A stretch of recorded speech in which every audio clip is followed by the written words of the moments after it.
Nana's. Come on out for the weekend.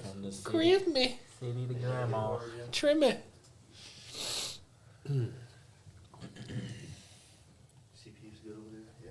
Cool. In 5, 4, 3. You did it right.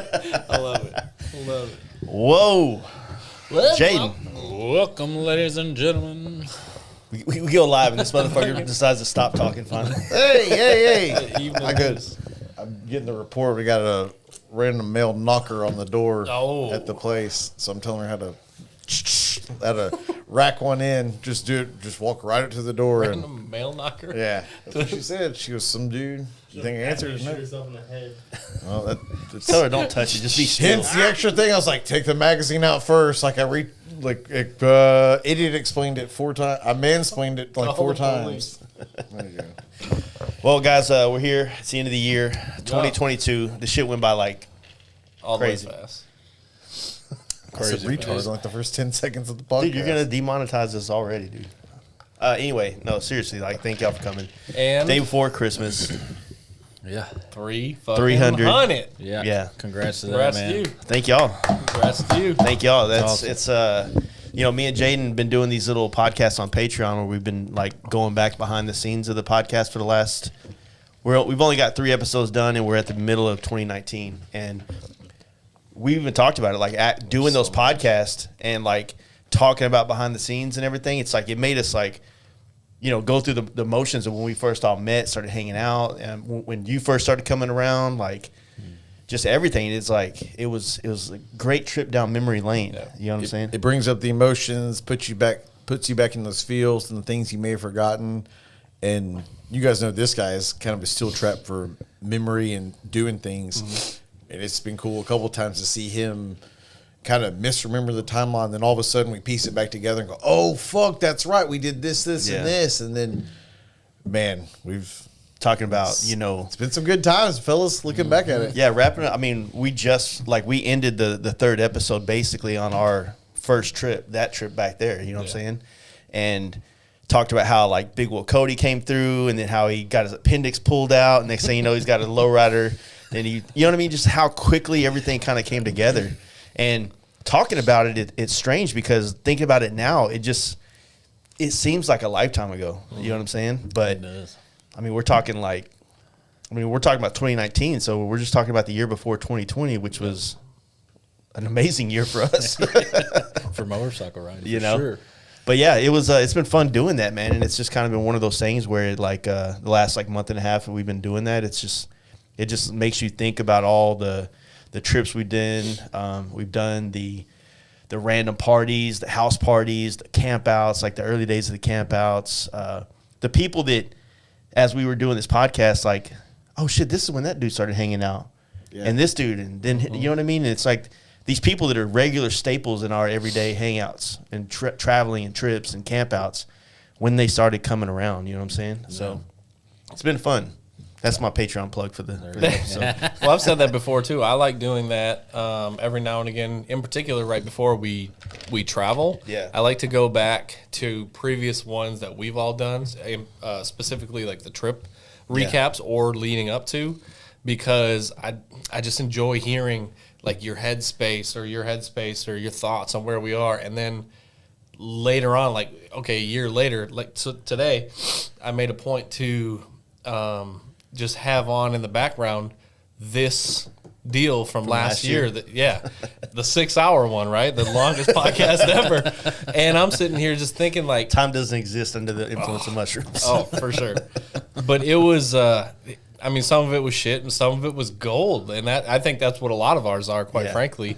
And, but at the same time, I really enjoy listening to all my best friends talk about all of our life and the things that make our lives kind of tick and turn, and what motivates us and what are our goals and what do we want to do next and why was this important at that time and what's going to be important in the future. And that it's entertaining, but it's also, to me, it's super insightful. Just listening back to the people I care about most. In a sense, it can hold you accountable to where your head was then on a good or bad level. Like if you were on a bad, on a bad path or a bad visionary direction, then you can kind of listen to those old podcasts and remember like, oh shit, I was trying to do that, man. What happened? Where did that urge go? Yeah. Like, let me relight that fire or something like that. You know what I mean? So yeah, it's been crazy, I mean, it's insane that we're sitting here talking about 2023, a week from now, essentially. And 5 years, dude. 5 years on the podcast. And then I met, we started the bike night in DFW in May of 2018. So in May, it'll be 5 years from when we started hanging out. That's crazy. So it's like, it's fucking crazy how like 5 years, like put it like this. I've had a couple memories pop up from 10 years ago now. Mm-hmm.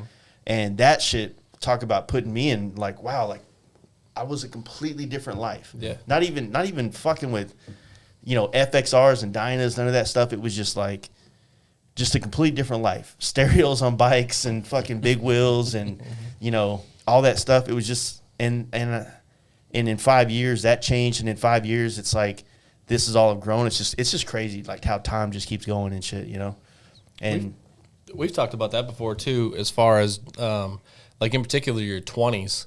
I feel like unless if you're really somehow very in tune with what you're doing at that time, a lot of that is kind of seeking your path and feeling different things out and figuring where you're going.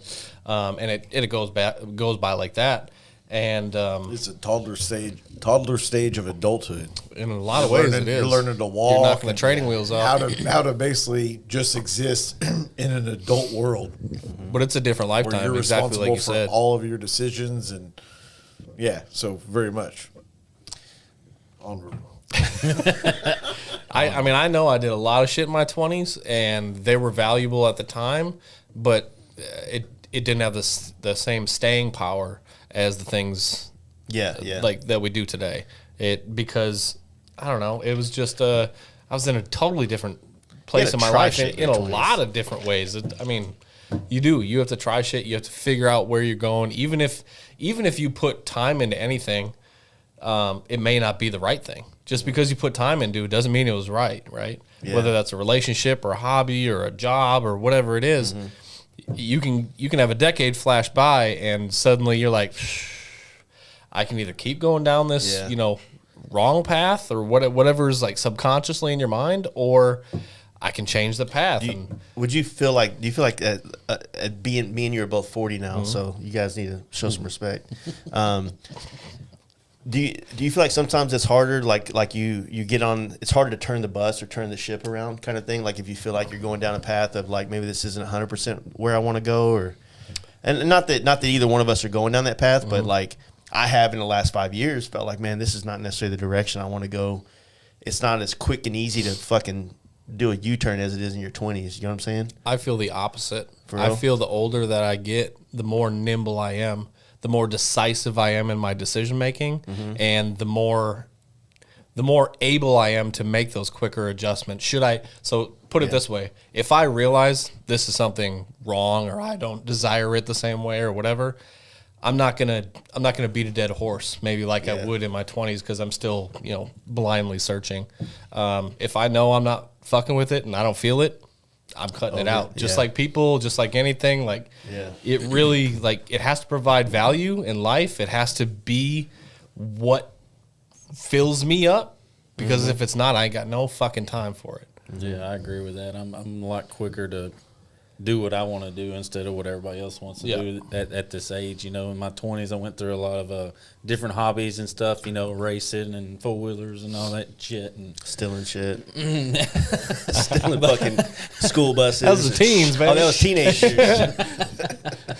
But, it's who you're running with, too, at that time and what they're doing and, just being involved in different things. But then, as you get older, I didn't, find motorcycles till I was late 20s, Yeah. So you find that, and then you really find a passion for it, and you just go full blast that direction, Yeah. And then the people come, Yeah, I think you start navigating towards people that you want to do that type of shit with. You know what I mean? So, there's, if we've had the homies like Kenny and stuff that come through, and they were really about the stunt stuff, right? And we've always talked about on the podcast where I feel like some of the guys that try that, it's kind of I'm not trying to talk shit about it or anything, but I feel like it can be a little bit less rewarding unless you actually are one of the few that like are good at it. You know what I'm saying? Or kind of, you know what I mean? Like It's kind of like, I don't know. It maybe related to like racing, like you were talking about. It can be a little bit hollow unless if it's self-fulfilling. If you really feel gratified That's a by good way it, to put it, yeah. all you're doing is just you're learning, and you learn the hard way. You're crashing, you're hurting yourself, and you're pissing money, right? Yeah. Because every time you race, what do? You got to fix your fucking car. Every time you race, you got to fix your fucking bike, whatever. Every time you stunt and you crash, you fucking breaking shit and fixing shit. So you have to really be committed to that hobby or activity or whatever. Otherwise, it's that'd be tough. You know, the crazy thing is I've had these conversations with people just in passing, bike nights, bike events, and the way like say at the Down South camp out, like I remember when the way people would watch Sit Down Steve do what he does, and the way it almost like they were seeing like the most amazing thing they've ever had. And I get that feeling from these guys, because at the same time I'm like, have you ever ridden across country? It doesn't sound appealing to certain people at certain ages, right? Absolutely. And for some people, it never sounds appealing at all. You know what I mean? So I guess it's like, maybe to wrap that up, it's just all it's just, I guess, how you find like which groove you find in you flow into this. You know what I mean? To where things like make sense to you or not. Yeah.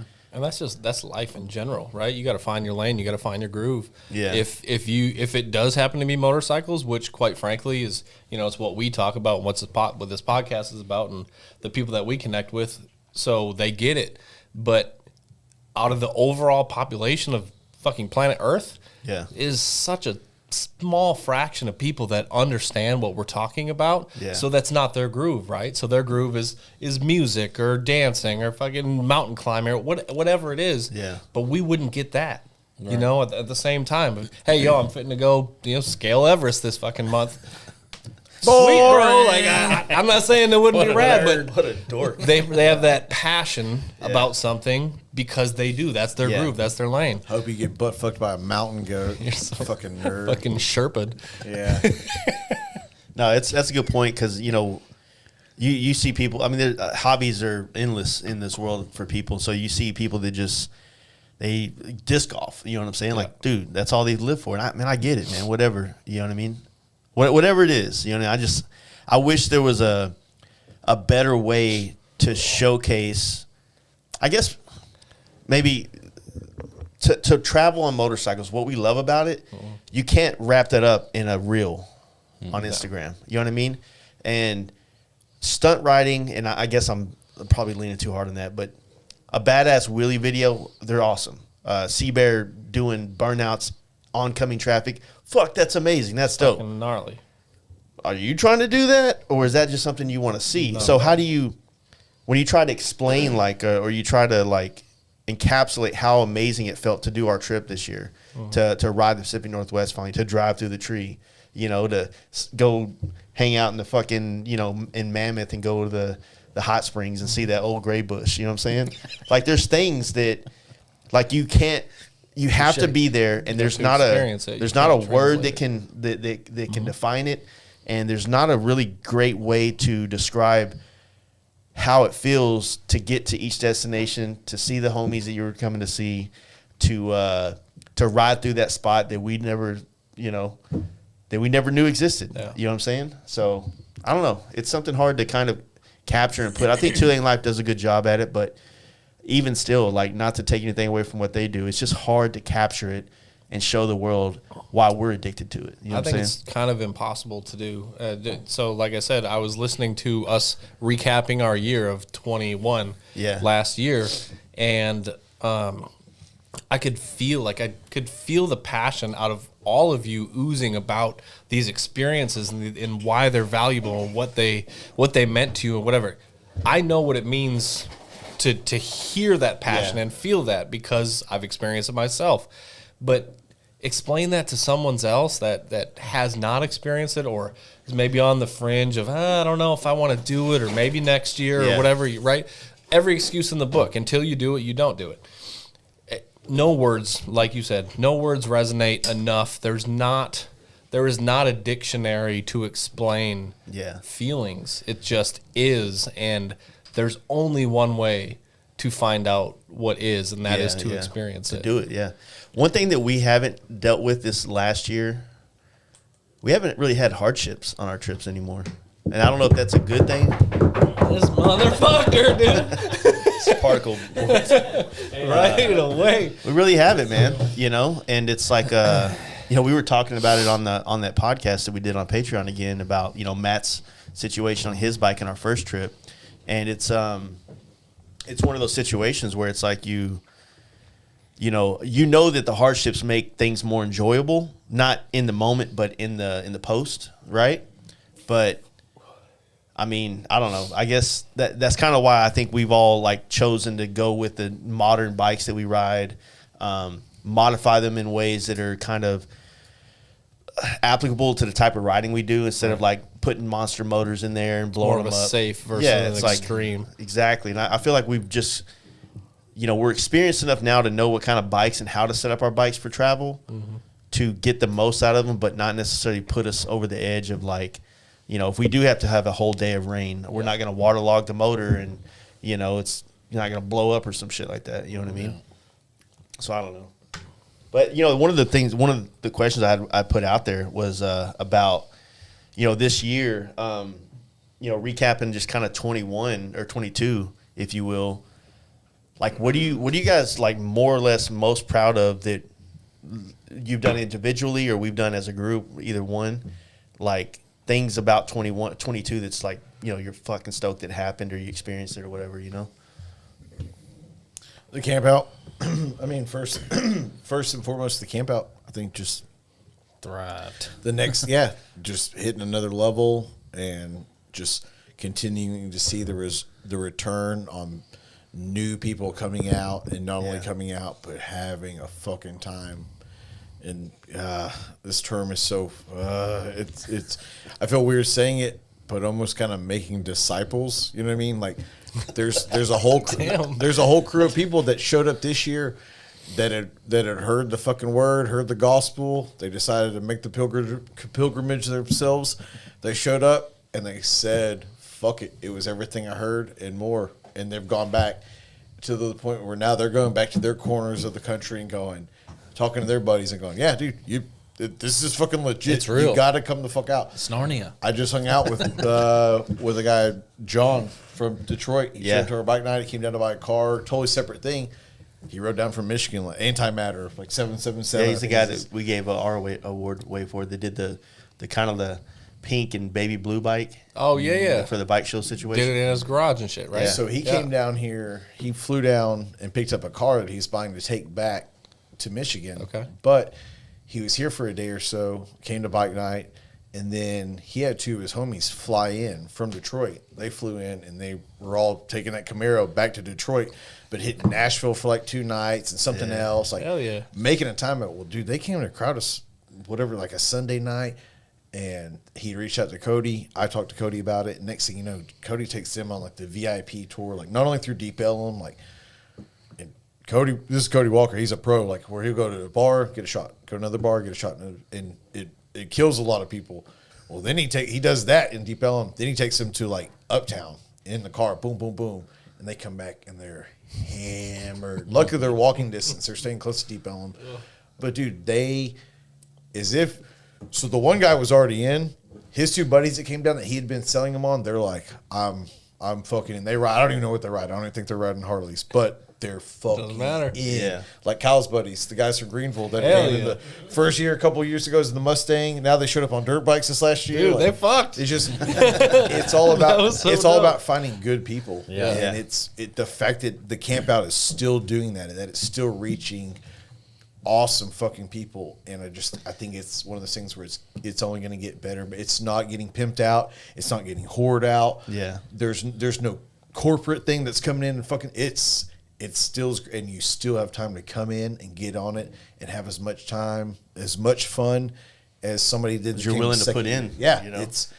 It's still a grassroots event Very to the much. fucking letter. Yeah. And I guess that's one of the whole point of your one of the biggest things about 2022 that I'm proud of and happy to be a part of. That's not my only one for sure, but that's one that I can't deny because it was kind of when we came into this year, it was like a tipping point. Is it going to do bigger? What's like?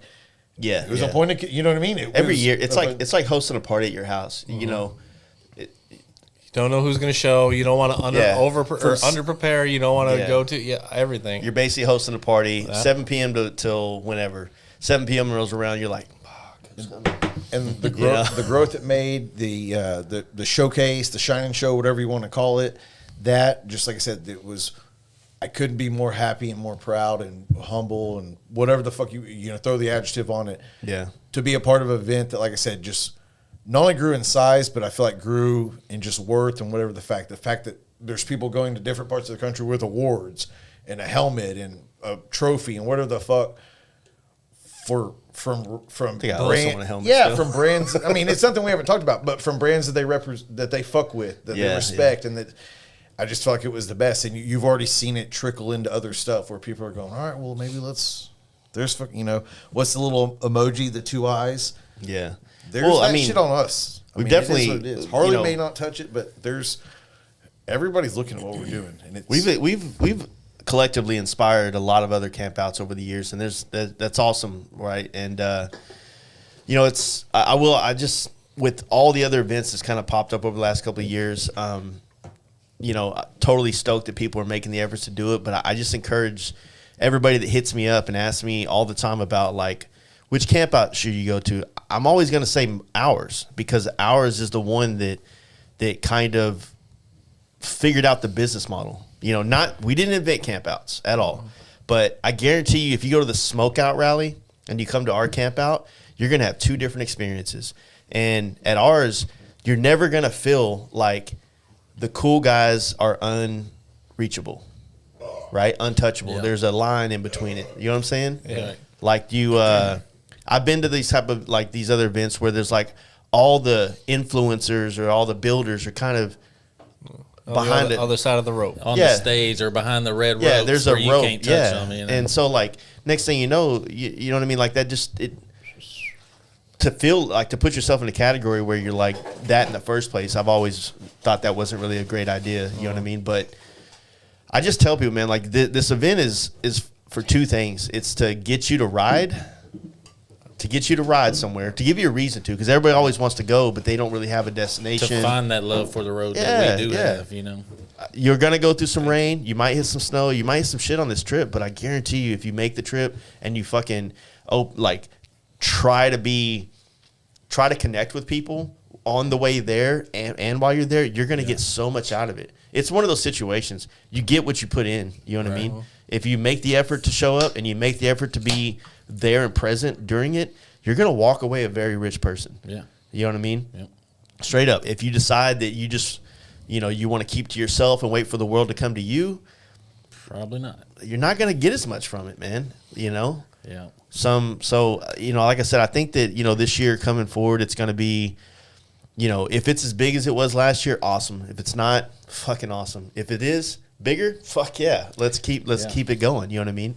I just want more people to be involved. I want more brands to come, but I want them to try our method of doing campouts. Yeah. Well, I think Jaden kind of hit it on the head as far as what a lot of these folks will take away is not only the experience that they choose to put in or not put in, but it's the inspiration. The inspiration is, I think, that's probably the main currency that we have to offer when it comes to camp out. Yeah. The more people that can attempt to try it or that we do happen to reach in whatever form, right? If it's a friend of a friend, or like this one guy tried it and he went and told his friends, they said they're all about it and now they're all going to come. And that's what grassroots is, right? That's how this grows organically, and that's how you have people that they don't just come to one. They come and they find out how it feeds them. Yeah. And then they are repeat. It's just like a business model, right? They are repeat customers. Yeah. Why? Because they had good customer service. They had a great experience. They had all this. They got something out of it. Yeah. They didn't just go buy something and it's hollow. they went and fed themselves, and it meant something to them to the point where they're coming back. And not only are they coming back, but they're speaking about it to their people or their circle, and then they're coming with. And that's how that's really how it's grown. That's how I met y'all. I mean, using the analogy of a restaurant, the same exact thing. If the food sucked, nobody would come back. No. But you got to a place where the food's so good, people are going home. Dude, you got to fucking try this place. Like it's worth the drive because the food's that fucking good, and the food is the culture. The food is hanging out. The food is being there. And once you get there, and the rides and all that shit around it, I feel like that's the dessert. Like it just makes the whole fucking package where you have people that are coming from as far as New fucking England and fucking Seattle, Washington. You know what I mean? Yeah, people coming from the corners of the country. Yeah, they're going. It's fucking worth it. And yeah, you're gonna get some weather, but fuck, dude. How many other epic rides are you doing during the year where you're always gonna maybe get a little weather? That's part of it. You got to learn how to deal with the elements. And how many times do you get a chance to be a part of something? Yeah. You know, he was wearing his fucking Fast Life camp. I met him for burritos one morning. The day after bike ride, Wednesday morning, we went and met Carrollton, this little Mexican hole-in-the-wall burrito place. He was wearing his FLC campout shirt. He didn't even remember it. He was, it's the first black shirt I grabbed. That's what he said. You know, he's like, okay, I get it. Shout out on the podcast.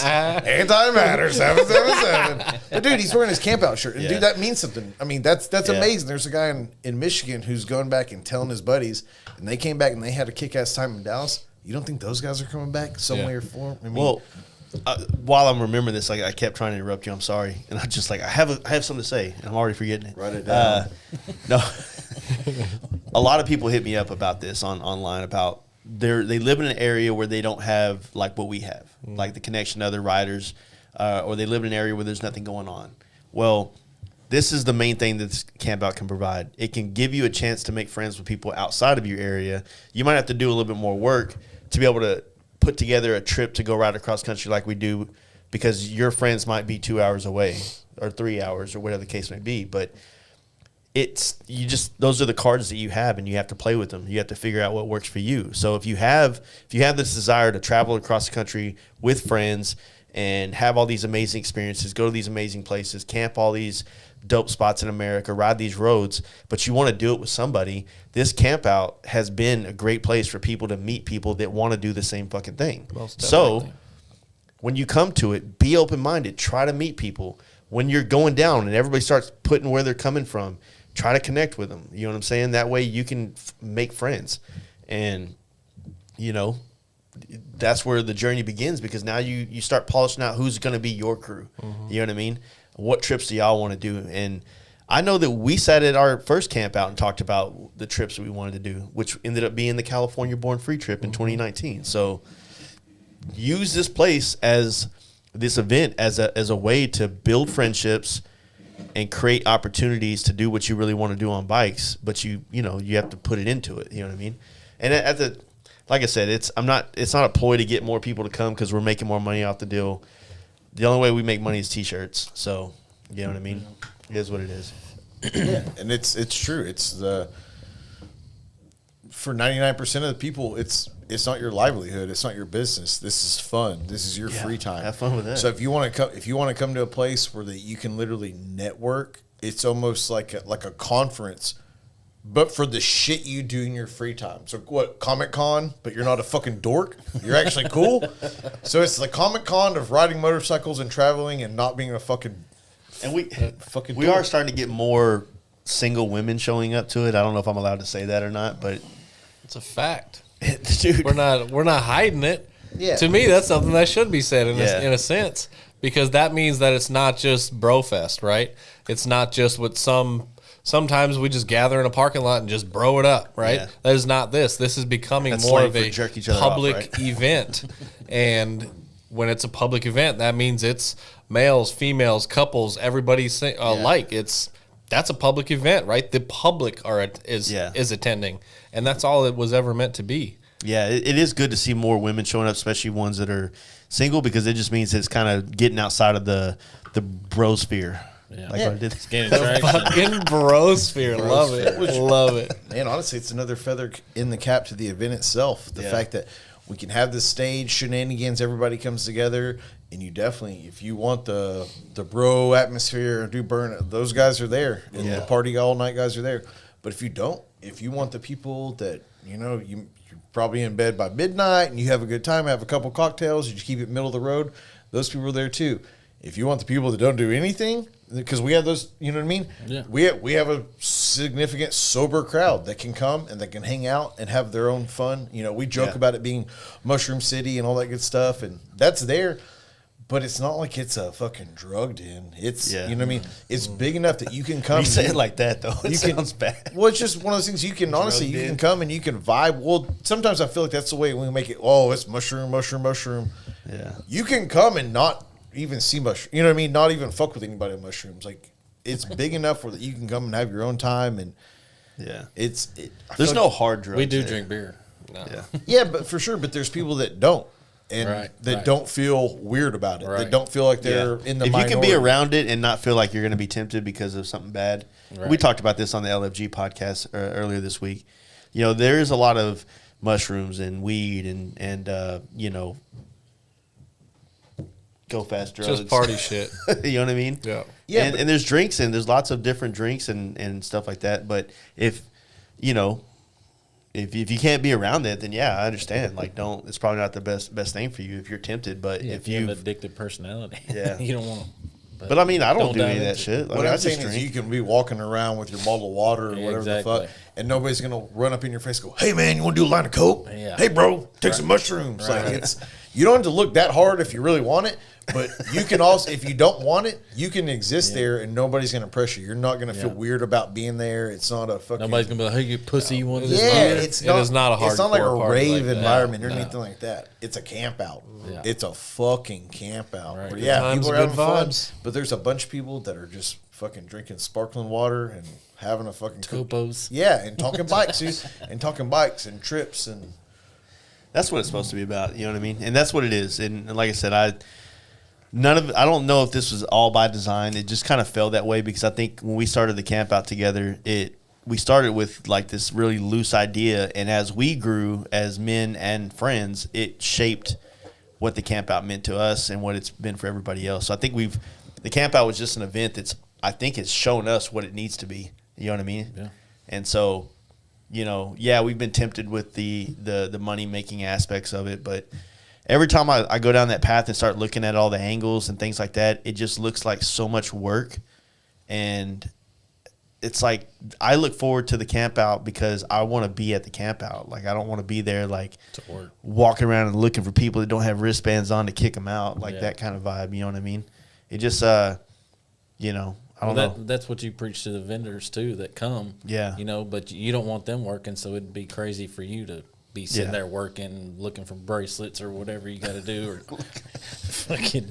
So it'd be dumb for. We're all preach hey, like that dude over there just had a bracelet on, dude. Well, give my money let's back. tackle that Who's one. going to talk to him? at some point edit this out if you need to, but I think with having Born Free Texas here just so recently, it's one of the things where it really brought into light.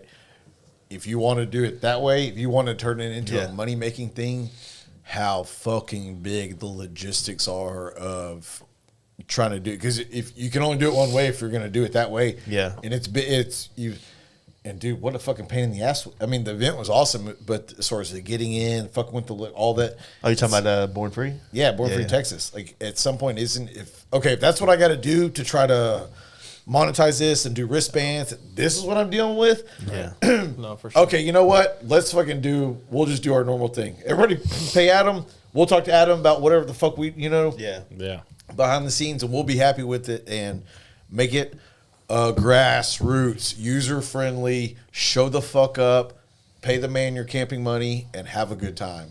And that's it. I mean, because Born Free, it was fun. It was fun. But getting I'm it lucky. I got there early enough. I pulled right in. If you were there, some people you- sat in line for man. 3 yeah, hours. if you were there, you felt the pains of the first event at a kind of, you know what I mean? They're And figuring it's, it out. The And then- legal jargon that Yeah. had to be adhered to or signed away, just all liability, right? Yeah. That's essentially what they're And doing. they learned, we all knew that going in. This would be a learning event. I'm fully confident next year's going to be a lot more smoother and all that Oh, stuff. it is, But yeah. you still learned it. But the point is that if we wanted to go that route, with wristbands, all this, there is a fucking learning curve that we would hit that would go, oh, fuck, dude, this is I didn't even think about that. Yeah, exactly. And is it even worth it? Right. Is it even worth it? There was like, and I toyed with it back and forth, and it was a struggle dealing with it because on one hand, I would hear through the grapevine that some people would be like, "How dare Jace try to charge us for a camp out?" And I'm like, "Well, fuck y'all then. I'll charge y'all. I'm charging you double, bitch. Yeah, bitch. Go to any other event. Yeah, go Look to any what other you're gonna event." think. But then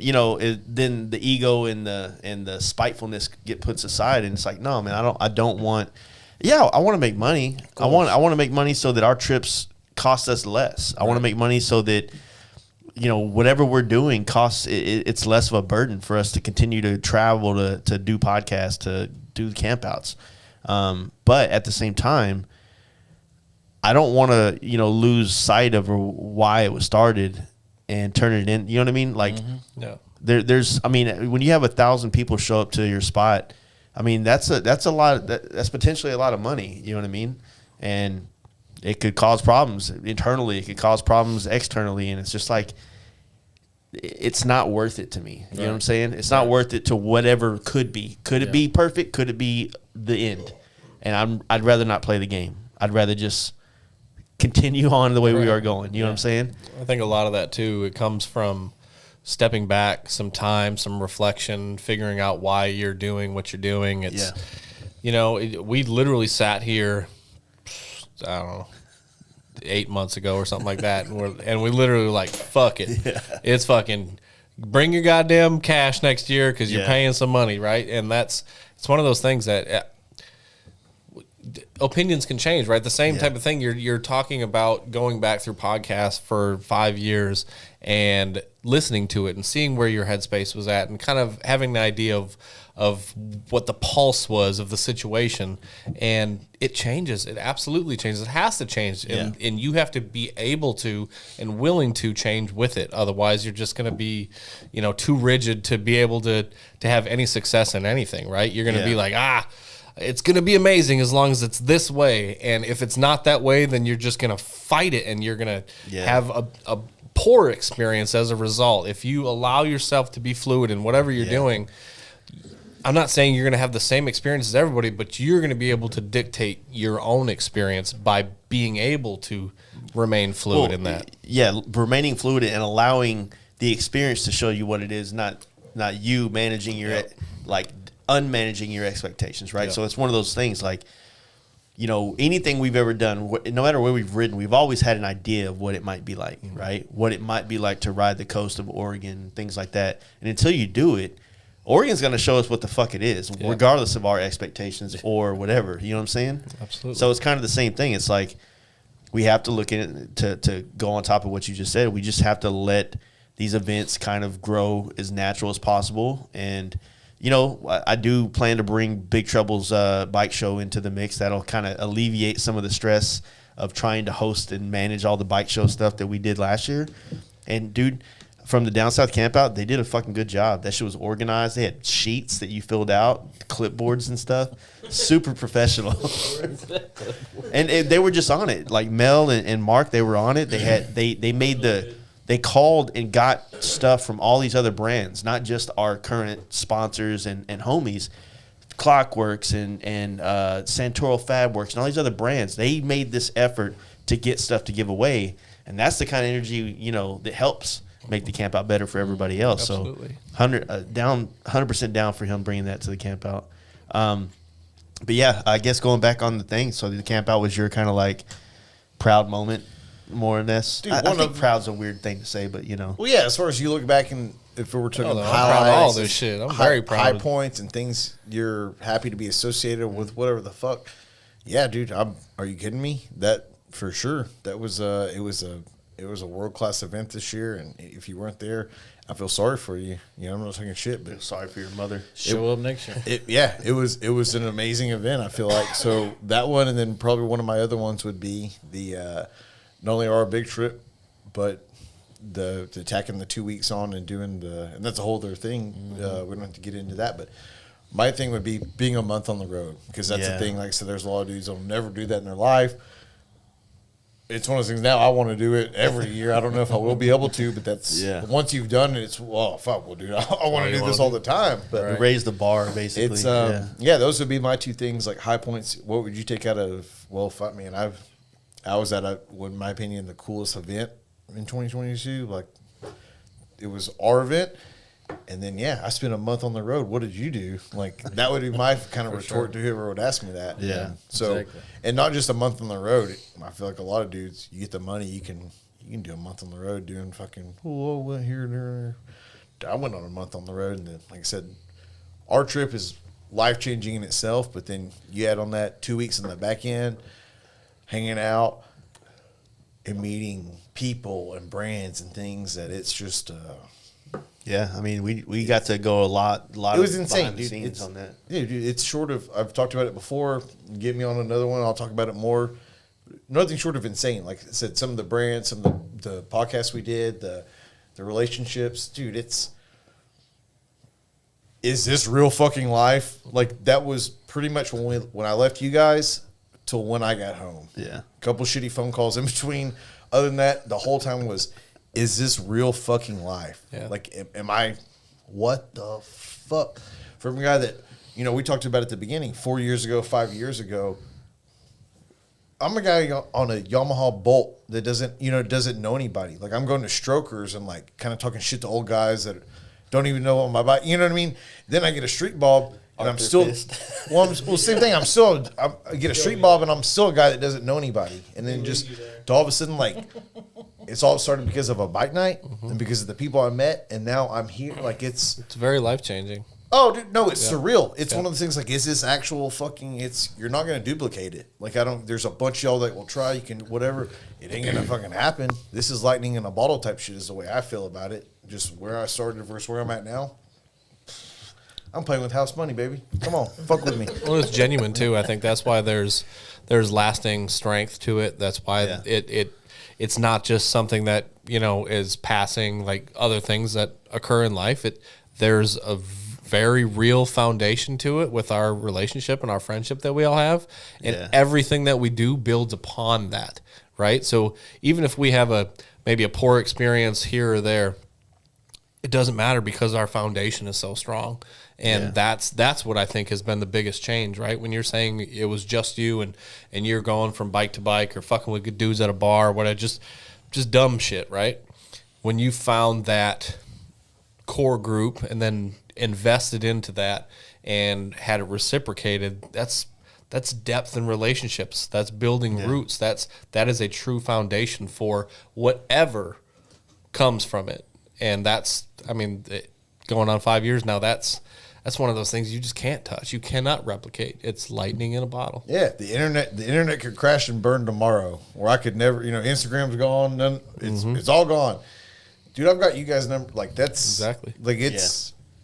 It No, worked the- out. the Like, cell service I thing goes cash away. out. It is what it is. Well, That ain't gonna happen. I don't. That ain't gonna happen. We could talk about stories for a long time, just off the last 5 years. But we joke about the books being closed. I'm not necessarily saying, like, I don't need more friends. I think you're one to be like, the book's closed. I don't need, like.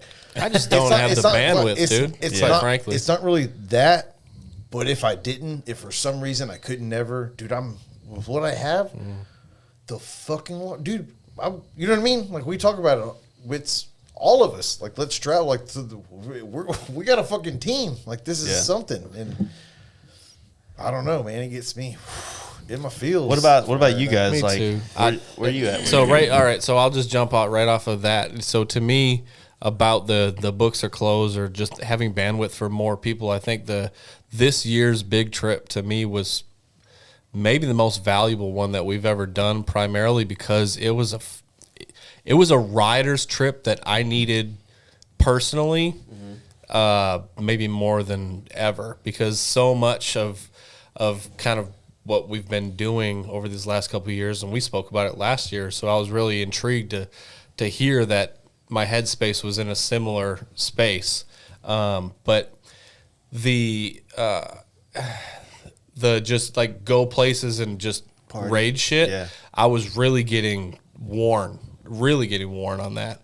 So to be able to just ride bikes with you guys, that was that was the most giving thing to me, and it filled me up completely this year because I needed it, and I didn't even know that I needed it, but I did.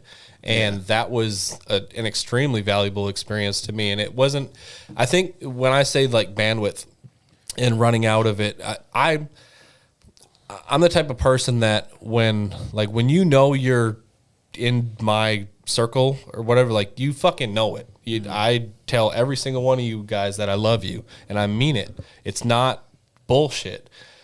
But at the same time, like, I feel like I even at times don't even like, I feel like I cheat you guys sometimes, and I hate that. I hate that about myself. I hate that about not being able to give the people that I love the most everything, because that's how I feel. That's how I feel. It's the only way I can operate. I can't give like a fraction of barely anything to 100 people. If I can't give it to 10, like, then I personally, like, I internally struggle with that. So that's one of those things that just being able to get back out on the road with you guys and not, I mean, we didn't stop fucking anywhere for more than like 12 hours. So we're like, we caught people on the road, and that's cool. Like, I do enjoy that. Yeah. But it wasn't I don't know.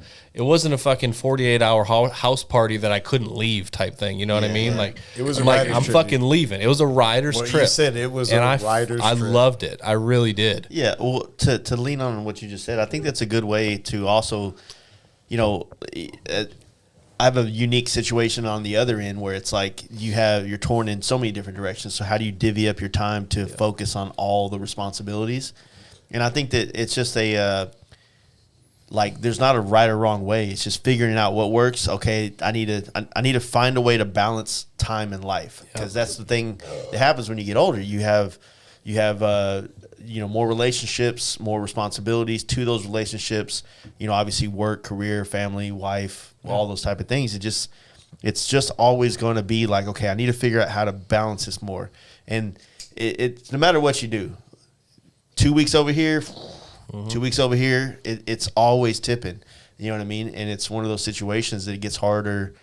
It does get hard, but you know, that's a good problem to have. I agree, because it means that you have both. You just got to figure out how to balance it versus you only have one, don't have the other one at all. Yeah, if my only issue is prioritizing the fun that I'm going to have or all these people that I love, like, if that's my issue, fucking how blessed am I? You know what I'm saying? Right. Like, there's so many people that do not have any of that, and they seek just, you know, a single relationship that they can invest into, let alone, you know, a dozen dudes, or, you know,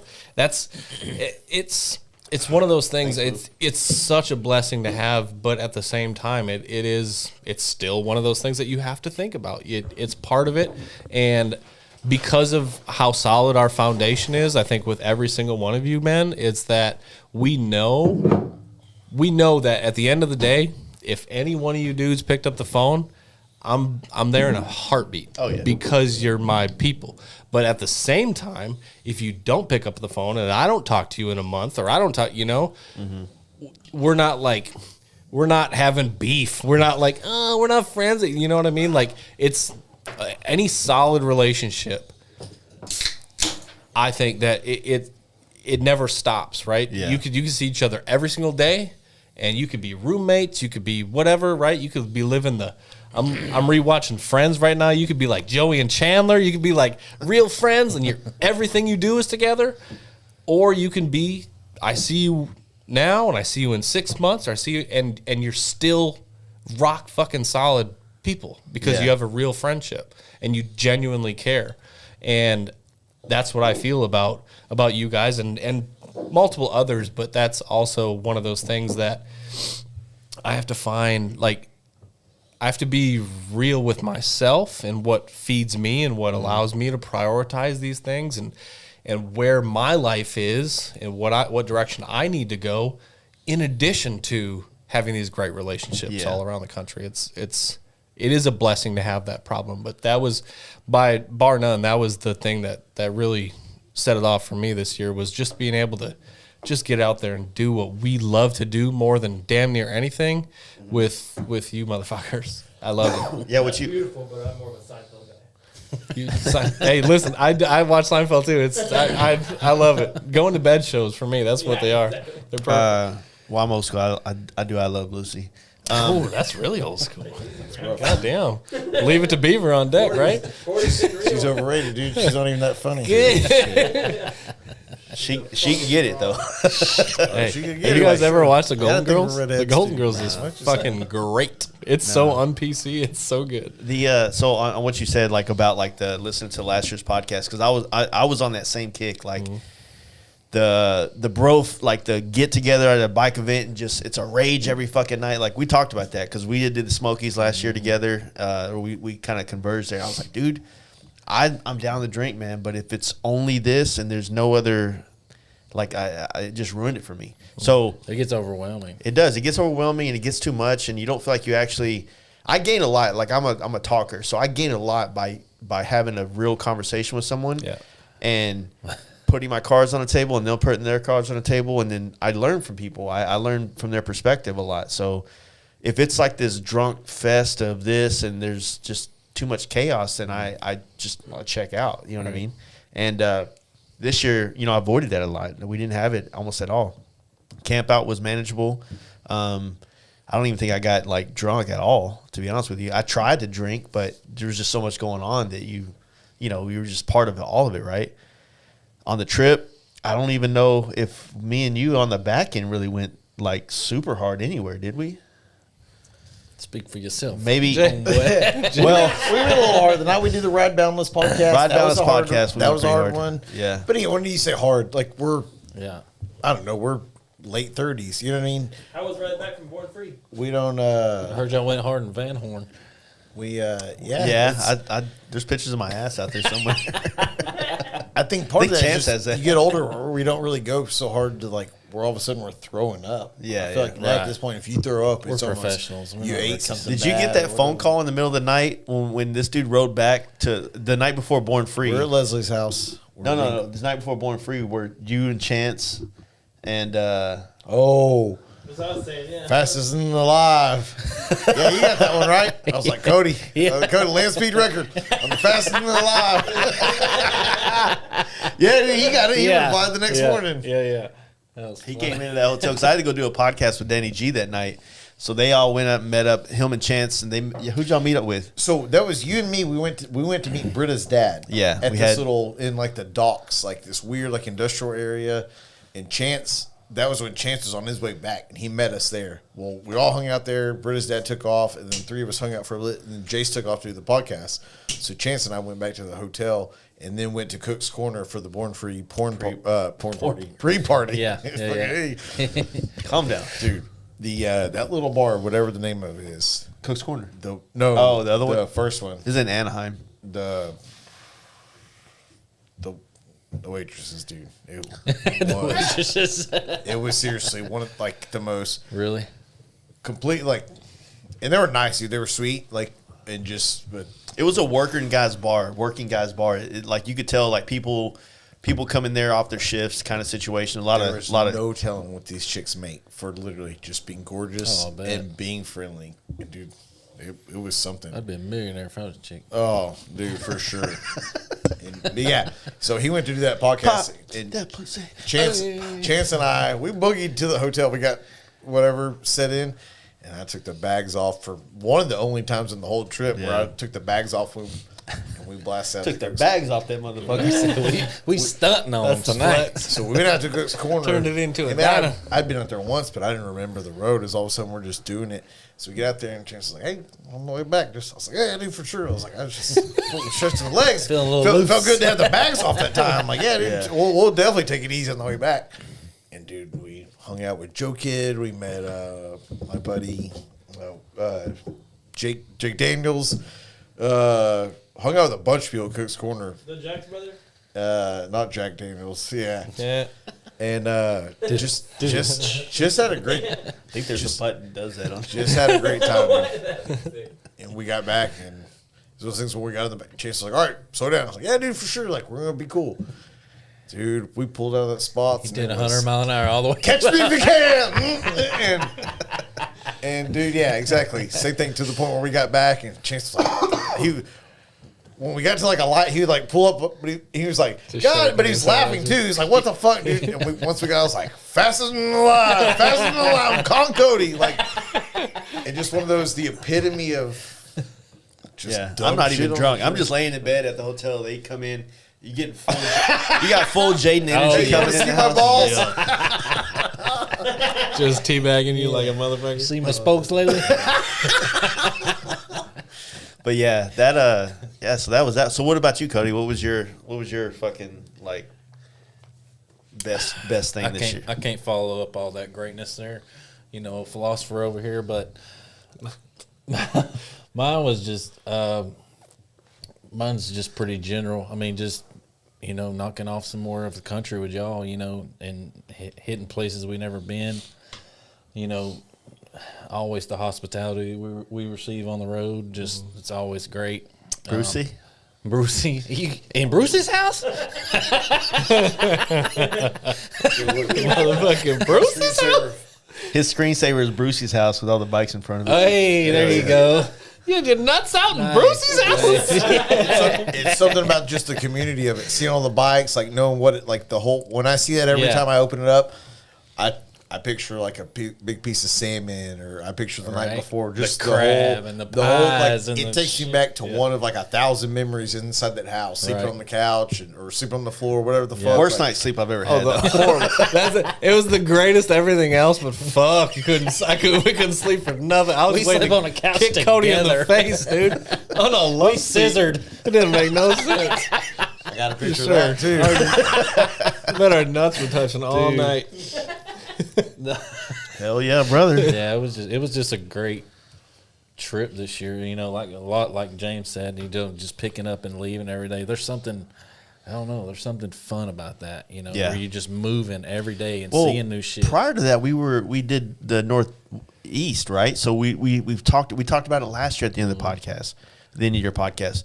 We were hitting these big cities, and there was just not as much open spaces, right? Right.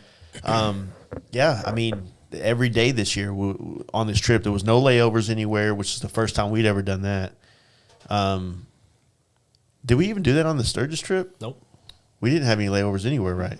No. Oh, did Yeah, we yeah, have yeah, layovers? we Yeah, we did. did. Yeah, yeah. Well, I mean, we had Sturgis. We were late over there. Yeah, that's. for like I think it's the 5 only fucking days. layover we had. Yeah. On the way back, yeah, I think you might be right. I don't think we. But It it was wasn't only a lot like, of It was distance. only like 7 days. Yeah, that's where like On the way I back, did. it was I did a every- little live on Instagram before you guys showed up, and I was asking them like some points. It's not quite scissoring, but Pretty it's close. close. Gotta shift your legs one time. come I'm in sure you, we you did come on it the in floor. that. I got my belly shirt on. Oh man. Pull it out, son. Pull it out, son. Hands on, hands on. Bunch of drunk motherfuckers But and exhausted. yeah, well, I don't know if I ever felt exhausted on that trip. I feel like we had the shortest amount of days. We had a couple long ones. We but it did was have the a lot shortest- shorter days, After about, but some of them were brutal. I felt beat up after like 5 straight days of rain. Oh, I think that was the not hard necessarily an exhaustion, but it was more like a come on. It's a like, mental fuck. fucking hell. How bad do you You're wanna just go? in the shit. It fucks with you mentally. Yeah, you're in the How shit. bad do you want to do Idaho again though without the rain? I want 1,000%. and That's like the Montana. only thing I want once to do. once we check all the 48, right? There's a ton more that I would love to redo. Yes. But that's the thing. Like it's a never ending chase as far as I'm concerned. Yeah. Because I'm never gonna not want to ride. I'm never gonna not want to explore. I'm never gonna not want to see some of these things. So to be able to spend more time or do different routes or whatever, of course, as far as I'm concerned, my entire life on motorcycling will be that. Yeah. It's not gonna be, it's not gonna be stunt stuff. It's not gonna be necessarily rage forever. Like I have to pick and choose. But what I will do forever, ever is explore and travel and do the things that I know is my forever. Yeah, and I hope it's still with this group. Agreed. Kind of one of the topics that we talked about earlier, before we got in here is, what do you want coming up? Do you still, like, for me, all these big events, I'm not going to be able to do all these big events every year. Yeah, yeah. And I know, I know if I miss Daytona or if I know if I miss Sturgis, it's going to be some FOMO, But you really have to dial it back in and say, you know, get back to yourself and say, what do you want to do? You know, you're going to hit a couple events. You'll get your partying out of the way and get all that wild shit out of the way. But then which areas do you, like you said, do you want to go back to and really explore, spend a week there or 4 or 5 days or something and really just get to enjoy that part of the country, you know? Where if base you do camp out of Missoula and then go Glacier, Idaho. The dudes were cool, but that chick could have got an uppercut. Oh, in the no-name bar? Yeah. I'm surprised she didn't.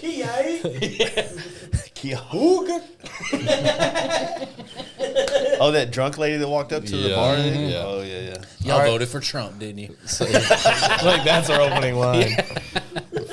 All right, full circles. You like guns How and about hate you? gays, don't you? Man. There's a lot of firsts for me this year, but I think I think that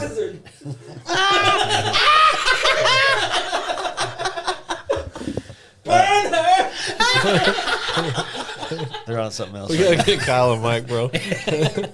There's a reason why we don't have Kyle. He doesn't talk this much when he has a mic. He's over there just fucked up. Just keep yelling them out. He's All your punchlines, just keep yelling them out. You're doing great. I love it. There's three things that I feel like filled me up equally. You know what I mean? For one was the trip with my son in New York. That was amazing, right? It was something that like doing. You know, I grew up in a household with a stepdad and a broken household, whatever the fuck. So same thing with my kids. So finding ways to connect with them, the only thing that I feel like both my daughter and my son like to do is travel. And that's the thing I love the most because it's not materialistic. It doesn't like you don't buy them this and then they just like, I have this now. It's like there's memories to be made, there's experiences to be had. And that was a really close situation with my son.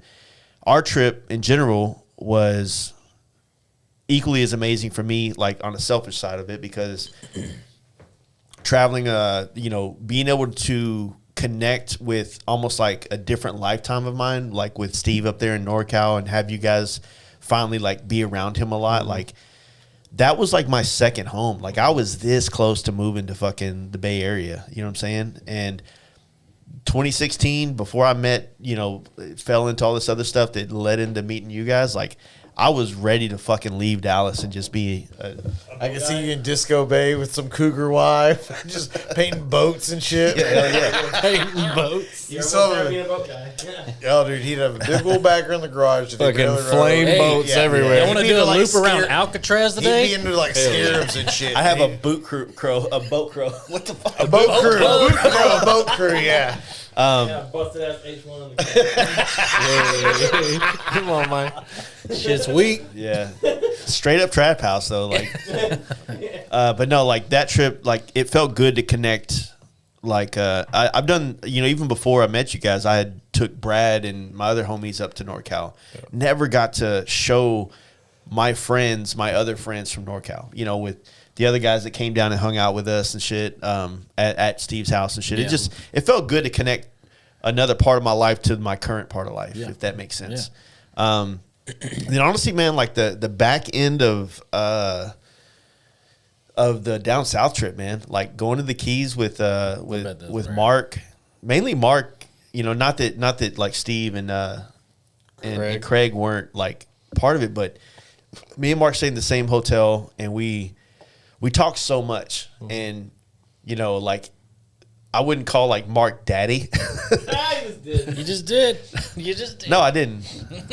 I'm still not calling him dad. I called him dad. Not even there's a fire, dude. That podcast did give me FOMO. It was But bad. Yeah. I was like, it "Whoa." was nice to be able to awesome. just literally unload all the shit, like, you know what I mean? Because in this world, being connected to so many different areas of the motorcycle scene, from the friendship side to the business side, like you just get bottled up, like anxiety and stress and fucking like resentment and shit like that. And it just felt good to talk to someone and being in a place where it's like one-on-one talking to someone that's older, that kind of has a little bit more perspective on life. Right. It was just easy to kind of talk to him, and him understand things a little bit more, and then you know what I mean, just kind of go that path. And then I'm in a place that he loves, and he's equally as excited to show me this Key West as I am there to be there. So it felt great to have a host like that, someone that's that excited, because I'm usually that guy. Like, hey, dude, you got to see this part in San Francisco. You got to see this road and things like that. So it felt good to receive it in a sense. Yeah. You know what I mean? Yeah. And yeah, I mean, those 3 trips were probably the most good. And I had a great trip with my wife. Though it didn't last like a sounds bad. prize. Yeah, I shouldn't even say anything. Yeah, you can't win. Don't worry about Yeah, it. I'm fucked on that one. I No, thought but we were just doing one, but you're just covering every trip you do. I have to, man. I got to cover my ass on everything. But no, after being on the road for a month, man, like I really was not. I just wasn't interested in riding a Sturgis at all. But I wanted to be there, and it worked out. You know, my wife wanted to do a trip. I wanted to do one with her. I love road trips. It's one of the best things in the world. I agree. So we kind of looped to Sturgis, then to Estes Park, and it was fun, man. It was fun to kind of like try to check out. Not saying I fully did, because I'm wired, dude. Like I don't understand how to, like, tomorrow, Christmas Eve, right? We got family coming over. We're doing nothing all day long. I'm excited but scared because I'm not used to not doing something. Like I'm like, well, fuck. Well, let me go work on something on the computer, or you know, if I really want to check out and do nothing, I'll play a video game. You know what I mean? Like I have to do something. I have to. No, we know. Drink I mean, we're whiskey. Well, I'll end up going to bed at 2. Like, You do that's not you do your an forte. unrecorded podcast. Unplugging shit. Yeah, Whiskey fueled. yeah. Fight your uncle. Fight your uncle. Jesse's coming over. Fight your brother. East Texas shit. Throw some gloves on, get out in the front yard. Put your dick beaters up, let's dance. Yeah, I don't know, man. This is a Robert Earl King holiday, baby. The last time we were all at the house, I think me and Jesse fought. Y'all did. Was it like last Thanksgiving? There was one point where No, it was a long time ago. I all of a sudden remember. in It was the a group couple chat, it years was like, ago. yeah, Jesse and I got, like, everybody was talking about what they did at Thanksgiving. I still And you lived in chimed the you're house. I still Jesse lived- and I got in a fist fight. And I was like, oh. No, we never threw fists. I just took my shirt off. He was belly bumped. She got serious. I want to rip my shirt, dude. Got to take it off. Get skin to skin, baby. Yeah, let's go. No, it was. I was still living in the apartment in Dallas, so it was like it was 2019 at least. So, but I remember little Alex was there. Yeah. The monster. The little monster, man. yeah. It's been a hot minute. Took my shirt off. Don't rip my Hanes, motherfucker. It makes sense when you have black. Dude, he's popping his titties. I grew up in a black high school. Kyle Solicki doesn't have a mic right now. Nobody really heard that. He's gonna regret it later. I was getting ripped over there, dude. It's gonna be a close shot on Jaden for 40 camera minutes. guys getting fucked up too quick. You want water? You got some Adderall to get this scoop back? Yay. Take it down a notch, J-Mo. You set him up, I'm knocking down. Yeah. No, but yeah, I'm sorry. I had to. Y'all ever got in a fight on Christmas? Or within like a day or two of Christmas? Oh, yeah. Who'd you fight on Christmas, Cody? It was Cody went without hesitation. Goes, yeah. He's checking his phone. He was- started nodding. He's like, oh yeah, No, dude, it of was, course, yeah, dude. yeah. This is like my best was- friend, and this dude, it was like, the night before he's got this brother that night I know they have some Yeah. major issues, and I haven't met him in 5 years because of how big of their issues are. Yeah. So I guarantee Yeah, it was his my brother. brother. Twas the night before Christmas, and all through the house, I had to beat this motherfucker's ass because he wouldn't shut his mouth. He swung on me first, bro. Self-defense. Come on, man. No, it But was. Mom. The funny thing is, he shows up with this huge black eye the next day, and he's like, just walk around with sunglasses on all day like this. And it's like sticking out here a little bit. So you whooped his ass on Christmas Eve, and he still showed up on Christmas Day. Yeah, we had a family. I had to get his gifts. Yeah. He said, "Grandma always gets me some He good told her- shit. I got to be here." Told everybody got hit with a golf ball. You didn't want to say a Is that what they call softball. his right? You should have dressed up like a golf ball, like it was Halloween. I just want a golf ball costume. You hit me a golf ball. Call me John Daly, motherfucker. Oh man, that's fun. No, I feel bad for it now, but I went to. Jesse was here a lot this week. He was painting a skate deck for like a Christmas white elephant thing he was doing, and we went and worked out together on Tuesday. Yeah, did he show you some moves? he showed me some moves. Yeah, Yeah, Probably. that's good. definitely way more sore because working out with him. I'm like, he's not gonna show me up, motherfucker. Yeah, that's going harder. I'm still sore about Yeah, I was it. gonna say. I still got it, motherfucker. Yeah. Jesse's also what, like 12 years younger than you or some 13. shit? Fucking hell. I don't care who it is, brother or nothing. Like I agree with the mentality of you're not gonna show me up, but 13, you can't beat 13 years. That's fucking insurmountable. Youth is real. Yeah. Oh, Youth yeah. is real. That's totally different. It was cool. Mindsets. We didn't get in any fights. We went to lunch together like two or three of the days. Can't remember.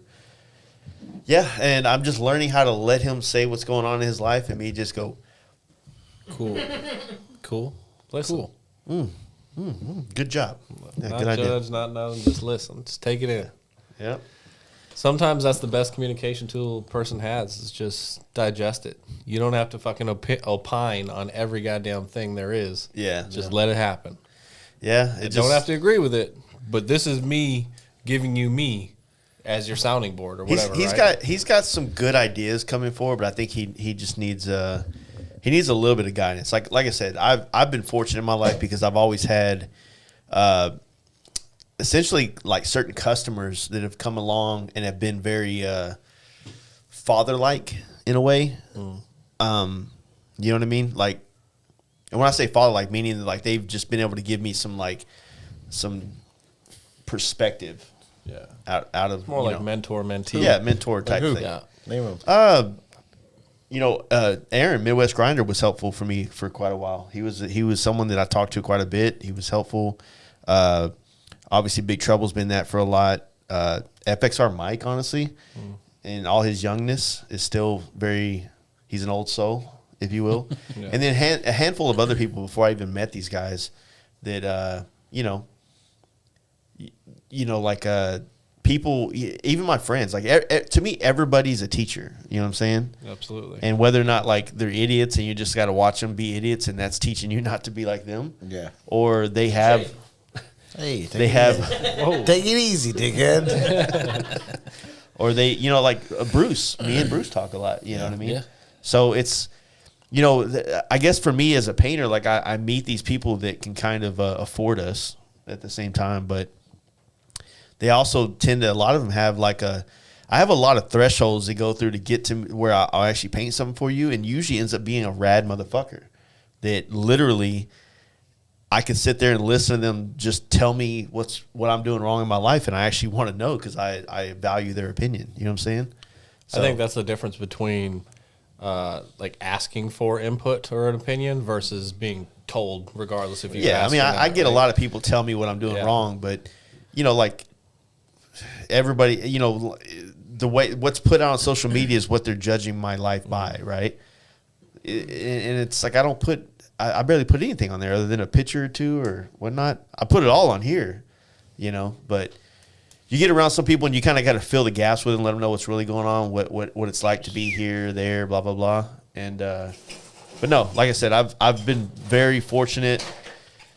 You having guys like all these people I just named off and many other people before. And then I've got guys like Justin, my machinist, that I can talk shit to. So I feel like I have a brother still that'd be like, hey, he makes a set of risers. I tell him they're gay as AIDS. And it restores the balance of shit talking and, mentorship. Respect. But I find that to be one of the more valuable things, especially the older I get, is that if somebody truly comes to me in seeking an opinion or maybe guidance or whatever, I'm not saying I have all the answers, but I feel very valued. And at that point, I want to give you every single thing I have. so much, right? So much, especially in the digital connectivity age that we're in. There's so much unwanted or unsolicited fucking opinion. Oh yeah, And but that's I don't want to hear nothing, right? But if somebody truly seeks you out and says, you know, what are your thoughts on this, or maybe what might we be able to do, or what could we do better, or whatever, that's value. That's like, God, as a grown man, like that is so. I'm not a dad, but I feel like I'd be like, this is what I would convey to a no one child ever or asks us whatever. for our opinions. And basically, when they do, it's like, oh shit, let me polish this up a little bit. Yeah. Hold up. This is what I think. Yeah, I know what you mean. Like it's same thing for me. It's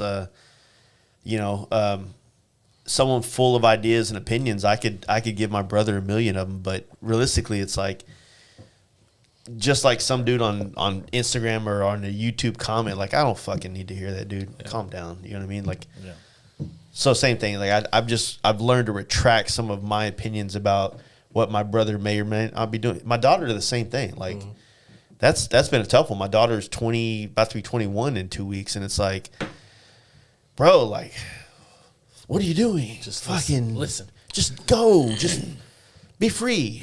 But if she stops and asks you, right, Yeah. as her father, you know, what do you think about this, or what have you experienced with, like, as a middle-aged man, I'd be like, all right, I guess I have some fucking information I can deal out. I have some currency that I have, and that's awesome. That's up there with trust and honor and everything. Like, valued opinion. That's this motherfucker on a fucking phone call valuable. He's getting it. But yeah, no, it's been cool. Like I said, it's I feel like it's all wisdom, and the more people you know, and I can call friends or call even mentors or whatever, like it just helps me become a polished, better version of myself. You know what I mean? And also being self-aware of like my faults is a big thing. Absolutely. I see a lot of my dad's assholeness in me a lot, and it comes out a lot when I drink. And so I've been trying to, like, curb that. Yeah, because you go to bike nights, you know, usually when it's just the boys, it's like, yeah, let's talk shit to each other. But then there's another guy that walks in, it's not the boy, and he gets it. You know what I mean? Yeah. Collateral damage. Yeah, he's like, yeah. It's like, you gotta watch out when I'm doing karate, bro. Watch out now. Hit him with the the Cody. roundhouse. You don't know. Well, watch out, man. So You don't want a roundhouse to the face while I'm wearing these babies. yeah, it's one of those. But yeah, I mean, like I said, for me this year, I've life lesson. You know, I took my daughter on the trip a couple years ago, and I just wanted my son to get old enough to remember what I'm doing with him, and for it to resonate, and it totally has. And so now that, like, I plan to do something with him every year until, you know, we can't anymore. Till he don't want to. Camp out. Till he has a choice. Yeah. Fuck you, Daddy. Uncle Jake Dude, this past weekend, like, I would, you know, it was me, Jake, Kyle, and Jaden, and him. We went down to Austin to do kind of run back our trip. At first, he seemed like he was just kind of like not having it, and then Jaden was on one, and my son just connected with it, and Oh, wow. Hey, what a role model. Hey. Uncle Jake. Riley, your godfather loves you, son. I thought he was about to come in with his No, nuts he's right. out or something. He's got to pee, obviously, but no, he's right. It's the first part of the trip, he was out of it, dude. It was Jake was in the front seat. Yeah. You and me were in the back seat. Was there anybody between us? Our bags. Yeah, and then Riley was in the very back. And dude, for the most part, he was out. And then then all of a sudden, dude, we start telling stories. Like, it goes from like just kind of us like everybody getting settled to all of a sudden we kind of get a fucking spike in the fucking trip, and next thing you know, we're telling stories and yucking it up like the four of us. And it's basically me, Kyle, and Jace. And, you know, Jake wasn't there for most of it. And I feel like we were telling stories about kind of old stuff. Yeah, right. And dude, all of a sudden Riley's like leaning over, plugging in a little bit dude, more. he's fucking, you know, over the middle. Like Kyle and I are here, and he's like in the middle, like listening. Yeah. And Jason noticed, and I feel like we all kind of leaned into it. And Dude, That's we didn't good. treat him like a kid. Like That's good. We went through these fucking stories and whatever the fuck, and by the time we got out, dude, he was about it. And you know him, right? Like he's very much his own. 1-on-1 in the car because you fell asleep. Well, that's hold on, we'll get there. So he's That's very, fine too. I mean, I'm not hating but that. he's very much his own person, right? So he's not, and it's almost the more you're like, hey, trying to do this. He's like, fuck it, like you're trying too hard. I don't believe it. So he's very much his own person. So we do that. We have a good time on the way down there, and then we go to the thing. We have a good time. So we're there, and he's not really having it. He's sitting on the table, and I said, hey, I found some donut holes. And he was like, what? Fucking say what? And I was like, yeah, dude, they're around the corner. So he goes to get some donut holes, and all of a sudden he's like kind of in. He comes back, and Paul from Lindahl, or somebody's talking to Jace, and I'm sitting there next to Riley. I go, hey, I said, in case you didn't know, I was like, that dude's a big deal. Like, blah, blah, blah. I was like, they were on the fucking podcast early on, whatever. And just trying to fill in with that, you know what I mean? Like, I know what it's like to be 13 and just kind of like whatever and Feeling your way through I was life. like, dude, like your dad's got something going on. Like these guys, like this isn't just nothing. And I don't know, man. He kind of came around and he hung out the rest of the day, and I feel like he had a fucking badass time. That's good. That's good. Would you say he did? Yeah, I mean, he seemed like he opened up a lot more by the end of the night. Like he was more like, oh, I'm hanging out with the guys now. You know what I mean? So like, yeah. So we went to dinner, and I fell asleep, dude. I'd been drinking, no bullshit. Crashed out in the car. So y'all all went in. At one point, Riley came back in. They left me in the car because I was just, I'm sure they couldn't get me up. And Riley came in, and when I woke up, I was like, oh fuck! I was like, how long have you been on here? He was like, man, I kicked you in the head as I was getting in. I'm sorry, I didn't mean to. I was like, fuck. Obviously, I didn't. He goes, yeah, you didn't wake up. I was like, I'm not mad at you. So I was like, fuck. I got in and I went into the back to the restaurant to use the restroom, and I saw somebody. Oh, Tommy, and he was like, yeah, dude, we're getting checks. I was like, how embarrassing, dude. I slept through dinner in the back of the car, like a borracho, just like what a drunk. But anyways, I got a bag of Funyuns and like a Coke from the fucking corner store. Rallied. We had an amazing night. yeah, it was fun, man. I had a great time. Good. But yeah, so what do you guys? Is he on the phone? Yeah, you got a work call. Oh, work call. Oh, I was like, here's his phone right there. I got two. He does got two phones now. This boy's big timing. Yeah. 2022 is a big year for Cody B. This boy came up. So what do you? I guess this would probably apply to you and Cody more. But what about bikes moving forward? I mean, y'all's bikes got some money on them. Shit. Got About some to run that miles. motherfucker till the wheels come off is what I'm gonna do, boy. That's what I'm talking about. Here's the thing, like, I've been riding motorcycles for I don't know, almost 20 years now, right? Yeah. I've had 3 bikes. My learning bike, the bike I had when I met you motherfuckers, B-Rod. and this bike. I've had 3 bikes. So the first bike I want to say I had for maybe 5 years, maybe 4. The other one I had for a decade. Yeah. I've had this bike now for 5 years. Almost 5 years. Yeah. So to me, like, it's got an incredible amount of experience and miles and all that shit on it. But I kind of want, you know how it kind of, the mileage and potential issue and all that type of stuff, it kind of scares a lot of cats off. They're like, I got to get rid of it. I got to fucking ditch it. Yeah. Give me something new or whatever. I kind of want to be the opposite of that. I want to see maybe how far we can push it, what really I can get out of it in a sense. Because in a perfect world, I'm gonna hold it and I'm gonna keep it forever, and I'm just gonna add to bikes I own, right? Versus just one replace. Yeah. I would love to have this same motorcycle in the back of the garage somewhere in 30 years and pull it out and be able to ride it. Like, that'd be great. Yeah. That's in a perfect world. Don't know if that's gonna be a reality or not. I mean, right now it's still fucking Frankensteined up. Like, Yeah. I got one disformed bag that had to be rebuilt from last year. We've already repainted it twice. It's gonna need to be a third time. Like, the bike's been through it. It's been through it for sure. But at the same time, like, when I look at it, Baby, dude. there's so baby, much dude. character behind it too. Like all the little. So as I run third, usually all these 50,000+ miles or whatever that we've done, like I catch every rock from everything, right? And so my front forks and my old front fairing and my it shows like my front fender still has a bend from when I hit a deer. Like I have so much character in this. I'm running stock wheels that were taken off. The deer was I bent the other ones in fucking half, and then I put the other ones back on. Like there's so much fucking It's a chopper story behind my. It's a little, but it's a good looking chopper still. You know what I'm saying? Like. Yeah.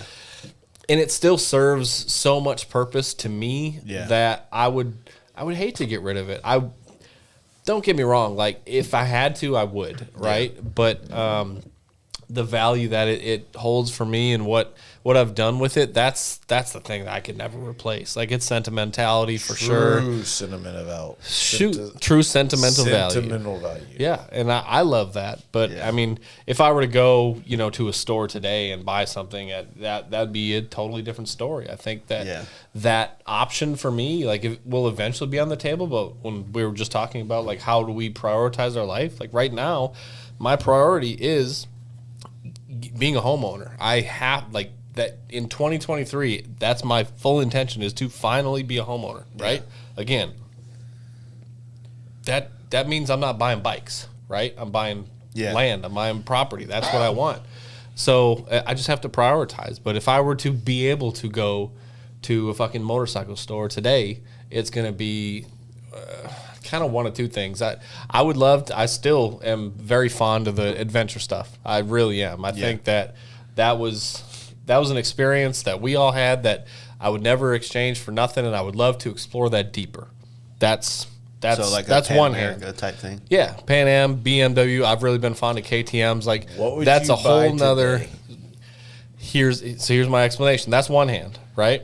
The other hand is the things that we're doing. I would love to do that and more with not only you guys but also Brittany, with my fucking woman, right? So that means I would need to be on a motorcycle that's much more conducive to two-up riding, right? Yeah. So to me, you've got adventure stuff, and then you've got like ultra touring stuff, right? So that's two totally different things. And then like right now, like my bike it's a hybrid of both, right? It can be stripped down naked, running streets like a hooligan, or it can pack out a little bit thicker, right? When we can do these miles, that type of thing. And mine, since it's been a little beat up or whatever, like I can still off road it, and I can do whatever I want with it. That's the beauty of it, and it's not. At no point in time did I ever intend it, even though like we put a lot of time into it and we made it pretty and all. It was never a show bike. I've never entered it in a show. I've never had any intention of entering in a show. You're sitting next to the 5-time champ, Triple Crown.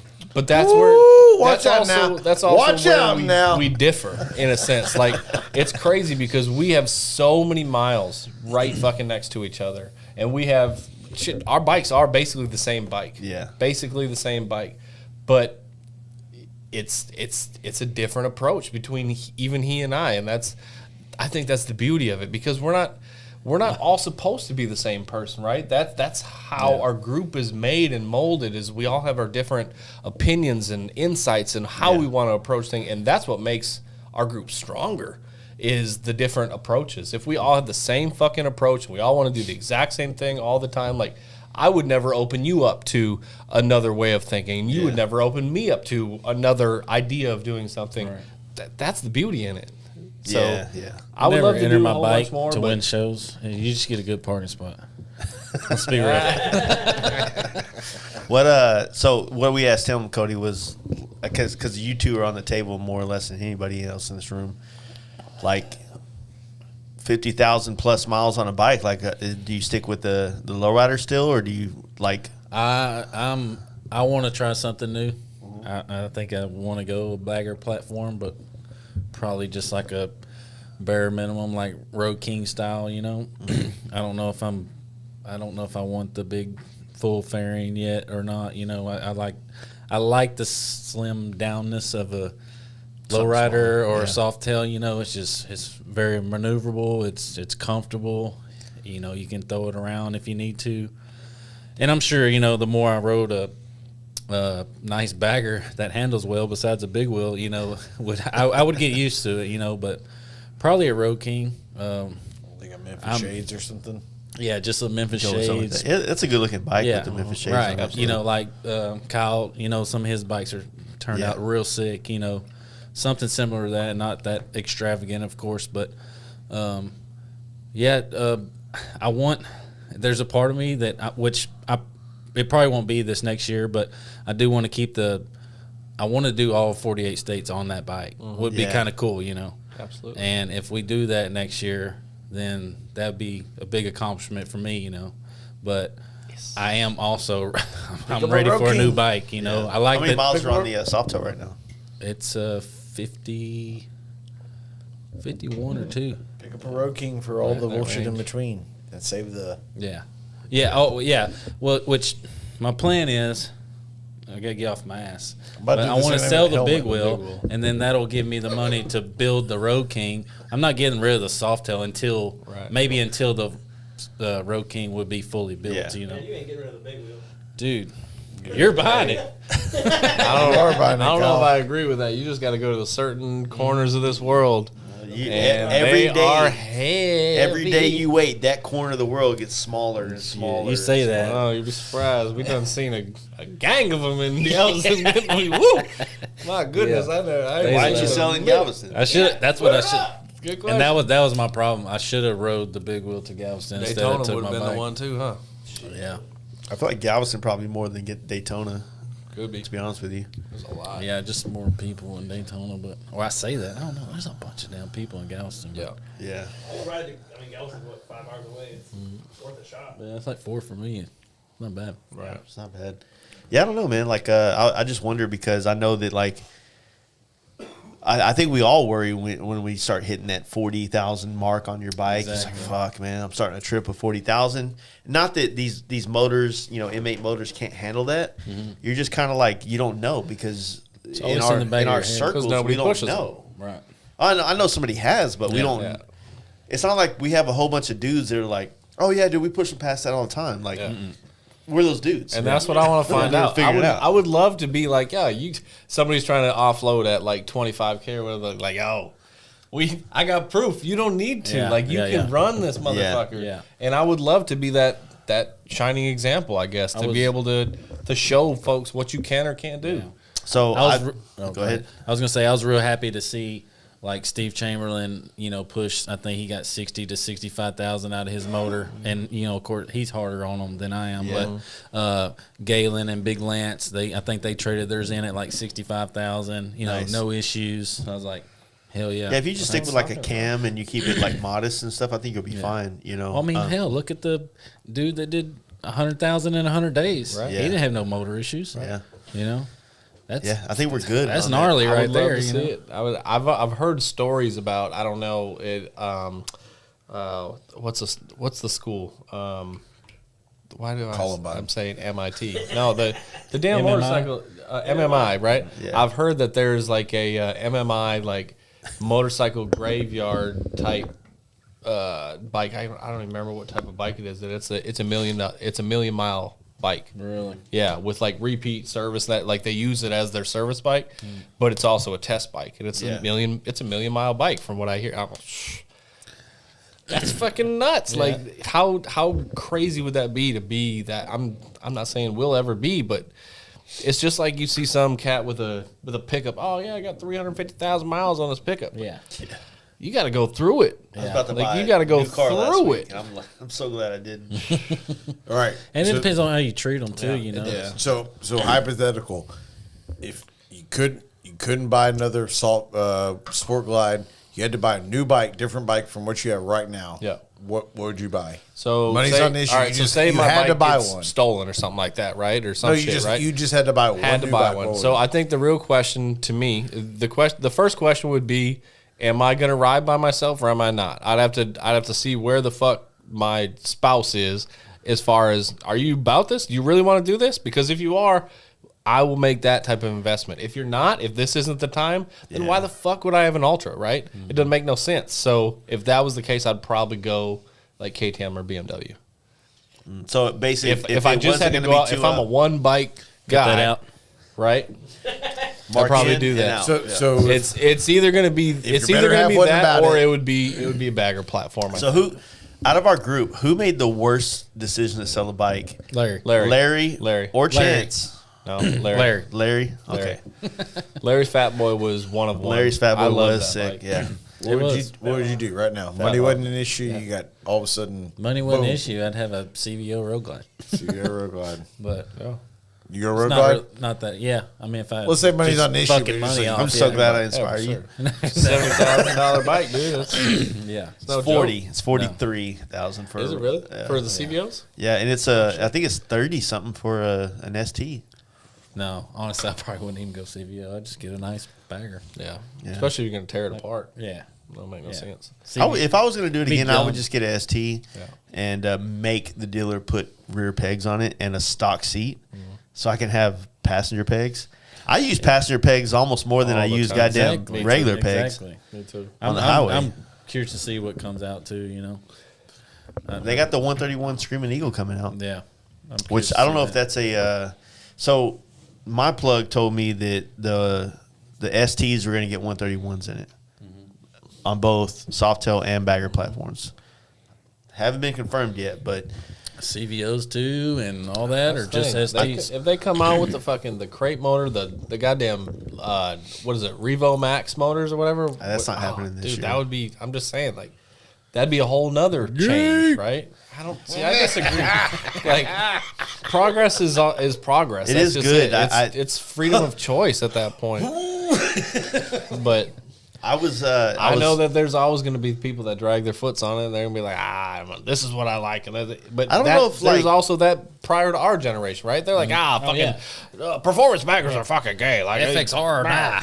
Yeah. Well, Twin cam? What do you suck dick? Probably two of them, you twin. You fuck.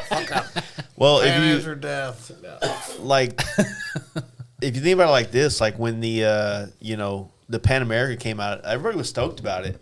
But the people that decided to make that bike number one and sell their normal V twin all went back to V twins, and so I think Corey Main Drive. I don't know if you guys watched that video that they just did with Ben. Spotlight, yeah. That spotlight Ben just did with Corey was fucking epic. It was believe it. great. It was sick. And Corey's so amazing. anytime and I was telling Ben, I think I sold this to Ben, but if not, here it is, Ben.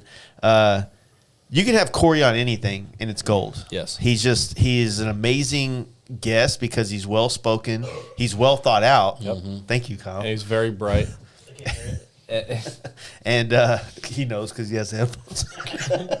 And he had made it so many like a clip based like statements in that whole show. Sure. That I think could be like so much more better, get more reach or whatever the fuck I'm trying to say. But he had made a statement about how like it just doesn't like. A lot of people from Evos and Shovelheads and even Twin Cams going to M8s complaining because it doesn't feel like it has soul. But, maybe if you didn't have also a RevMax motor sitting here too, like, because now you do that, it doesn't feel anything like a Twin Cam or an M8 or a Shovel or any of that shit, right? I think that, like, when they do drop the new touring monoshock frame bagger and it is RevMax and it's all this, I think it's going to be exciting for us to like have this option, but it's also going to be one of those things where when you do get it, it's going to check all the boxes, but the one that doesn't make sense, which The is one that's not cool. But we'll see. I mean, No, it's the one that here's doesn't- thing, like, there's been a lot of that, like over the years, like this doesn't make sense, or that, or just opinions on this is not cool. You remember it was such a short period of time ago, 5-6 years ago, whatever it is, when the M8s came out, just hate, right? And now it's gospel for so many people, and that's the thing. Like, to me, it doesn't change is not always a great thing, but it does open up thoughts and possibilities and diversification. To me, I've always been a fan of it because it just diversify your portfolio. yeah. I mean, it allows you to have just different thoughts and concepts. I understand say it so how bad. I understand how people can kind of get stuck in their Yeah. thoughts or whatever, and And it's easy to do so because once you get invested, or we always refer to like tribalism, right? If you just sign up for Team fucking Ford or whatever, right? And you say fuck everything else with putting blinders on and not ever even having a potential consideration, or like, oh, Indian brought this to the table and that allows Harley now to be elevated as a result. Yeah. You're kind of denying progress in a sense. I'm not saying all progress is good progress, but it's the way of the world and it's the way that things are going to always be. So embrace it a little bit. And then just be educated be an educated consumer, right? And make your choices however you see fit to you.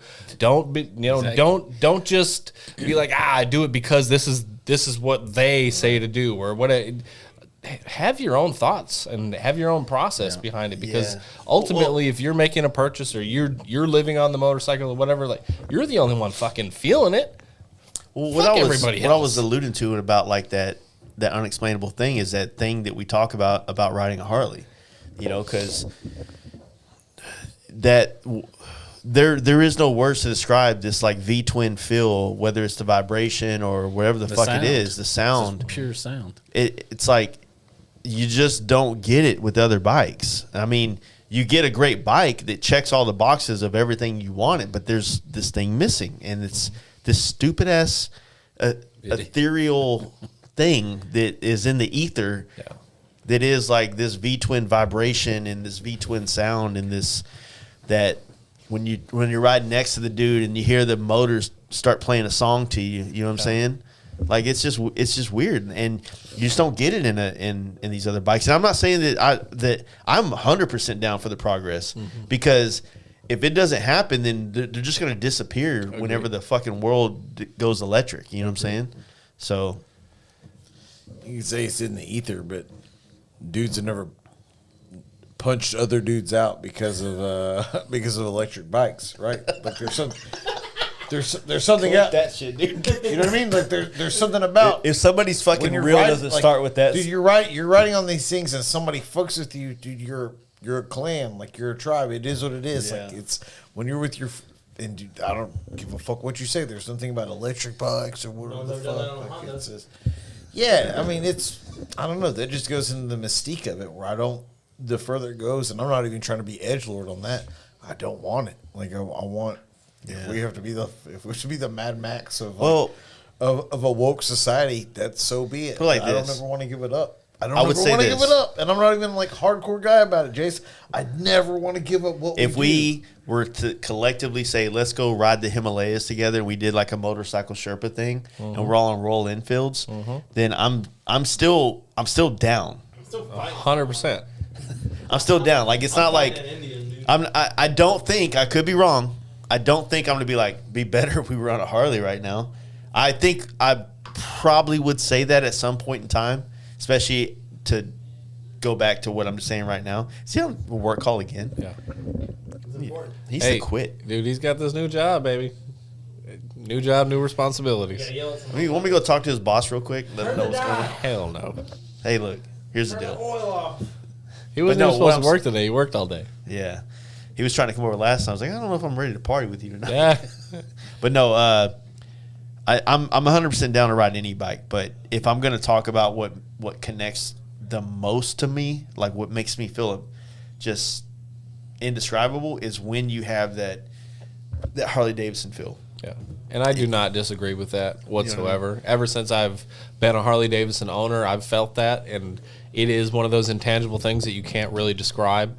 It's kind of like you're in the club or not in the club, very much so. When you go beat the shit out of hippies in Vancouver. It's just... Well, I'll get over the border, and then we fucking link up with chains on our wrists and clubs and fucking go to town, dude. They're already Like West they're Side already like Story a or generation. They're already a generation weak, like because they're Canadians. So and then they're like, "Oh, we're Vancouver. Like this would never happen." And we just start singing like the Alamo or something. There's got to be a song called the Alamo. we sing some sort of just making up Alamo songs. revolutionary like. No, we start singing Stranglehold, dude. Okay, that too. I'm about it. And Texas flags flying and let's fucking go, dude. He just wants to. I just love it all. I guess I'm kind of and get back across the border. I want to do like a Viking mission where we just like a shock and awe. We get up there, fuck them up, and get right back across. You're gonna get fucked by a mountie. No, dude. Yeah. Are you kidding? Oh, are you kidding me? Sorry. I met a couple of them in 2017. I've been ready since then, baby boy. Don't worry about it. I've kind of always had a little bit more of an open mind when it comes to the bikes in general, because I've looked at it as a machine, as a tool to really kind of accomplish whatever you choose to accomplish. Yeah. Like I was one of the people who viewed the V-Rod as a Harley Davidson, as a collab Harley Davidson Porsche vehicle. So many other people, right? Harley Davidson purists, if you will, were just like, it's not even a fucking Harley, right? They said that about FXR. Exactly, and that's the thing, right? And that's fine, to each their own. But that's the thing. So to me, whether it's the Revo Max or whatever fucking comes down the future, right? I'm not just gonna discard it with and I'm no not saying I wouldn't consideration. either, yeah. But do I disagree with the statement of like the bikes that we have and the bikes that we've done all of the lower 48 feeling like the most just tangible, perfect machine there ever was? It hands down, it's the best. It's the best thing I've ever owned, ever ridden, ever had, ever. I've said that since day one. I felt like the stock position of that motorcycle, I've never felt more center planted, more in control of the machine, the best riding machine out of the gate that I've ever been on, period. And then we've only improved upon that. So reset, tell everybody what you're talking about, what exact motorcycle model you're talking about. all right, so my motorcycle is a 2018 107 Sport Glide, right? So and they've only progressed from there. So that was the second year M8?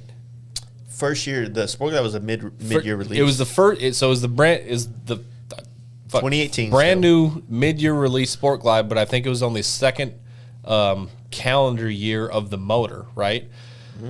First year. Was it 18? Okay, it was the second release. I'm sorry. So it was an 18. So back then they used to release the bikes in September or in August of the year prior. So I bought my 2019 Road Glide in September of 2018. Okay. So But I think what happened is I went with you to the dealership and you bought a new bike. And I'm like, I want a fucking new bike. I was just so excited about it, and it's been nothing but, it's been perfect in my eyes. Like there's been obviously things that have had to have been addressed and issues that have occurred, but that's part of owning and maintaining a motor vehicle, right? But you love that. I love that machine, bike. but you know why I love it? I would love it way less if it was just a machine sitting in the garage. I love that machine because of what it's provided me as far as life value, right? And that is all of the things that we've talked about over all these different episodes and everything. That it is such it's a never-ending gift that I continue to give myself by owning and maintaining it, right? And that machine has done that for me now for 5 years, right? The next machine will do the same, and that's the thing. So to me, I think most of us would agree that if it came down to it, if we're lottery winners or we're whatever, right, we would just add to a stable of motorcycles. We would not just have the one, right? Yeah. We would have this type and that type and that type and that type. And to me, I guess all I'm saying is I would love to explore all of those different avenues. And if that has to be as a single bike owner, then I will still do it that way. Yeah. But I would love to be multi-bike owner and be able to have, one for touring or one for off-road or one for, I would love to have it all. But I also live in the real How about world. like the people that will put all this money in their bike to make it nice, but then they don't want to put any miles on it? You know what I mean? Like, I think that's a doesn't it- scary thought. Yeah. I think that's a scary thought because it's fun. The build process can be fun, and the show thing I've never really gotten into, but I can understand how people can really get invested in that because it's almost like likes on the internet. Like you get that dopamine hit, like the thumbs up, dude. You got you won, and that's awesome. And the machines that continue to be produced year over year are beautiful. They're amazing. They're really special now, and that's great. But it's also a really slippery slope, I think, because there's no end to that game in a sense. And if you don't, but this is also my opinion, right? I personally prefer just discovering and traveling and mileage is how I do that. But that's how I build my bike, right? If I were to have a show bike, or if I had the bankroll to have a show bike, I would still have inside of me the desire to travel and explore and all that. Whether it's on a super fancy bike or not so great bike, I still want that, right? And whatever it takes for me to do that, I'm going to do that. Yeah. But I agree with you. Like, I mean, if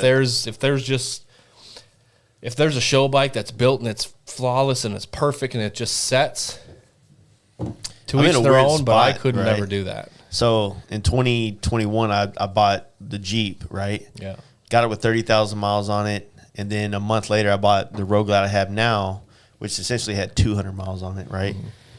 And now I'm sitting at, a year and a half on both, essentially. I'm sitting at 25,000 miles on the Road Glide and just at 75,000 on the Jeep.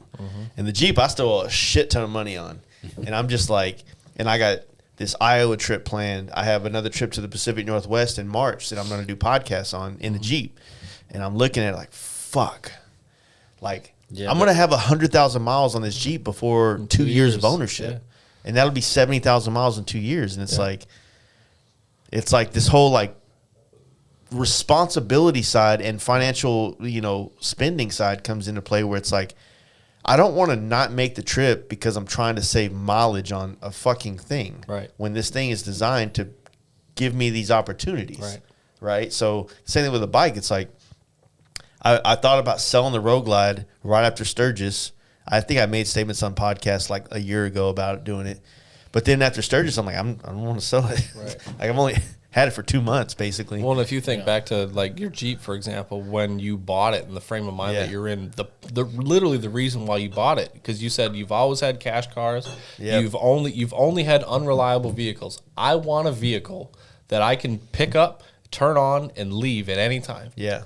And that's exactly what that Jeep's I fucking giving did you, it. and you needed it, and that's exactly what it's giving you. So to just say the mileage is getting up there, I understand it's scary, but the way that these things are built now, these motherfuckers will run. So you just have to be able to kind of conquer that fear or whatever, and just run it. I think about all the cash cars I bought that have like 110 or 120,000 miles or 150, and how like shitty they were maintained and all that. And now I'm like looking at like, oh damn, like I'm gonna still owe $15,000 on something with 100,000+ miles on it, right? And so it's scary. It is scary. Then I'd look on like a new Tahoe would go, it'll have like 150,000 miles and still have $20,000 brand to buy. Mm-hmm. I'm like, who the fuck would spend $20,000 on a 150,000 mile vehicle? You'd be surprised, dude. Especially like the really nice ones, right? That's a whole market in and of itself that people they tap into. Is you'll have somebody buy like, I don't know, the Denali or the Platinum package or whatever. Somebody will be the cash buyer up front, right? And they went out and bought this $100,000 truck. And then they'll run it for 4, 5, 7, 8 years, right? Yeah. And then there's the secondary market on premium vehicles. Secondary market on premium vehicles is a thing. Yeah. So you want to own one, but you'll never be the $100,000 price tag guy. You'll say, yo, I'm going to get into it at 75,000 miles and be prepared for that. But you went and got a $100,000 truck for $20,000 or whatever it is, right? You just have to understand, like, it's all about maintenance, all about upkeep, and it's all about understanding that when the odometer turns over, like, the fucking cliff edge isn't as far away as you might think. Yeah. I feel like if people are going to sell vehicles these days, they need to have, like, not necessarily a warranty, but, like, a guarantee. Like, look, this is a vehicle that, like, is going to hold out for 200,000 miles, 300,000 miles. I mean, you're selling man. fucking houses. Kia's got the best warranty in the business, as far as I know. I'm not a communist, dude. Dude, I'm just saying, if you're talking about guarantee, as far as I know, last time I checked, it's 10 years, 100,000 mile warranty. Toyota's up there. Like Nobody has that shit. Yeah. So if you just want peace of mind, that's what the fuck direct. Kia used to be buy one get one free too. Yeah. Kia, no, for sure. Kia's come up a lot. They have come up a lot. God, what did they do? I think They put lights on their Hyundai. One of them Genesis. come out with like they came out with the whole different line. It's like Dodge and Ram, right? They're separate lines. So Genesis is a line in and of itself. You're still buying a Hyundai, but it's an $80,000 Hyundai. Oh Lord. Get your fingers off my pie. What was I going to say? But it's no different than some of the others. Like people are like, oh, yo, I'm getting a fancy car. I'm getting a Lexus. Well, they don't realize Lexus is owned by Honda. So you're just buying Toyota. a fancy Toyota. I'm sorry, but you're just buying a fancy fucking Or Right. you want to go get a Denali or whatever. It's still GM. It's still the same Fancy type of Tahoe. thing. Yeah, it's the same platform and everything. I think I've been leaning, dude. I think I want a Durango RT right now. Oh, he's going in it. Don't go He's with going in it. You Come gotta on, stick Mike. with the Jeep, man. I No, thought- dude. So I thought looked it at was the about Jeeps. reliability. No, dude, I want a fucking. He wants a fast car too.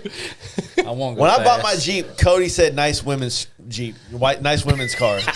Calm down. I This gotta give you redneck, some never- shit. this I never- redneck I never got a forgot fucking it. $90,000 work truck and a fucking nice personal truck. Work, So, my work truck's yo, basic. your work truck is nice. It's 50. Well, you got to like get- you got a 2027 F-150. So the Durangos now look good as fuck. I don't know if you've seen them. I don't own no car. What are you looking to me for? I got nothing to contribute. They Let have- me eat my pie in peace. I don't even own a car. Durangos have come a long way. So the Durangos, I would have never said that back in like 2000s, right? The Durangos now, the RTs especially, they fucking look fat. They look like they just got some fucking balls to them. The interiors are badass, just like the truck like you have. Like Dodge has the best interiors By far. on shit. No, they're nice. They have all-wheel drive, like everything that to get that in a Jeep. The Jeep version is $75,000-$80,000. The Durango version is $55,000. Even the RTs are that? RTs, yeah. So you get the Hemi, you get the all-wheel drive, you get the sunroof, all the leather package, all the good shit for a Durango with a third-row seating situation. Not that you need it, but you have it. You're looking at like just under $60,000. The Jeep version of that is $75,000-$80,000. Everything that you're saying is so. It's almost foreign in a sense because I know we grew up in a very similar way. Cash cars only, shitty of shitty cars.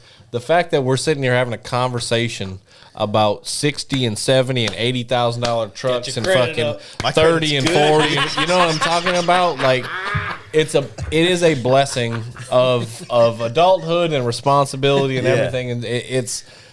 Get your credit up, Young me never, ever, ever, ever, ever would have had this type of conversation. So the fact that we're even able to is great. Dude, And that's this just is kind of 40-year-old talk, perspective. baby. I don't know. He's a new hey, man. listen. We some 40-year-olds now, baby. I want you to come have this conversation to me when it's still a cash car, but you're buying the nicer cash car, right? That's you're like, yo, this is 40 and 50, or that's fucking success. Yeah, who knows, man? I can't say nothing because I'm the same way. You know, I always want something a little better, something a little nicer, something a little newer. They still do you know. car leases. Y'all sound like No, lease You candidates. do too many miles for that. yeah, I do y'all too sound many like a miles. new You can car. only do every like fucking- 12,000 miles a year on a but you lease can- car. No, you can buy miles, or at least last I was 20 years ago, I think. yeah, but you're I just- probably I don't know. Like I get leased an apartment, but not a car. I'm just saying for the people. maybe if who- you lived in it's- town, you traveled 3 miles to work every day or something. It's those like- people though. It's the people that always want new, Mm-hmm. and are like, what was the other point? Yeah, always want new and are always going to be comfortable with having a payment. Yes. Those are the should be leaseholders. Yeah. Because if you're always like, yo, I'm good with $300 payment or whatever it is, put me in a new car every 24 months. Yeah. Oh, You're perfect. That's perfect. When I say like I'm comfortable with a payment, it's like I don't necessarily want one, Right. but at the same time, like that payment eliminates a hassle of a cash It car. does. It does. and So, reliability. I have a warranty. If something goes wrong, I'm like, yo, fix your shit. You know what It's I'm yours saying? because it's not actually yours. It's that you'd have to buy it from them, right? Exactly. But So- that's the peace of mind. I mean, and if I could it's finance decision. a Grand National GNX right now, Shit, right? for What, you know they're only like 85? $60,000, $70,000. Like I'd do that. I'd pay like the 800 80s model one. Hell yeah. Dude, those things are cold. Cold. My uncle had a sick Grand National twin turbo. Fucking, it was a drag car though. Like he built it just for Everybody the drag fucking buys. It was doo-doo brown Grand too. Nationals in I it. just Right? hate Ugly that- as shit, but it was fast. There was an opportunity where Turbo V6? the car, turbo V6s, the cars of our past that were sick, we could have bought them within reasonable price ranges. Dude, I tore But those now- cars up on a dirt track. Cutlasses and So you're the Regals. G body killer, huh? Yeah, G-body killer. You can't find them in East Texas. They turn them into dirt track cars. Fucking rednecks. Hell yeah. What is you doing? Praise hail, praise Dale. Come on, Jaden's trying to hate some people tonight. dude. You hate cramming it up. We're having an all-night revival. Are you double fisting it? If you had to like, we need to get on topic with some of the shit because we're at 2 hours. We got an hour left because we can't be running this one late, just because we get stupid. As you can see, wait, what? Actually, you say that, and I'm going. I do what? Look at these topics. Well, pretty much we've done 1, 2. We've done 3 of them. So what's left? how often? You got another phone call? Bro, sorry. Hey, let me talk to him. Kyle, I'm gonna tell that motherfucker what's up. Hey, Quaint Zone. Quaint Zone. So Quaint Zone 11 because 10 got canceled. So actually, this is a great. We haven't even really talked about it, dude. I got some ideas for this thing to do. I kind of want to do it a little bit more like some of these comedian things. Yeah. Like the Big boy voice. Every time you talk, they're like, "Oh, we can't hear." Tell them to speak with his nuts. there's one dude that's like, "Oh, can't," and everybody's like, "Oh, you can't hear."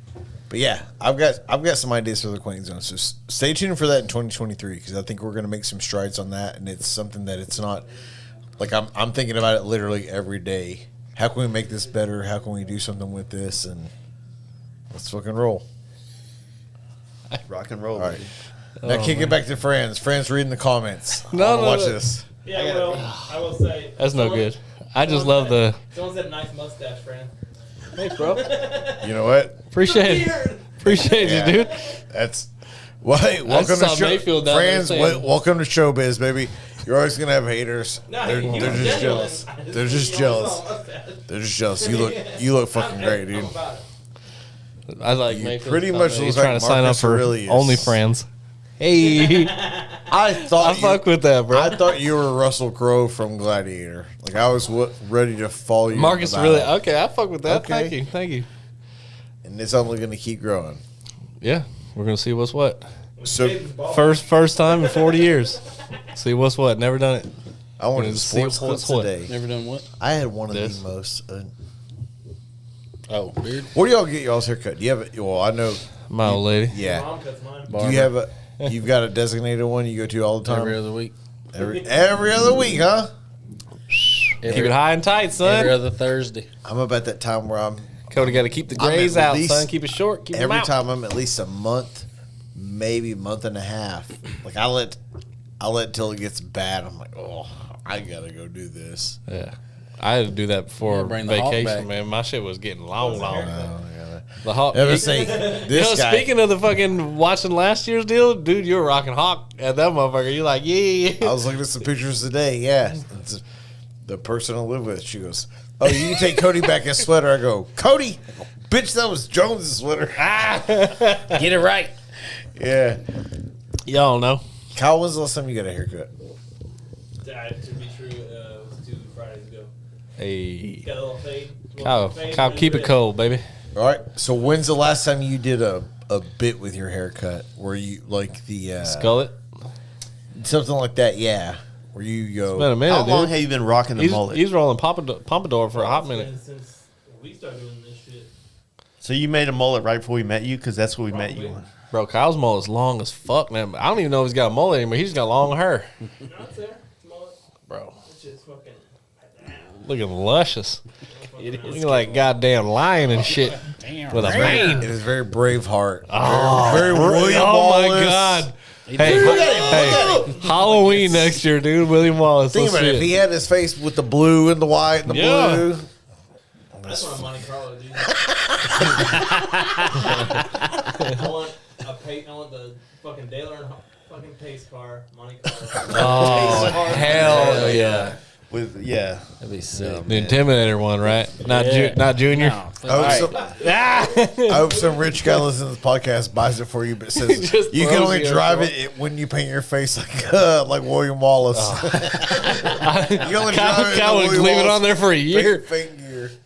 all right, so What's motorcycle? we got 1 hour left ish. All right. So 2023, dude. What the fuck's going on? What do we want to leave in 22? What are we going to take to 23? Where are we gonna let's talk about our trip that we still got a rough idea of what's going on with it, but we understand where we're going. I think we got a couple different options. We do. Mentally. I think we have different ideas. I think mentally so it's going to everybody be has that conversation again, just like it has been. Exactly. But the main thing for 2023 is to officially check off 48, the lower 48 Together. for all of us together, and to me that's super exciting, right? And like you were alluding to earlier, it's not just checking it off, but like for the two of us, we can say we checked it off on the same machines as well, and that's I'm stoked about that. I think we all are, quite frankly, and it's for different reasons. Everybody's got that. Same machine to gang. Is that right? Yeah, I ain't down on another bike. That's right. That's the only bike I've had. Oh, I was thinking. we for sure I guess were I doing was thinking the. Cody's my canary in the coal mine.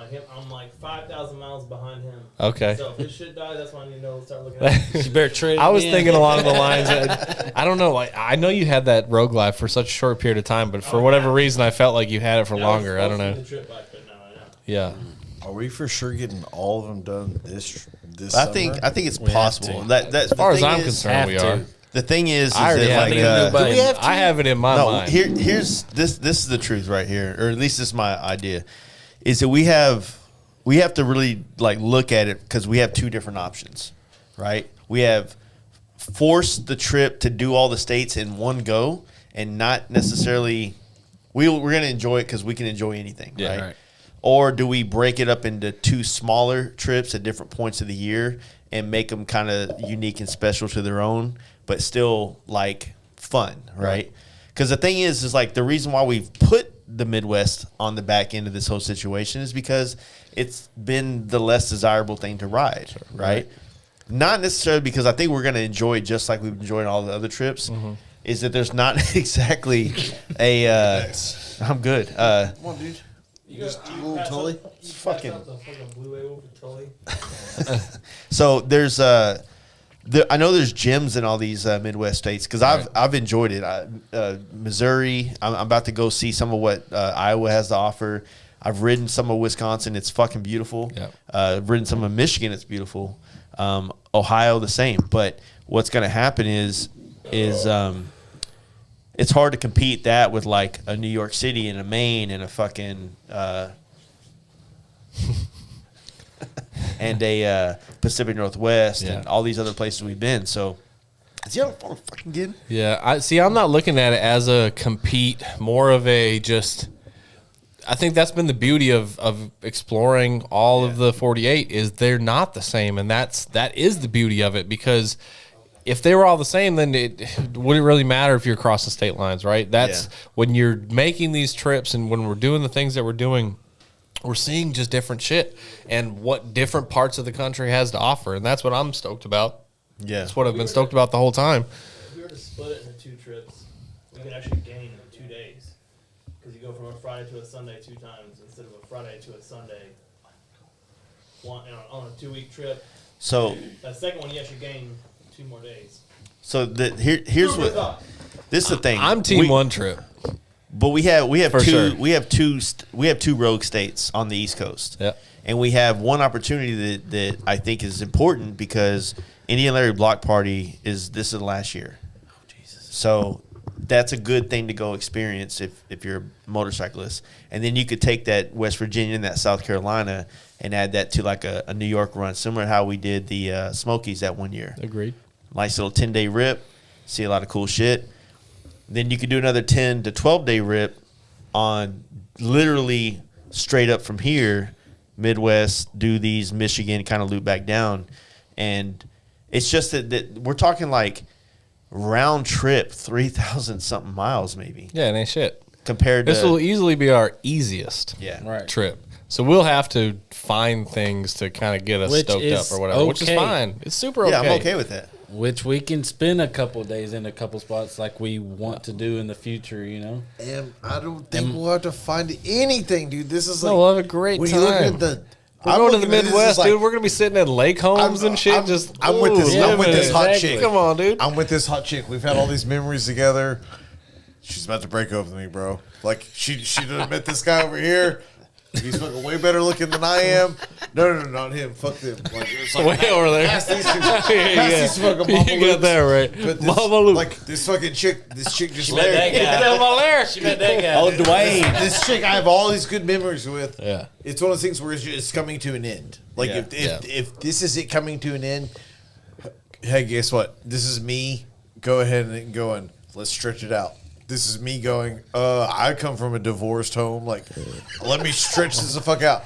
So if y'all want to wrap this up 1 year, I'm like, hey, can we make it 2 years? No, I can we think- do this one where like No, we run can this- we can 100% wrap up this next year. We can 100% do the lower 48 this year. We just have a couple rogue states that like, the other thing is like I have to be at Born Free next year, California. That's our June trip, and if we're on the East Coast, that doesn't work on that end. So it has to for some of us in the schedules and the way our things are going. Like we need to find a way to fit it somewhere.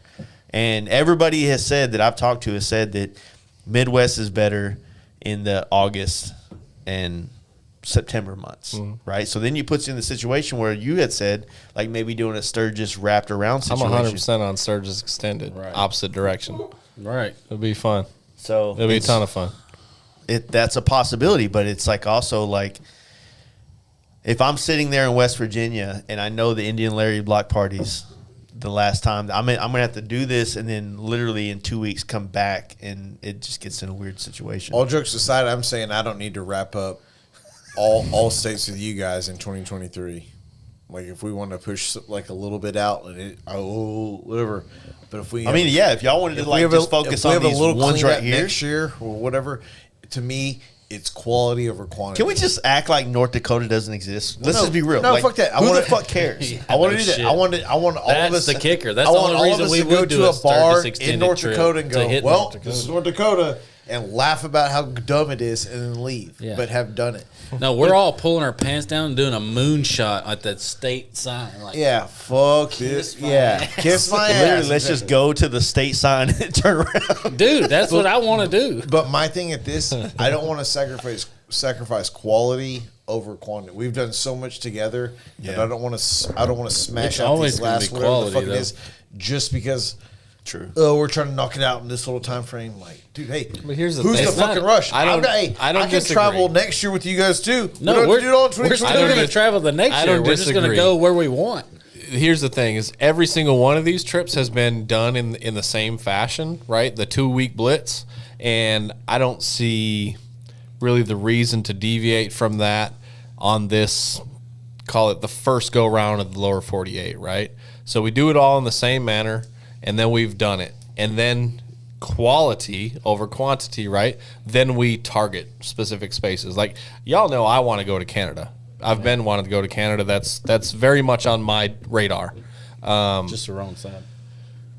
Whatever. I mean, we can go to whatever side, but I'm I saying fuck with you on the But the But, states that we I'm- have to get to on this trip to get it all done, dude. it's not that big. Not that That's what far. I'm saying. It's not that It's big. way closer together than the Seattle trip. It- That's so all we need basically, to it's be. Pacific only Northwest because I know that obviously West Virginia and South Carolina are not close, right? But we have to keep in mind it's the East Coast shit. Everything on the East Coast is close, right? Close-ish. It's not like going from here to Washington State. It's going here to Kansas. It's a different Yeah, it's a it's different close. challenge, but it's in our terms, it's pretty fucking close. I did when I went in 2020. Whenever I did Indian Larry and I went to Milwaukee to do the motor thing, I was on the road for 9 days total, and rode up straight to Milwaukee. Spent 3 days in Milwaukee, 2 days in New York. Yep. So that's 5 days, and I only Extremely traveled. doable. It is doable, but Yeah, it's only, what, 1,100 to Milwaukee? no, it's right. Well, yeah, it's right there at 1100. Yeah, Yeah, we did. It just So, depends on how it you was go. an easy ride. Easy. I'm just saying, like, I want it to be about. I don't want to skip. Like, I guess it's a good thing. Like, But yeah, this year traveling Yeah. solo and on the trip, like I think we all collectively did this, but I also did it well as well. Like on the other end of our things is I decided to do the things that I would have normally skipped because it would have been faster just to get there. Yeah. Right. Exactly. Yeah. And that's the one thing I don't want to do on this trip going forward because some of these areas I don't plan to come back through anytime soon. Right. You know what I mean? And so with that being said, like I don't want to just blaze through it. I have ridden the Wisconsin Dells, and I do want to experience that with you guys. I thought it was an amazing ride, and I hated it as much as I enjoyed it. I hated that I didn't get to experience that with somebody because it was beautiful, especially in the fall leaves coming down. You know what I mean? It was badass. So I do want to experience these things in a way that like resonates and connects. And also, we have a lot of homies in the Midwest, man. We got Dave up in Madison. We got countless people in Missouri. We got countless people in Iowa. Those are your 2-day layover spots. And I think we're gonna if we do it. If you look at the map and the states that we have to hit, it's gonna be a lot of zigzagging. Like we're gonna have to zigzag a little bit. Yeah. You should have zigged when you zagged. All right, but I see what you did there. but no, I think. This motherfucker spitting. But I'm super okay with that. Well, so we got, you got 2 weeks, but you're looking Yonkin. you're looking at it as a long time. But really, I mean, if you have two days of 2-day layovers, We're gonna have multiple. and, I mean, it's multi-day layovers. but I'm saying like if you want to spend some time in an area that you're not gonna probably come back to, that'd be a perfect time to do it. We don't got to do it all on this trip. We can leave a little. if we're going to South Carolina and we're not mobbing into Yonkin's house, We just did the Midwest. you know, because Yonkin's got They that can spot meet out us there. at my cousin's lake house. Okay, I forgot yeah. about that. And we can party there. I'll do the lake That's house. what say when we talk Sorry, about y'all. when we talk about the Sturgis extended deal and having like that be the goddamn celebration at the end. Like this cousin's house thing. Oh my goodness! Like that would be the most epic. It's baller. We done did it that I think we could ever experience. It's baller too. End up at your cousin's house in There's South more in the Carolina after fridge. all of it. Yes. When that's the last Yes. state where you're done.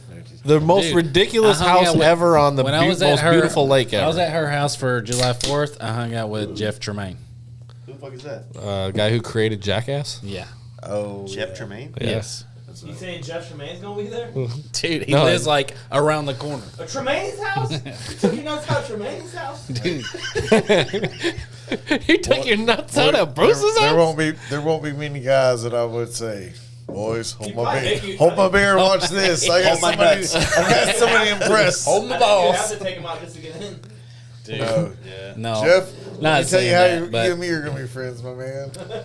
Yeah, no, not saying that, but it would be. And I'm not against. That's just me and knowing Jacob- that it's an me and Jacob- affluent area. Me and Jacob was talking the other night too, and what if we blast there first? You know, get that long stretch of 20 out of the way, blast there first, and then jump up and We hit got all West homie love on Virginia. the way up there. Yeah, Look, I know then that it Sturgis home. I trust our process. Let me just say that. I agree. trust our we'll process. figure it out. Yeah, I agree. I trust that when we finally sit in this room or whatever room we decide to do it in, that we out of those. No, there's. Give me that bud. What else is down in the weed. fridge? No, not that bud. What? There was two cases. Cody, you also calling Cody, him you also weed. Hey, there's two cases in the fridge. I don't remember what it was. I know. Dos I know Equis that I brought and, Dos Equis Budweiser. and more Budweiser. So I got some Guinness if you want some Guinness. You want a Guinness? Yeah, Jake, drink that. Hey, give me a bud. Pass this to Rasputin over there on the fucking board. Hey, You got an extra cup? take that. Give that to. Yeah, give me that He's one. got Yeah. one, boy. Oh shit, I do Give got this one. one too, because I haven't drinking out of it yet, and it needs to be drank. Is it empty? No, it's full. Oh, I thought open that one downstairs. first. I tried to start with that one, I never right. started. I need to keep that I'm one not trying to cold. switch it up too hard. We still got some of those, but no, I trust the process. I trust the fact that like we all that's the point of it, right? We all come to the table with these different opinions and these different ideas, and we talk it out and we figure out what makes the most sense. It's a thing, and basically what happened. It's happened every year. We sit down, we talk about it, and we polish it out. And I cannot complain about one trip we've taken. Me neither. And it's because we've just trusted the process. The last year when the last couple of years, sitting in here, watching fucking Bagger Racing League, or last year was after the mushroom party. Still haven't got to do it, but it's cool. Well, Yeah, what? you didn't come last. You were here last year for What are it. you talking about? Maybe the first 2 trips. Yeah, last year was the first one. We Yeah, talked last about year. this last year. Yeah, it was literally we did the podcast, and then the next day. That's right. We spent the whole day here doing the I think trip. the cool thing, you know what Excuse me. oftentimes ends up dictating our route is Yeah. the roads. Yeah. Right? We end up, just because we're going deep diving into these maps, we end up on some of the most beautiful roads in America just based on what we're seeing from an aerial view on this Right. fucking Google Map shit. We're like, Yeah. yo, right here, we're going to turn left. Like, this is not the direction we're going, but this road, if we're fucking there, we're not going to miss it. Yeah, I've already, exactly. I've And already that heard happens. I've already It's heard squiggly, exactly. I've already heard crazy good shit about West Virginia. Yeah, West Virginia's gonna be. That's why I don't want to run through it. Right. You know what I mean? And like I said, I trust the Take process. Like 3 days to go through West Virginia, dude. That'd be dope. It'd be This badass. dude, he's on another level. I'm He's fucking all adding about it. days to shit that we don't need to add days to it yet. We can. Well- This could be a 20-dayer, just like Northwest, No. dude. I'm not spending 20 days in the Midwest. No. That is a bad idea. Yeah. West Virginia. Hey, But no, so- sing it, baby. Mount Mama. Go on, sing it. Take me home. Is that how it goes? I don't know. Take me home. But no, I trust the process. Kyle, I look think the that fucking lyrics up, dude. we'll figure it out. And agree. next year, like I said, it's going to be another one of those deals. But when we sit down and we talk about these things, Jacob, Larry, Chance, these guys also bring things to the table that we're kind of like, one thing that Jacob's done. Jacob's the history buff of our group, and he's the guy that brings in like, hey, there's a fucking gravesite for right. so and so Bill or Some whatever the Western. fuck, Yep. and they're like, oh well, we got to check that out. Check it out. Or someone stumbles upon another Forrest Gump site that we need to fucking knock off the list. And South Carolina. I'm down for all that shit because part of what I enjoy about doing our trips is the fact that I know that some of you really wanted to do one thing and I want to be there for your happiness. Yeah. Does that make sense? No, No, yeah, absolutely yeah. it does. Like I agree. Everybody there- has their certain when he finally got the fucking tree. the big tree. The tree. Yeah. Give this motherfucker a tree he This can is my drive through. spotlight. He Hey, don't I want no enjoyed it. He was pictures so at the happy. Bay Bridge or the Golden Gate Bridge. Or nothing. He said, this shit. Nah, I don't bro. know who took. I'm I don't, good. I don't know who took a picture of me, but I still never seen a picture of me in this tree. I got it. Dude. Yeah, he got the good one. I got it. I thought about. I was No, gonna you're print- absolutely right. But and it's the same thing. Like, so you're just talking about Jacob and his like Western characters and stuff. It's saying he's like, yo, we gotta go. 10 miles from here, we gotta go this way. Oh, he's a big Dillinger I love that fan, shit. too, and he's I up love there that around shit. When we went to Chicago the grave, whose gravesite was Billy that? Lane or Billy the Kid. Billy the Kid. Yeah.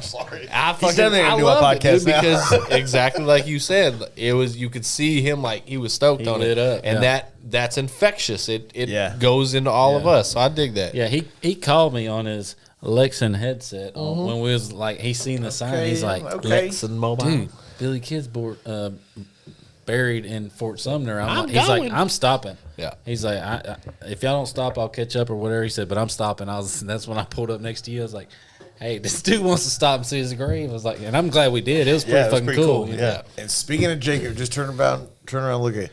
Hands down, the coolest motherfucker in that picture. Tomahawk. This picture that's been talked about 100 times in this podcast. Look at him. If you look at all you guys, He's ice cold. look at Jacob. Ice, like, perfect. Ice fucking cold. He's This the leader we motherfucker- need. Woo, baby. Look at him. I wish I He's had the one that Just none of us zoom in on deserve, that. but everybody Yeah. loves. Ooh. He is the best. Hey, this You ain't one, lying. Jacob has 100% been the most downest fool Food. Down as fool. Make ever. foods great again. I hit him up this time last year. I was like, "Hey, bro, I found a T Sport," yeah. and I even You're lied Donna? to him. I lied to him. Yeah, you told him it's in Tennessee. I was like, "Hey, it's like northern Tennessee." That shit was Motherfuckers like in 60 Kentucky. miles over the border in Kentucky. You cock sucking motherfucker. And he calls this motherfucker 3 hours from home because it's raining and he's in a hotel like, come pick Yep. me up. Yep. Trust me, I don't deserve them, and I don't think anybody else does either. We don't, dude. But just look at him. Look better at the way give him some just the handies way or he's something. leaning on that bike. No.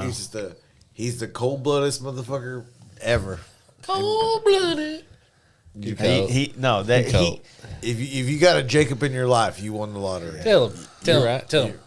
But I feel the same way about Larry. Jacob, I already know. shoot that motherfucker. Jacob, shoot that motherfucker, dude. I feel that you know what I Never feel go the away. same way though about Larry and Chance and all you met. Like if you have one of y'all in your life, like you're doing good. Yeah. You're doing good, and that's why we're so complimentary to We're all to so one fucking another. different too. Like We are and we're not. We are and we're not. I think we And all that- we but all that's the come to beauty of the it. we all come to the center for like a commonality, and we all have a lot of commonalities in the way we grew up and certain things that we all kind of have. But the things that make us completely different, like the guys from East Texas versus you up in Minnesota, us in Texas and Missouri over here. I Ozark think we trash all over come there on the board. together. He looks like it's still Yeah, old fucking Branson Rasputin over there. because I'm a PIMP. If you ain't heard, now you know. But no, grown up Gunmo over there. Come on, boy. What's this dude doing, bro? Bro, dude, are you Popeye?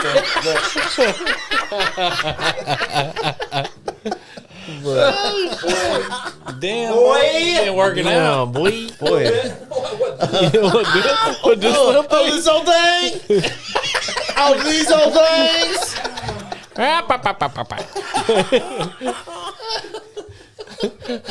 How come, how come when where you you at? flex your muscles, Merle, you come like on. you turn your face up like you stick a corncob pipe in there, looking like spinach, some spinach coming in there. It's a Popeye the Sailor Is he Man. just advertising for like the white supremacy groups in prison? God damn. He's putting out this is his highlight reel.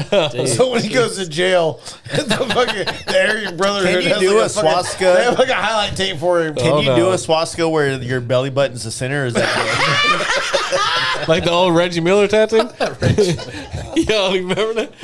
He got a sun around his belly button. Oh yeah, I I remember know that. two guys that Yeah. got that. That's fucking weird. And That's some the 90s funny shit right thing there. about Kyle is he can get a big Nazi symbol like one from nipple to nipple across his body, and then he can get the rest of it on his actual penis, like the rest of it.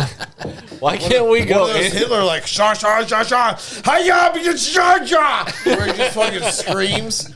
And Kyle can get most of the second part of it transcribed on his fucking dong.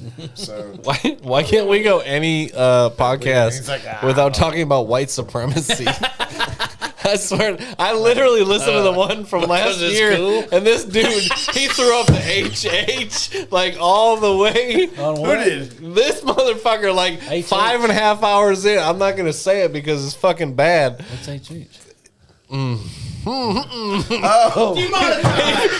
He all the way fucking threw it up, said it all. I'm like, what are you, God, bro? Look up there. Look up there. Watch.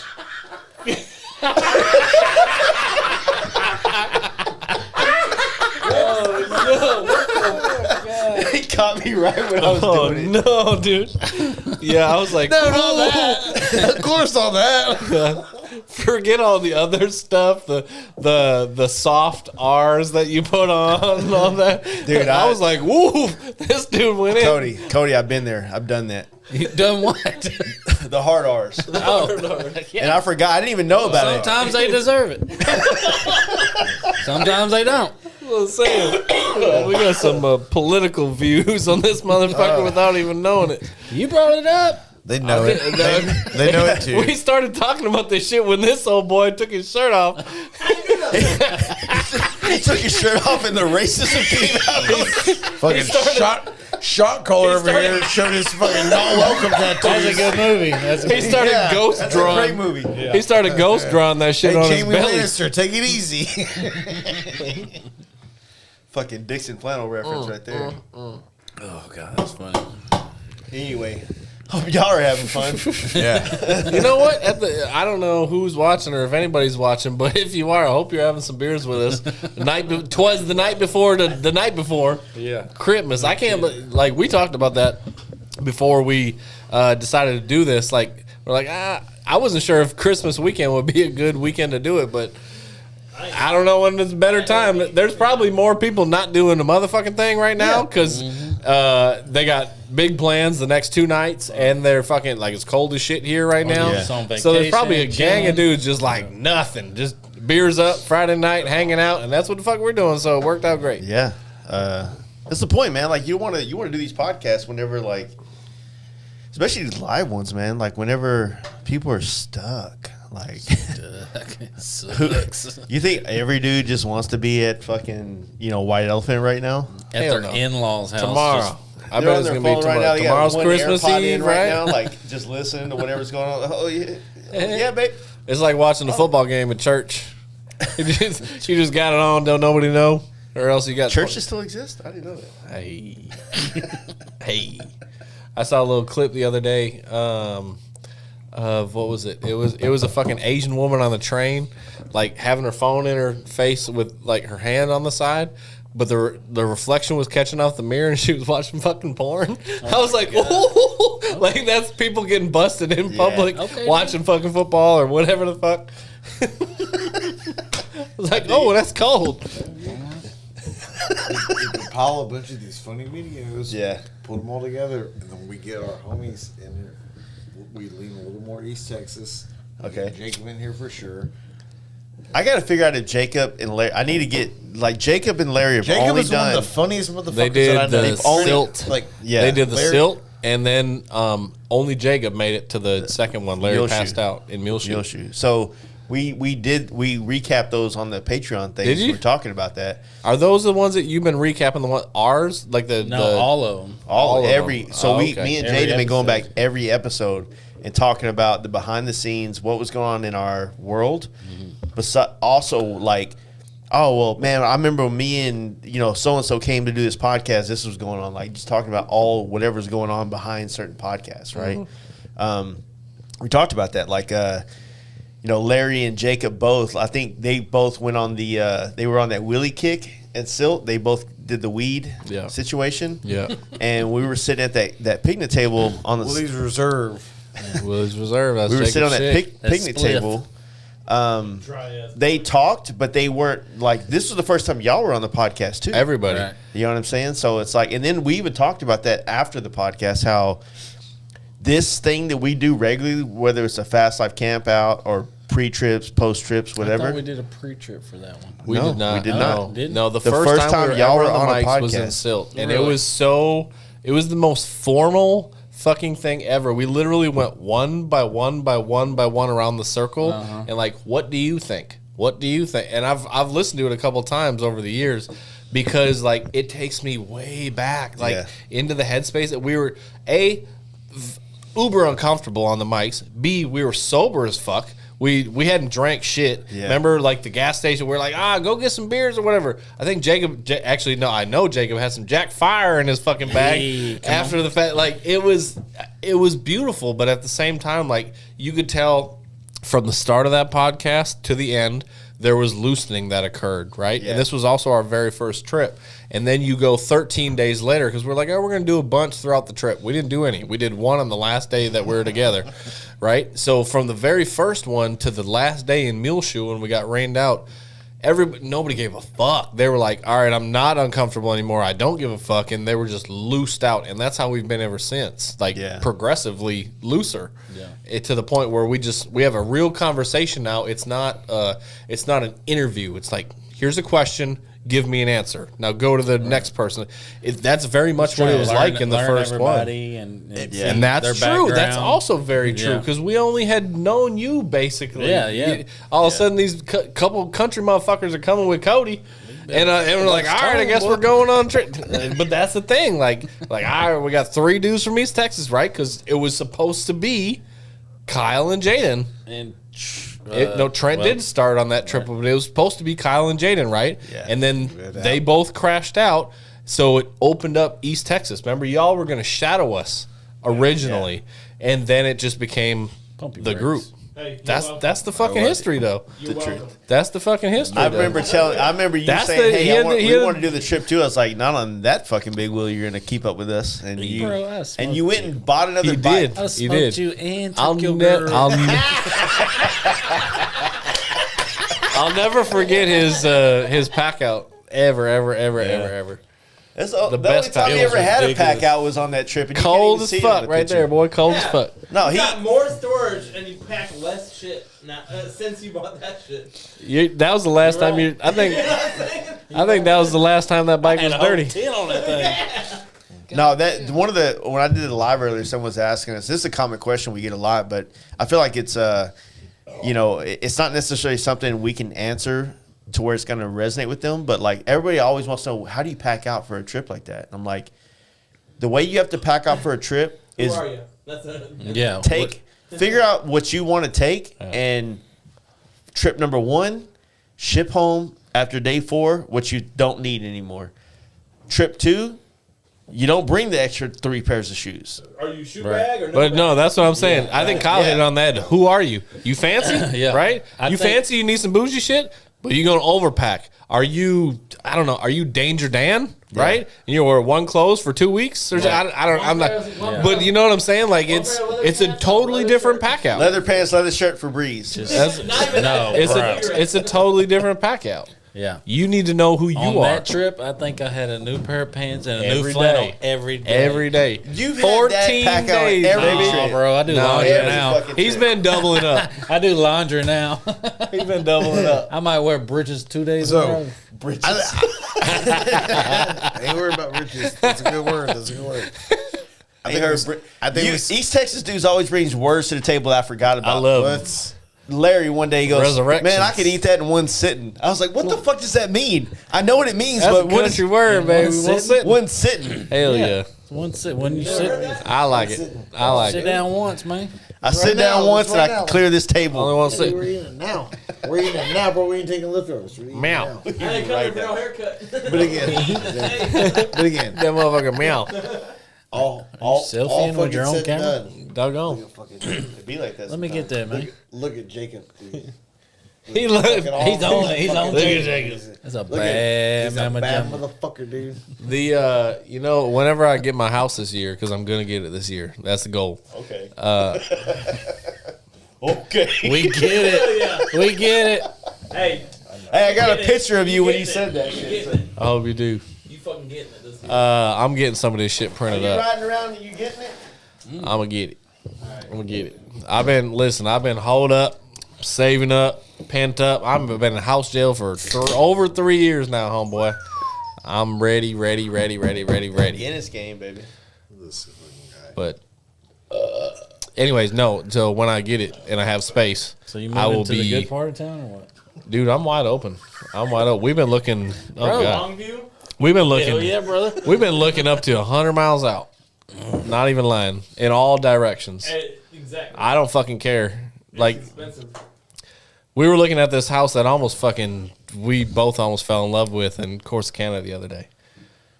Corsicana? Yeah. Ooh, that's a hard. I'm just saying, like, Corsicana's a I'm not beautiful town.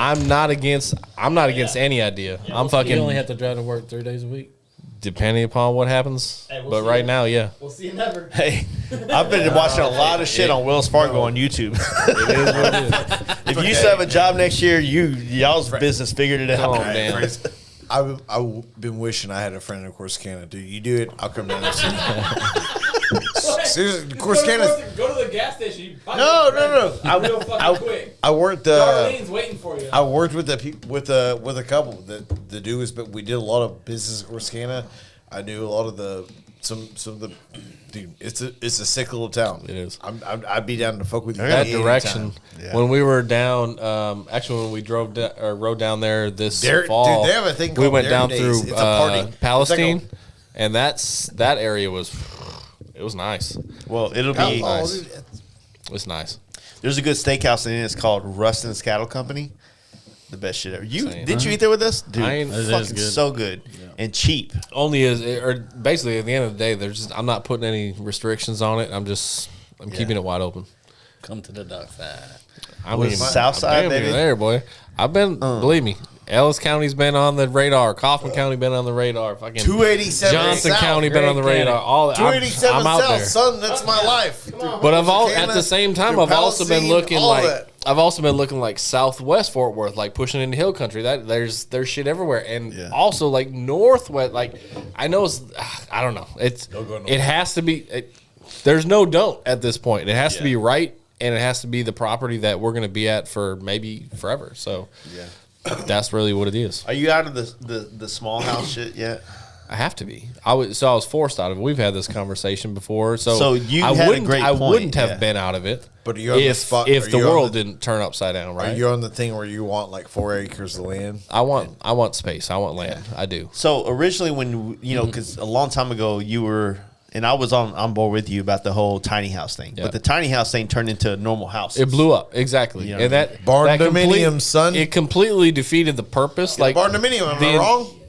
The Best of both entire worlds. purpose was right to basically be liquid on your home and to own land, and that was the whole purpose behind it. But now, and to avoid property taxes because that's extreme in Texas.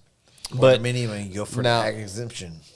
understood. Throw like fucking 8 cows on there and they give you the ag exemption. It's like the dumbest.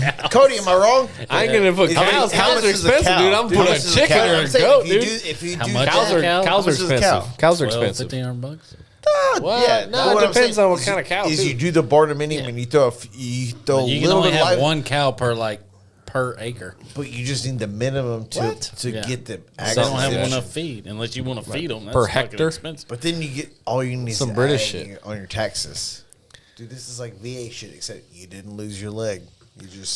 You're paying for the ag exemption. First Good. of all, just wait till the market to crash like we are I'm going to do, and That's- then that's capitalize. that's what I'm doing. But that's also like realistically, you need to be prepared have to be, within the next 8 to 12 months You're because the gonna pay a market's higher going to be interest where rate, it but you needs just to be. refinance a couple years down the road. So I need to be in the position where all the people that have been completely unrealistic from a sales price perspective Right. are back down to earth, Right. and then it's not market crash, but it is market capitalization in a sense. Yeah. Like I'm not the guy to make you rich, but I will pay the profit that you deserve in a sense to own this motherfucker. Exactly. Yeah, fair enough. That's what we're trying to do. You gonna stay on East Texas? You gonna Compound, move a baby, little come on. bit I can't move closer to y'all. Yes, you can. You closer? Your lady's working down here, dude. Look, they can just get She you on the works phone. 3 days a week. I work 5 days a week, Yeah. and my job is the other side. Your job The wrong obviously is demanding. Yeah, right. If you're Hey. heating your home tonight, you got fucking heater. Thank a damn oil next field time worker. he calls, Thank ask Big him. Will Cody B, baby. Yeah. Next time he calls, ask him if it's textable because it feels like it's textable. It probably is, but he's Okay. a little older and doesn't know technology very Hey, well. let me talk to fucking Earl. Take that chain Shaq. that you got wearing and Shad? do this. Shaq. Do this, go suck my dick, and you rub that Harley chain on the microphone. Hey, have you seen? Has he seen your Harley chain, I Dude, don't think so. oh, I seen bro? it. Flex, Give flex it on to him. him, Dude, bro, come on. bro. Cody, rub that shit You see, on the James has a microphone. chain in there. He's trying to hide it. Yeah. he tried to tuck it in like we're Debo or something like that. Here comes Debo. Hey, when are you gonna get a chain, bro? You want one? Yeah, you gotta get a chain. I got a K Jewelers account. You just gotta pay it. Dude, I got a dog. Who am I, tag. Saxon? I just paid off his ring. Oh man. Take it easy. No, I would I love. need a fuck boy tattoo before I feel like I need the. Right. You want one? I'll buy it for Dude, you. I'll If anybody else would get this to make me not feel as lame, I'll tattoo it for you. There's a I bunch of kinda people want- that have it. I kind of. You feel right? There's a bunch of people that no, have but it. not in our circle. I don't want to be the only one in our circle. There's a reason for that. Look at Leonidas over there. Leonidas. Gayonidas over there. Good one. No, I would love to move closer to this What's your area, chain? but- What's that chain got on it, dude? You over here trying to tuck it in like you. Dude, you be flexing. Okay, got the herringbone. Is that a herringbone? What's that? It's a little rope chain, dude. Do you guys know about chain? Oh no, fucking herringbone. Listen, I got something to bring up. Okay. I got like a crucifix chains one time as a Christmas present, and it was the most. What the fuck am I gonna do with this? I was raised as Baptist. I had no idea, and I wore it. And I sort of got at some point I either lost it or somebody stole it. But it was the most like. What's a crucifix chain? The one with Way just a better big than cross? Well, yeah, it was like Jesus on the. And I was like, what do this? Oh, Like, I was like, this is kind of graphic. I was like, why would? And for I wore. While it. you're out there sinning, dude, I get it. dude, No, this is before I was even seeing. But I was he's like, trying to save his life. but I was like, what the fuck on my little bird chest? But why would I wear this? I hate them. Go ahead, dude. Go ahead. Yeah, hey, your turn. Good segue. Yeah, good segue. Follow that. Next. Whole fucking salt gay over here. Salt. I was hoping he's going to Dude. What are you just high? You got fucked up in a minute, dude. Oh, you never had a bad story? I'm telling you, dude. I'm not talking about that. I had that fucking thing. I hated it. I don't know. All of a sudden, I realized I didn't have a punchline about I'm it. sorry. I wasn't even fucked up. talking about just. I wouldn't have brought it up if I would have thought it through. I didn't. I fucked up. I did. I appreciate your stories. It's called moving and adapting. Come on, dude. You don't got nothing? All right. No, I wasn't even saying about that. I was just talking about how good your beard looked. Thank you. Appreciate that? it. All right. Thank you. Fucking, I'll give you a Give man. it time. That's fine. All right, what you got, James? No, I was just gonna say, especially for all the viewers that are watching, 300th episode, Yeah. podcasting for 5 years. Biggest high, biggest low, biggest takeaway. What's the future? Biggest high. The biggest high for me doing this podcast for the last 5 years has been the people that have become friends through it, right? For one, I guess I got to cheers to you guys because Cheers right back at you. it once like we started traveling the way we did, it became like this like very normal thing. To have you guys on the podcast and talk, and also to FXR Mike, to Joe Kidd, you know, to T-Bar Jesus. So Mark this past weekend. Yeah, Mark came out and partied with us last weekend. So without those three, I feel like they are some of the three, like Mark and FXR Mike are two of the most influential people to help me do this podcast from day one, along with Jesse. Give Jesse the credit too. Joe Kidd kind of solidified us with his great episodes that he did early on. Especially early days, yeah. Yeah. Kind of fucked me on the last one, but I love you, Joe. But no. And then, you know, meeting you guys and bringing you on and making this work with all of you guys in the last, 4 years since we've been doing the podcast is kind of, it helped create a community within our listenership, and the listeners could listen to this and they can get a perspective from behind the motorcycle industry in some aspects, but they can also get something that you guys help me provide with the scene, the friendships, the normal shit that everybody can obtain.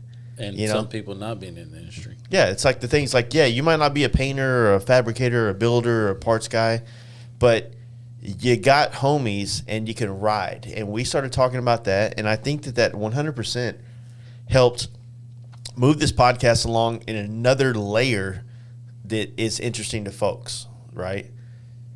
And yeah, I could talk about my trips all the time. I could do solo podcasts, but it doesn't make sense to do that. It makes sense to do this, to bust each other's balls, talk about this, and give people a real look inside what it's like to have a couple friends or a handful of friends that enjoy motorcycles as much as you do, right? Maybe it sucks because there's people out there that have what we have, and this statement's not for them, but the ones that want this, like, this is try to get to this level of friendships. Like, put yourself out there, like, create this, right? 300 episodes. The hardest part about doing 300 fucking episodes on a podcast is that everything that you've ever thought that was wrong, everything that you've ever said that was wrong, On record. it's on record. And you're the most accountable for everything. You know what I mean? And so as much as it's been a privilege to sit down with so many different individuals and grow from it, it's also been like an equal amount of sketchiness of putting yourself out there in a way that, like, could end you. You know what I'm saying? Trying to adhere to some of your values that you hold dear, but also be open-minded to other people's perceptions of the way the world works to help change your worldview. It's been a strange place to be, right? To please this world and that world.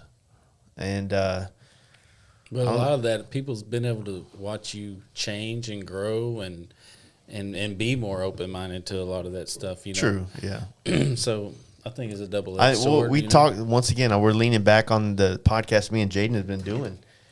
We leaned into a lot of that, and I actually talked quite a bit about this, about how when in the last 5 years of these podcasts, you get to catch my lows and my highs because it transcends into my episodes with people.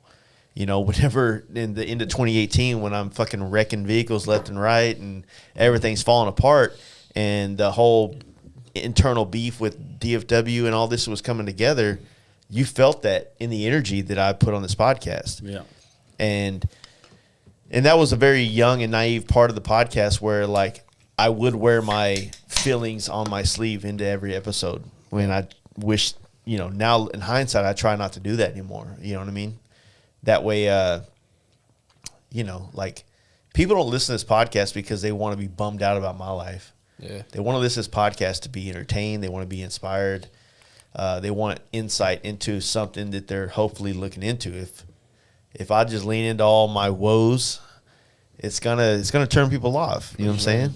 So that's been a hard thing to figure out, the balance between that. You know what I mean? Like, being the host of something every day and having to put on a fucking front or not, you know? And I think that the more this podcast has gone on, you know, it hasn't had to put on a front because I'm literally stoked to do a podcast with certain people. Sometimes I'm stoked to do a podcast with somebody because I genuinely want to know who they are. Mm-hmm. But then there's other times, for instance, this past weekend, we just got back from a fucking rager in Austin.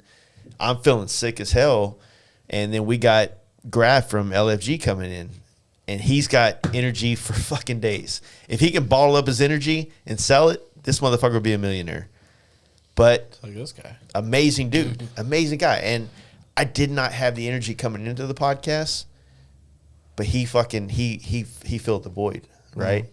So that happens. It happens, man. Like the thing, I have so much respect for Rogan now, as I've done 300 episodes, and he's at almost 2,000 now. But like, I understand how trying to show up for every episode, how hard it is, and how easy it can be, and how hard it can be. Because it's easy when it's a protect your parks, like you have no. Wow, now, yeah. Let's just fucking rage. Yeah. You know what I mean? But then when it's like a controversial situation where you need to fucking be on point, you need to, or you have a guest on that you need to fucking hit, you got to nail in some points. Like, it's a lot of pressure, you know what I mean? But also to make it fun and palatable and like interesting, you know what I mean? Because I never want this to feel like an interview. Interviews are boring. Right. You know what I mean? Sometimes interviews are extremely valuable, right? Yes, with the caveat, right? So it's like an interview is good when the questions that you're asking the person feel like they're genuine from the interviewer. Yeah. When the person that's interviewing is just asking the question because that's status quo, that's when it's not the same. So that's why I say interviews are not great. So when I think of like sitting down with somebody to talk about, like, I'm going to use Corey again as a, main drive cycles as a example. To sit down and talk to him about his recent M8 FXR build, right? It's so easy to interview him because I'm so interested in what he did. So my enthusiasm is exploited through my questions. Yeah.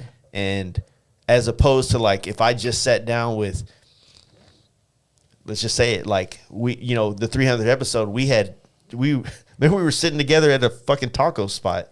We put all the effort in to get Jesse James on, and.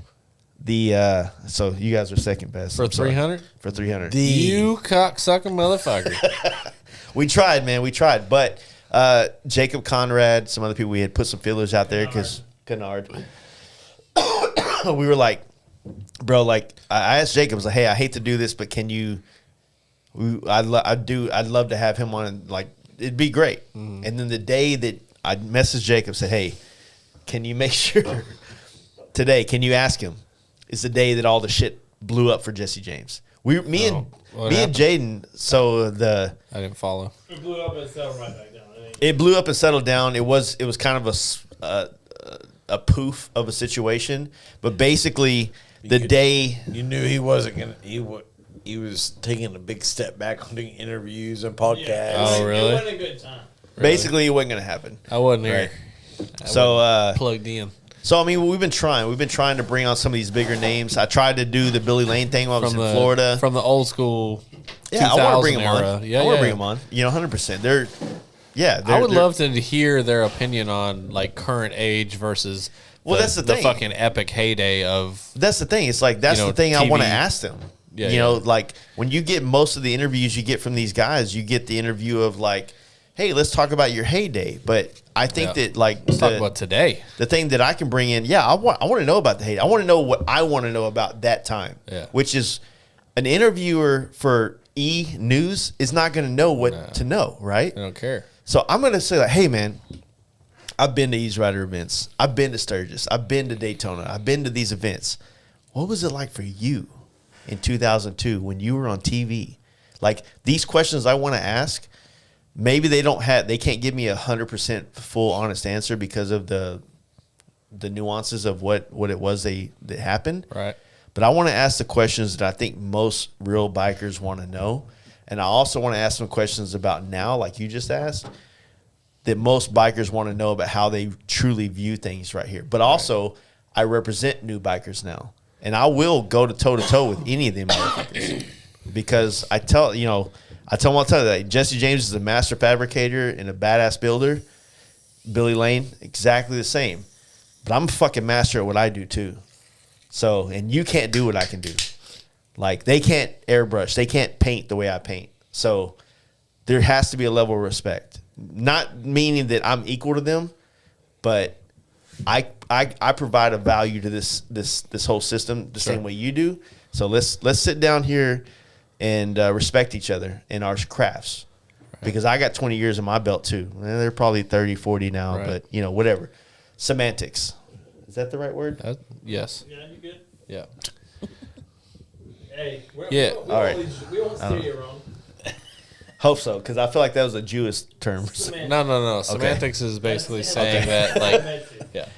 I'm trying to be educated Specifics right now. are not. But no, so I want to sit down with them, and they don't know who I am, and that's fine, and that's completely cool. But I do want to do that, and then if they find out who I am in whatever situations or respect whatever I created in my own hands, then it's just a mutual respect that I hope that happens. But I don't know. I doubt they don't know who you are. They've just been accustomed to, paid interviews for 2 decades. Yeah. So no, it's a little bit fine. different. Like whether they know me or not, that doesn't matter. Like I still want to do the interviews. At the end of the interview, they'll know me well enough. You know what I mean? Because my job is not. I'm not trying to interview these dudes to talk about their woes in their career. Right. I'm trying to talk about what they've done to make this motorcycle industry better, and maybe challenge them as to what they can maybe do to be more proactive to help it better, help it progress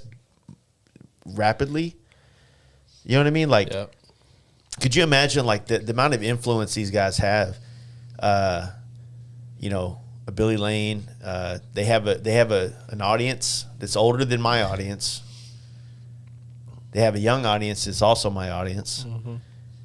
And to just do this podcast could solidify us in so many different ways. So they're doing me the favor more than I'm doing them the favor, right? Mm-hmm. And that's why I've said in many podcasts, like, I will always do whatever I can for anybody coming up, because no matter how big my brand or my thing gets, like, that's the easiest thing I can do to pay it forward. So, all right. So if that's the case, so we've got, I guess, 2 parts of that question that I think I still want you to answer, which is the future of the podcast, right? Okay. Which is, what is that, chasing, Billy and Jesse, or is that, or, and also I think you covered the highs. The highs have been all these wonderful people and relationships, and what you've cultivated over the last 5 years. Speak on the lows too. The lows have been, I think I talked about the lows a little bit when I did the podcast with Ray. We talked about, Ray was a dude, he does the Garage Life podcast, I think is the official name of it. Anyway, Ray, we came into contacts because of drama, right? And I'll be fair, not that I love the dude now, but he kind of created drama within the world, right? And I wanted to do a podcast with him. We sat down, me and Jaden sat down in his home, and we did a podcast, and we just talked about our differences. When I talked about the lows, and I think that everybody that is on the outside looking in I don't expect anybody to like be connected to everything that goes on day to day. It's just too much going on, Right. And that's weird, right?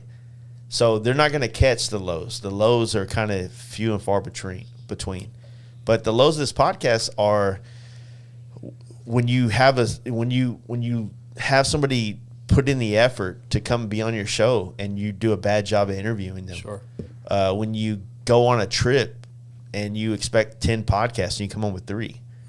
Yeah. Like those things are financially hard. They're mentally hard. Might not be a low in the moment, but it's a low after the fact. I gotta that pee you so feel. fucking bad. You're interviewing me. Let it go. I'll be right back. Yours, fucking. Sorry, bro. Sorry. It's all right. No, we weren't talking about you or nothing. Fuck this fucking podcast. We're burning this motherfucker down. Tell him, Kyle. So what he's trying to say is, Dude, tell him, Jaden. You had all the insight on the back end of the trip. What is he saying? I'm not gonna speak for the man. The guy have a hernia. What? I don't know if I've had a hernia. You have a hernia? Maybe. Eee. What, I mean, I've had one before. It feels like one. what the fuck? Let's find out. Goddamn, Kyle. Never. You know what? I ain't going to no doctor. I had a hernia once. I had one when I was 5. I don't know what that is. Really. It's where they push. It's where the That's where your intestines push through the like abdominal Really? lining. Yeah. Oof. You know what we do about that? Hurt like a We move motherfucker? the fuck on. Push it back in? Yeah. Be a man. Oof. Yeah. We say don't do that anymore. As white men, we say, well, fuck. I guess just don't fucking squeeze that way, right? Eh? Hey? I know in Texas, if you played high school football and you got a hernia, the coach just literally just called you a pussy. Here's some Tylenol so get back in the game. It's literally like a medical condition. Like apparently the doctor checked out. Like it's What, where pussy? I know he's a it's pussy. That's a medical you're telling the coach you're like apparently like my intestine like popped out kind of like through my stomach lining. I don't think I was supposed to be lifting weights that hard. Or They whatever. call it a sports You're hernia, like, right? oh, I'm sorry. I didn't know I had a fucking pussy on my team. You're like, well, fuck, I guess, but this is what the doctor told me. Here's some Like, fucking pussy. X-rap, bitch. Yeah. Get to work. That's some high Yeah. school shit. Hey, I heard the cheerleading team needed a fucking opening, so I get to fucking, God damn, You, dude. you don't get any privilege until you earn it. It'll go great with your dick sucking. Go on. So you were asking like what was the some of the lows? Yeah, so right. so you're speaking on lows. You were kind of mid sentence and you had to pee, and Yeah, so bad. wrap your lows and then speak about the future of the podcast. All right, so lows. The lows are probably it like constantly feeling like you're not really good at what you're doing. You know what I'm saying? Like I don't feel like I'm a great speaker In your own mind or based upon feedback that you received? in my own mind. You know what I mean? Like it's just like a comparison. Like you hear someone else's podcast, and you're like, man, like he really learned how to get rid of ums and likes and eyes and those kind of like comfort words that we all use to kind of like pass through conversation. And for some people, they've gained a lot more success throughout. And I wouldn't say that I'm doing this for some kind of air quotes success. It's just I do want it to like be beneficial financially and like mentally for myself and the people that listen to it. But it's kind of like it's a weird situation with like the lows because there's the internal lows, like myself, like where I feel like I'm not doing a good job, where I'm bleeding too much of me over. You better wake up, motherfucker. When you have those internal lows that you compare yourself to others, who do you compare yourself to? Like people that aren't really in our space of motorcycle stuff. It's people outside of it.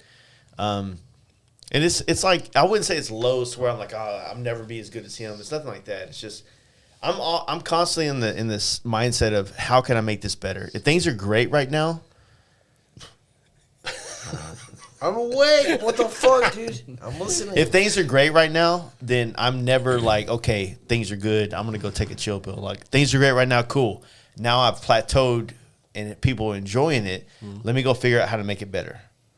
So it's like when things are good is when I'm going back to the fucking green room and trying to figure out how to make it better, as opposed to when things are good, like I'm enjoying it. You know what I mean? And up and down, like the podcast space, you know, for the last 5 years has been, especially motorcycle podcasts, the only other person that stuck along with me is Danger Dan, and I'm more sticking along with him. Right? He was here before me. He brought me into this. Everybody else has come and gone. Right. And I don't mean that in a bad way. Like, Speed Kings has done a great podcast, but they're not consistent with it. 5 years is a long time. Yeah. For anything. And a lot of other people that I've actually talked to about helping them start their podcast, they've come along and gone.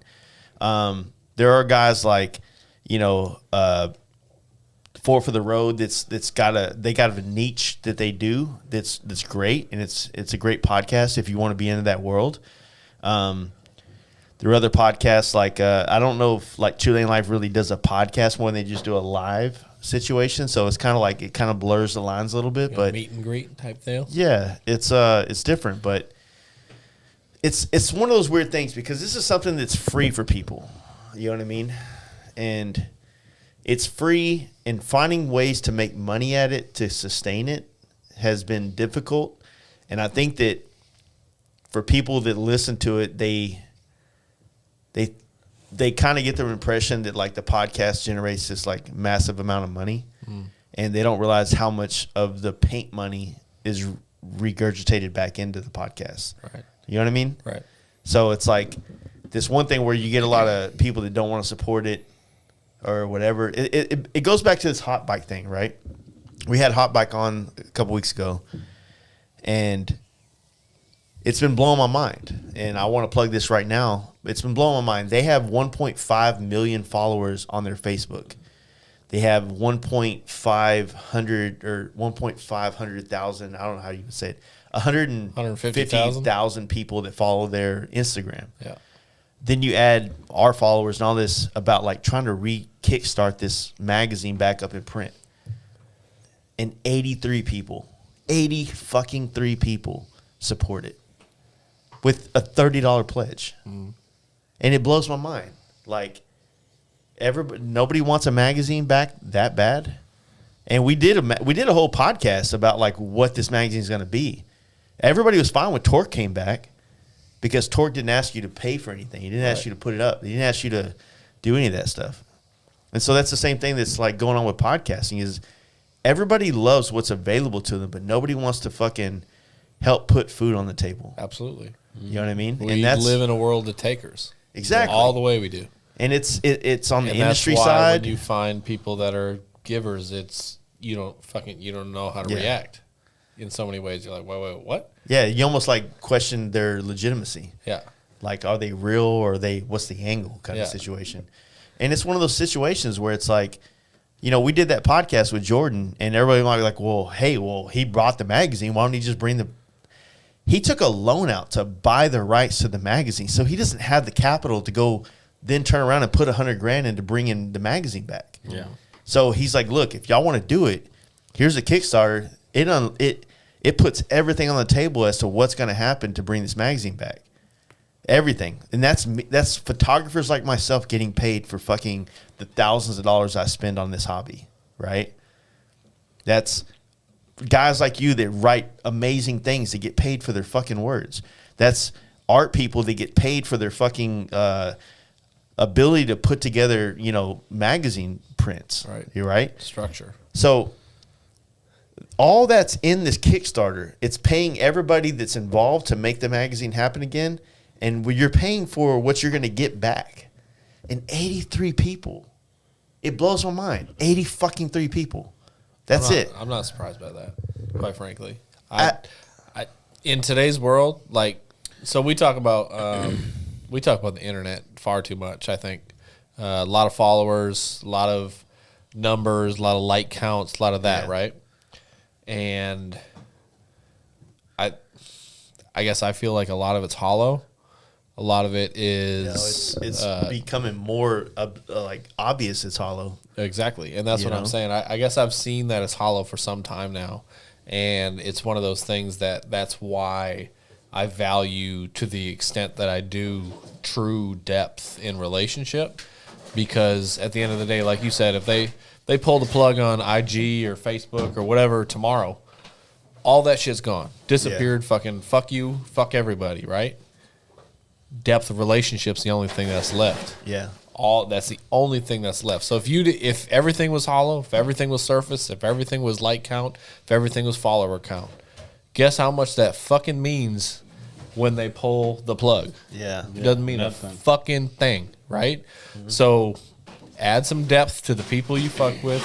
Understand that relationship building is still paramount for everything you do, especially if you're a business owner.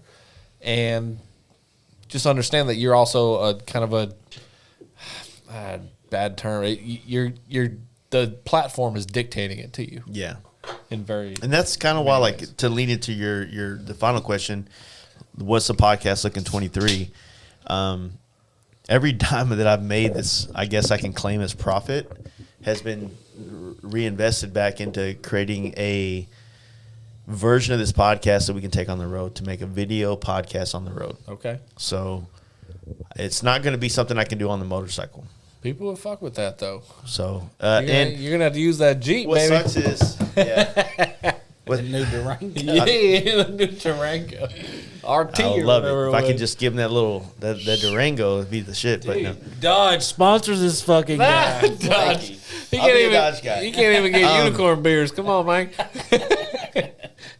The crazy thing is, like, I've been friends with Ben from Get Bit Moto with his showcase series, and the hard thing is that we do a similar thing, right? Even though his it's not classified as a podcast. If I take it on the road, it's gonna look a lot like. So my goal is to not infringe on what he's already created, but still create something similar. Meaning that I'm setting up cameras in someone else's space to create a video podcast. And I think what's going to end up, maybe some of the B-roll, some of the things that are going to be some similar are going to be on that level, but the conversation is going to be different.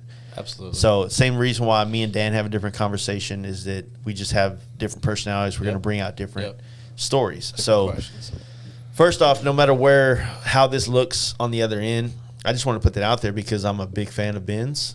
I love the dude, and I'm not trying to copy him.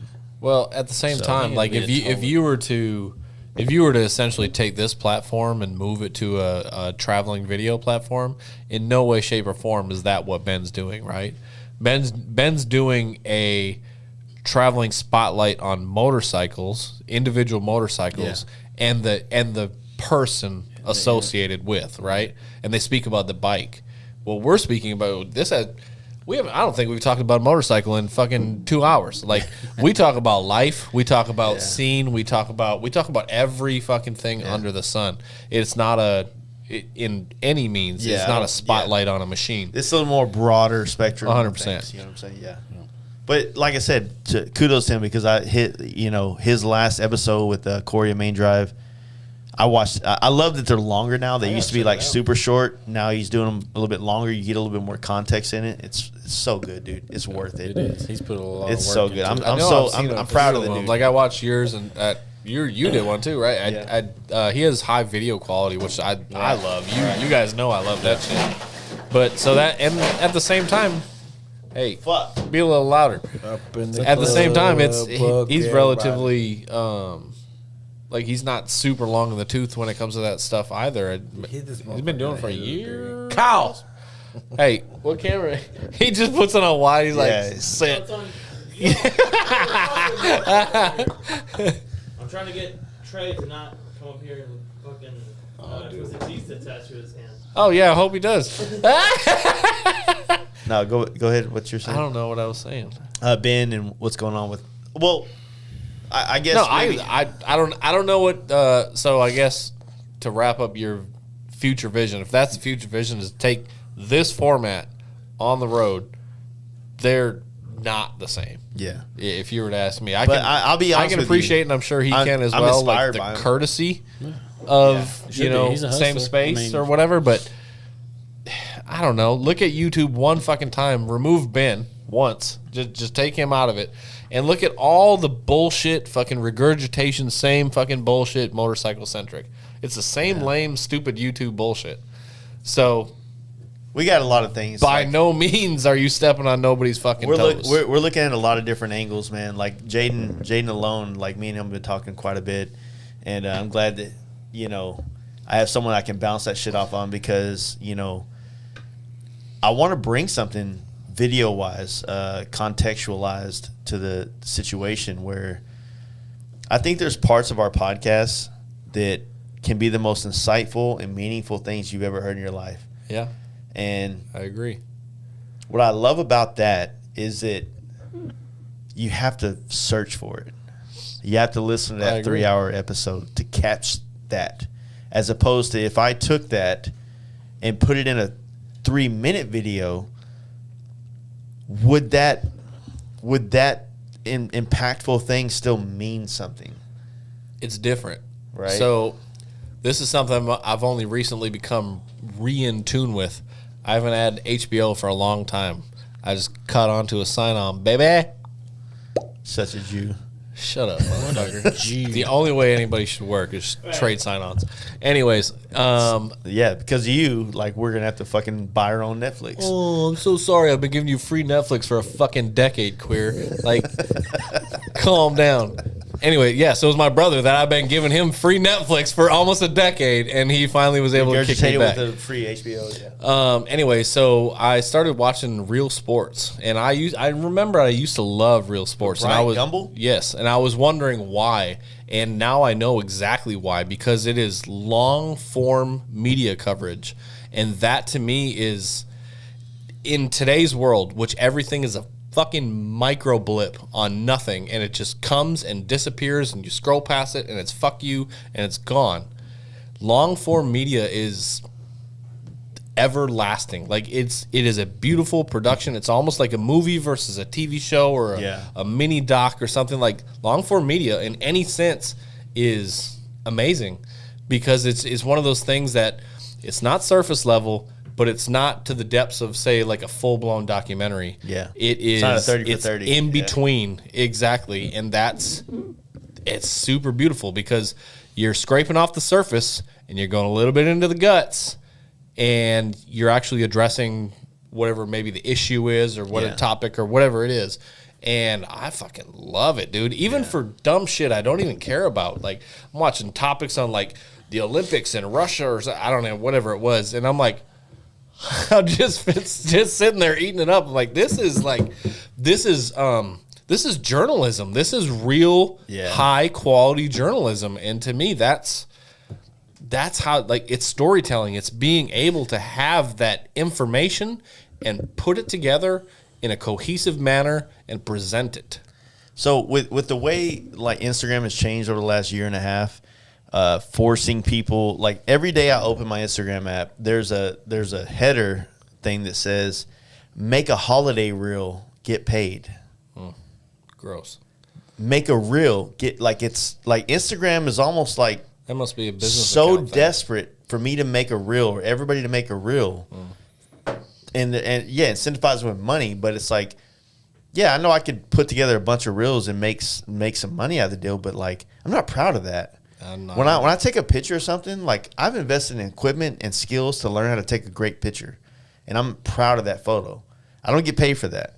Now, if I have to make a video for that, I'm not putting it on fucking Instagram. I'm making a YouTube for that. If I'm going to go through the fucking motions of making videos, I'm putting it on YouTube, and I'm not doing it fucking like this. I'm not doing this shit. I'm going to make a fucking video and capture things in the way that I think is most beneficial for the person being captured and the viewer. Not because it's like some clickbait bullshit that's going to fucking do. Like, we That's how I shoot my shit. Well, the way. Yeah. So I've been I'm on TikTok, right? And it says, Hey, can you get some Guinness out of the fucking fridge? Sure. There's certain people you follow. Cut it. It literally says, make a post to view this video. I'm like, I have to make a post to just view some bullshit video. I'm like, First of all, you're on mindlessly TikTok. Bullshit. Hey, TikTok. Are you a Instagram, Russia lover? If you ever made No, it's a it, Chinese China, lover. dude. here we fucking Dude, go. whatever. You're fucked Same. on any platform. You're fucked on any platform. Yeah. Instagram, you're fucked. Continue. YouTube, you're fucked. So, hey, post better videos and I'll watch them more. Fuck out of here with that shit. No, We're that's watching a 40-minute fucking YouTube video or some fucking mindless bullshit. dude. I know I've talked about this to You you. should be better, dude. You know how bad the Chinese have Oh, TikTok. here we You fucking have go. Dude, yeah, fuck You should the be- CCP. you should be able Fuck to- the CCP. This is gonna get fucking Demonetized. Yeah. Yeah. Thanks. See? So- it don't matter who you say it to. I've talked about it before, but one of my favorite photography YouTube channels is this dude Grainy Days. Love his demeanor. It's the guy I told you guys reminds me of Jones, right? Gay. Fair enough. Fair enough. Well, yesterday I'm working at the bench and then he posts a new video and it's a 3 fucking hour long 6-week motorcycle video from him going LA to Maine and back. And it's all film photography. And I'm like, did my favorite fucking YouTube channel just get a motorcycle? Right. I'm so fucking stoked. I watched a 3-hour fucking YouTube video yesterday of a dude who literally bought a bike and learned how to ride it and rode across country, rode in all the fucking shittiest weather you can imagine in September of this year on the first time and did a photography. I passed his ass. And yeah, probably. And I was just like, I was blown away. Like, this dude just fucking bought I mean, it wasn't a Harley. It was like a Honda. That's dope ass story though. He bought a Harley or bought a bike because he did a previous video with another dude that rode a bike when he went to Glacier National Park. Your little jewels. Just unlock it. Your little Swipe jewels. up. You finally got to your baby. Yeah, bro. Well, what I was trying to say is that, like, basically, I enjoyed his perspective because I know he's not a motorcycle Right. vlogger. James. He brought what he does every day and he did it on a bike and he did it better, in my opinion, than most of the motor vloggers do. Like, because I guess I'm not. Well, he came into it with his own. Thing Yeah. Without having to fucking. He- any there- fucking. There was a lot of like gas station pull up What'd he videos. It was like a Honda, like At least he stuck with Honda. Shouldn't matter. it wasn't really. I couldn't tell you what it was, but the thing He is, bought a motorcycle and went cross But was it a Honda? no, it was not a Honda. country. He had a buddy though. His buddy on the trip had a problem with the bike, and he bought another bike. He pulled a Trent on the bike on the trip. So My man. hey, this dude's got like he's We big. get it. You're rich. He's big on YouTube, right? And so, like, I reached out to him yesterday on Instagram and said, "Hey, stoked to see you do one of your videos on a bike, man. Like, fucking, I'm a fan of people. Like, Right. the same way some people reach out to our podcast and our shit and like, oh, fucking love what you guys do. Like, I'm that for people too, man. And I am. I'm like, well, I want to be this dude's friend, but you know." Maybe I'm 10 years older than him, so maybe it's going to be creepy, and maybe he's going to think I'm going to touch him or some shit. Time you get born free next year. Probably. He's probably going to think everything, you know, but oh, yeah, it's not sick I mean, podcast. what I loved about You're almost 10 this years video, older than me, too. So. what I loved 7, bitch. 35. What I loved about his video was he camped, he traveled, and he did photography. So it's everything that I fucking love about doing this. He rode a bike across country from LA to fucking Maine and back. He camped. They went to New York somewhere, and I can't remember where, but they camped. They had to Like rowboat. upstate. Yeah, rowboat to a fucking island. Oh yeah, like Harriet Island. Something like fuck that. outta here. It was dope, dude. Hell I was yeah. like, They camped on the fucking Statue of Liberty Island. no. Yeah. Wouldn't that be some?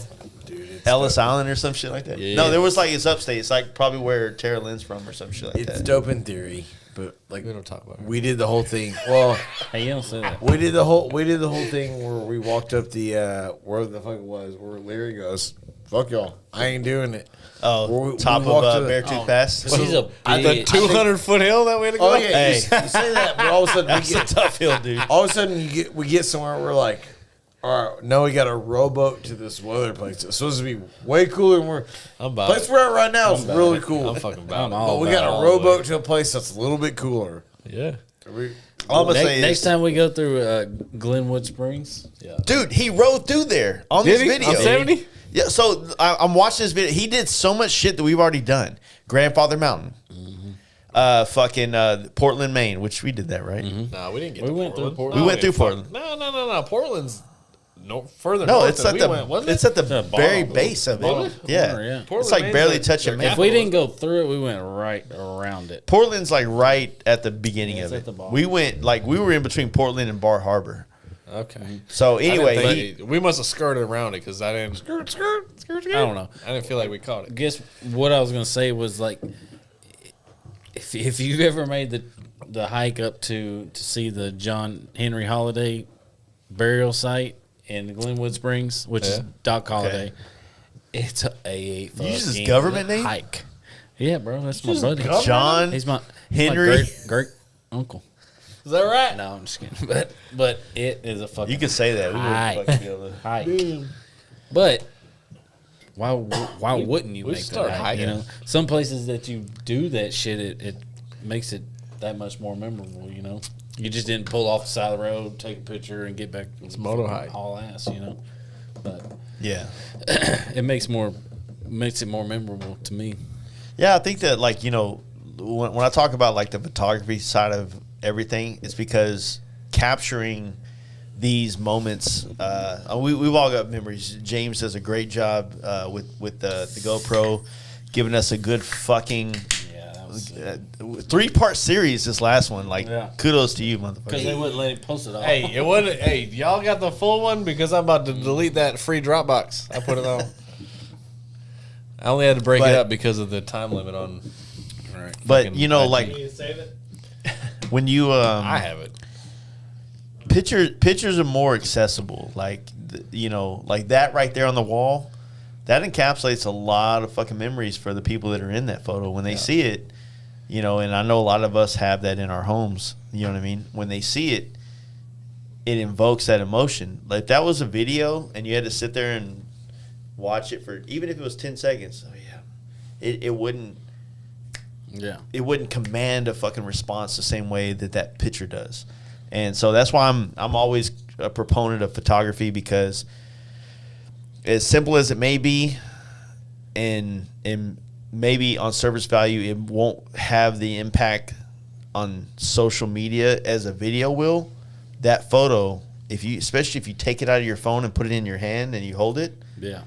will last and will give you more joy out of that trip than any video ever could. You know what I mean? Because a video is always going to be dictated on how many other, like YouTube has done this, and I love YouTube, but YouTube's done this. Oh, well, that must not have been a great trip because they didn't get a lot of views, Yeah. right? And I know that we're all grown up enough not to allow a view count to dictate how important something was to us, but for the world, Yeah. it is. I don't have any followers, and when I post anything, I honestly don't care the view count. I post it because if I don't get that picture printed or something, I have a timeline and a memory that I can go back to, and I can pull that picture up Yeah. on my social media and be like, or it comes up on your memories or whatever, and it's like, damn, Whether it's that was a you fucking or damn good time. You and the know? wife, yeah. or the friends, or what? Yeah. I agree. If it's not if it's a picture I take on my phone that's not print worthy, I can still go back and look at it and be like, damn, I was there at this time and we was doing this. And Yeah, this time of year, like how many? Like I was in the bathtub the other day, and I take baths, grown bitches. man still We takes know. baths. Hey, guess what? Grow up, BA. I like to fucking hang out in my filth. Shower at night, bath in the morning. Fuck with me. I don't need to get clean. I Should need do to that just. opposite. Wrap this point up. Go on. Wrap it up, B. You're in the bathtub. You got to point to it. What's up? Let's hear Well, it. what I was saying is, I thought about doing a post where I was gonna say like, take in a carousel photo on Instagram, you get 10 slots. Can you take 10 photos out of this entire year, 10 of your favorite, most important photos? And I went through it, and I ended up having 25 photos that I loved. And then I was like, at that point, I just didn't have the time to like think about each photo long enough to decide to trim it down to 10, to get rid of 15 of them. But think about that. Like, that would be a dope thing. Like, I'm interested to know what your top 10 photos of your life this year is. Not motorcycles. It could be it could be a trip. It could be something with your wife. It could be something with your friends outside of motorcycling. One of them off the top of my head was something that I was going to bring up earlier, but I forgot. When me and Ashley flew to Denver around New Year's. Oh yeah. And we just rented a car and just drove all around Colorado. Just all around. Spent New Year's Eve in Ouray. Yeah. Like, Can't beat it. dude, you will never get the experience of a fireworks show on top of those mountains, echoing off the mountains. Clear Boom. fucking sky. Straight crazy. avalanche game. Dude, Amazing. crazy. Yeah. Amazing. It's crazy. And like the most snow I've ever seen in my fucking life. Like, we drove through it. You did. Like, they closed Attaboy, the country. pass from Silverton to Ouray. They Right. closed it the day after we came over. Really? And Shit. it was serious. And we was in a Serious. little Fucking 2-wheel drive fucking Dodge Journey. Yeah. I've driven a Journey. Those things suck, Dude, it was terrible. No terrible. balls. We stayed in a hotel in Durango that didn't have a heater. Like, had a plug-in wall heater. Like, just all we could find, it was just shit. Yeah. We didn't plan nothing, we just that was all balls, no brakes. that was a baby. good time, Well, that's what I'm saying. It's like Best. I want to know that about people. Like I find that, I've said this before. Like social media is not social anymore. It's just about you being media, right? So when you make a post about something that's impactful for you, I'm interested. When people make something that's impactful for them, I'm interested in that. Right. So if I was care to about say, the person. yeah, if I was to put together some kind of like, 10 best photos of 2022, tag me. I want to see them. Kind of. I don't know how to do this. I don't know how to, whatever. But I'm interested. Like, I'm interested because I want to see the photo, and if there's enough space for you to give a highlight of each photo in your bio, that is interesting social media to me. Yeah. Whether they're big name people or not, like I'm like that's something that interests me, and especially when it's someone I know, like you guys. Like, I would love to see what the top 10 photos, meaningful photos that you are a part of, or you took, or you even saw. You know what I mean? Like, maybe it's not even a photo that you have anything to do with, but and Instagram tries to do it off of. They'll do that shit at the end of the year with like your most 10 like photos. But that's not. Yeah, but that leans that's not into what the you're talking about. concept. Yeah. So Yeah, what that- if you totally like if you're flip the script, right? What do so you like, It comes down to, for their purposes, it comes down to like follower count type stuff, or or like count type stuff, right? What if you were to say That's my butthole. Dude, is that Right. night vision? you're not playing no games, you're not playing the fucking follow me, follow you. How about instead of like top 10 photos or whatever, you were to say like top 10 follows or like top, I don't know. That's tough because I know it is. It's almost like going back to old MySpace shit, right? I don't feel like you can make meaningful relationships on social media the way it was when we first met. I completely agree. Like we connect on there, but that's not our relationship by any means. I'm very much in tune with what y'all do, Right. social media wise, but that's not our relationship. I need at all. some kind of physical interaction with somebody 100%. to solidify an actual digital relationship now. Right. Oh, yeah. And that's the thing. Like, to me, I don't. I made a post about it not too long ago. You probably never saw it.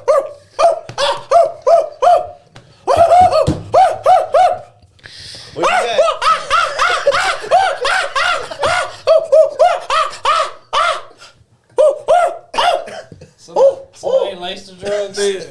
That's what social media is. You're fucking. You're all fucking monkeys. You're all fucking apes. You're all fucking apes. It's fucking dumb. It's the dumbest shit ever, dude. That's the best. It is. I fucking hate everything. You totally did a Family Guy moment on that where you like drug it out long enough where we didn't know what the fuck was going on, and then you just like deleted. That's social media for you. Yeah, there you go. That was a good one. No, that's it, Know man. what I was saying. It's something along the lines of like, so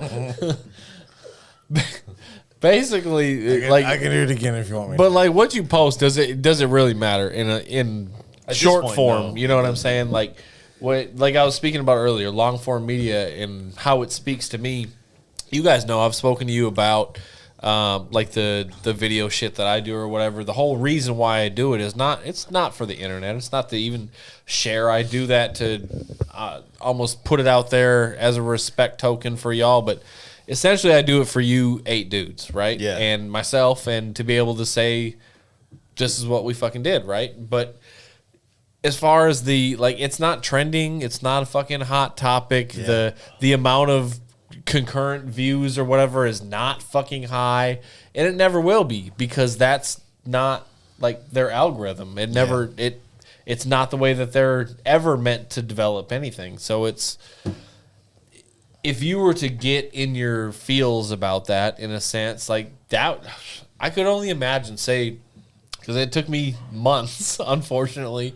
It took me months to put this thing together, right? Yeah. If you put it out there for the world to consume, and a couple thousand people are like, oh, yeah, I looked at it, I could imagine somebody who cared would really, really struggle with that, right? It's like, this is an amazing life experience for me.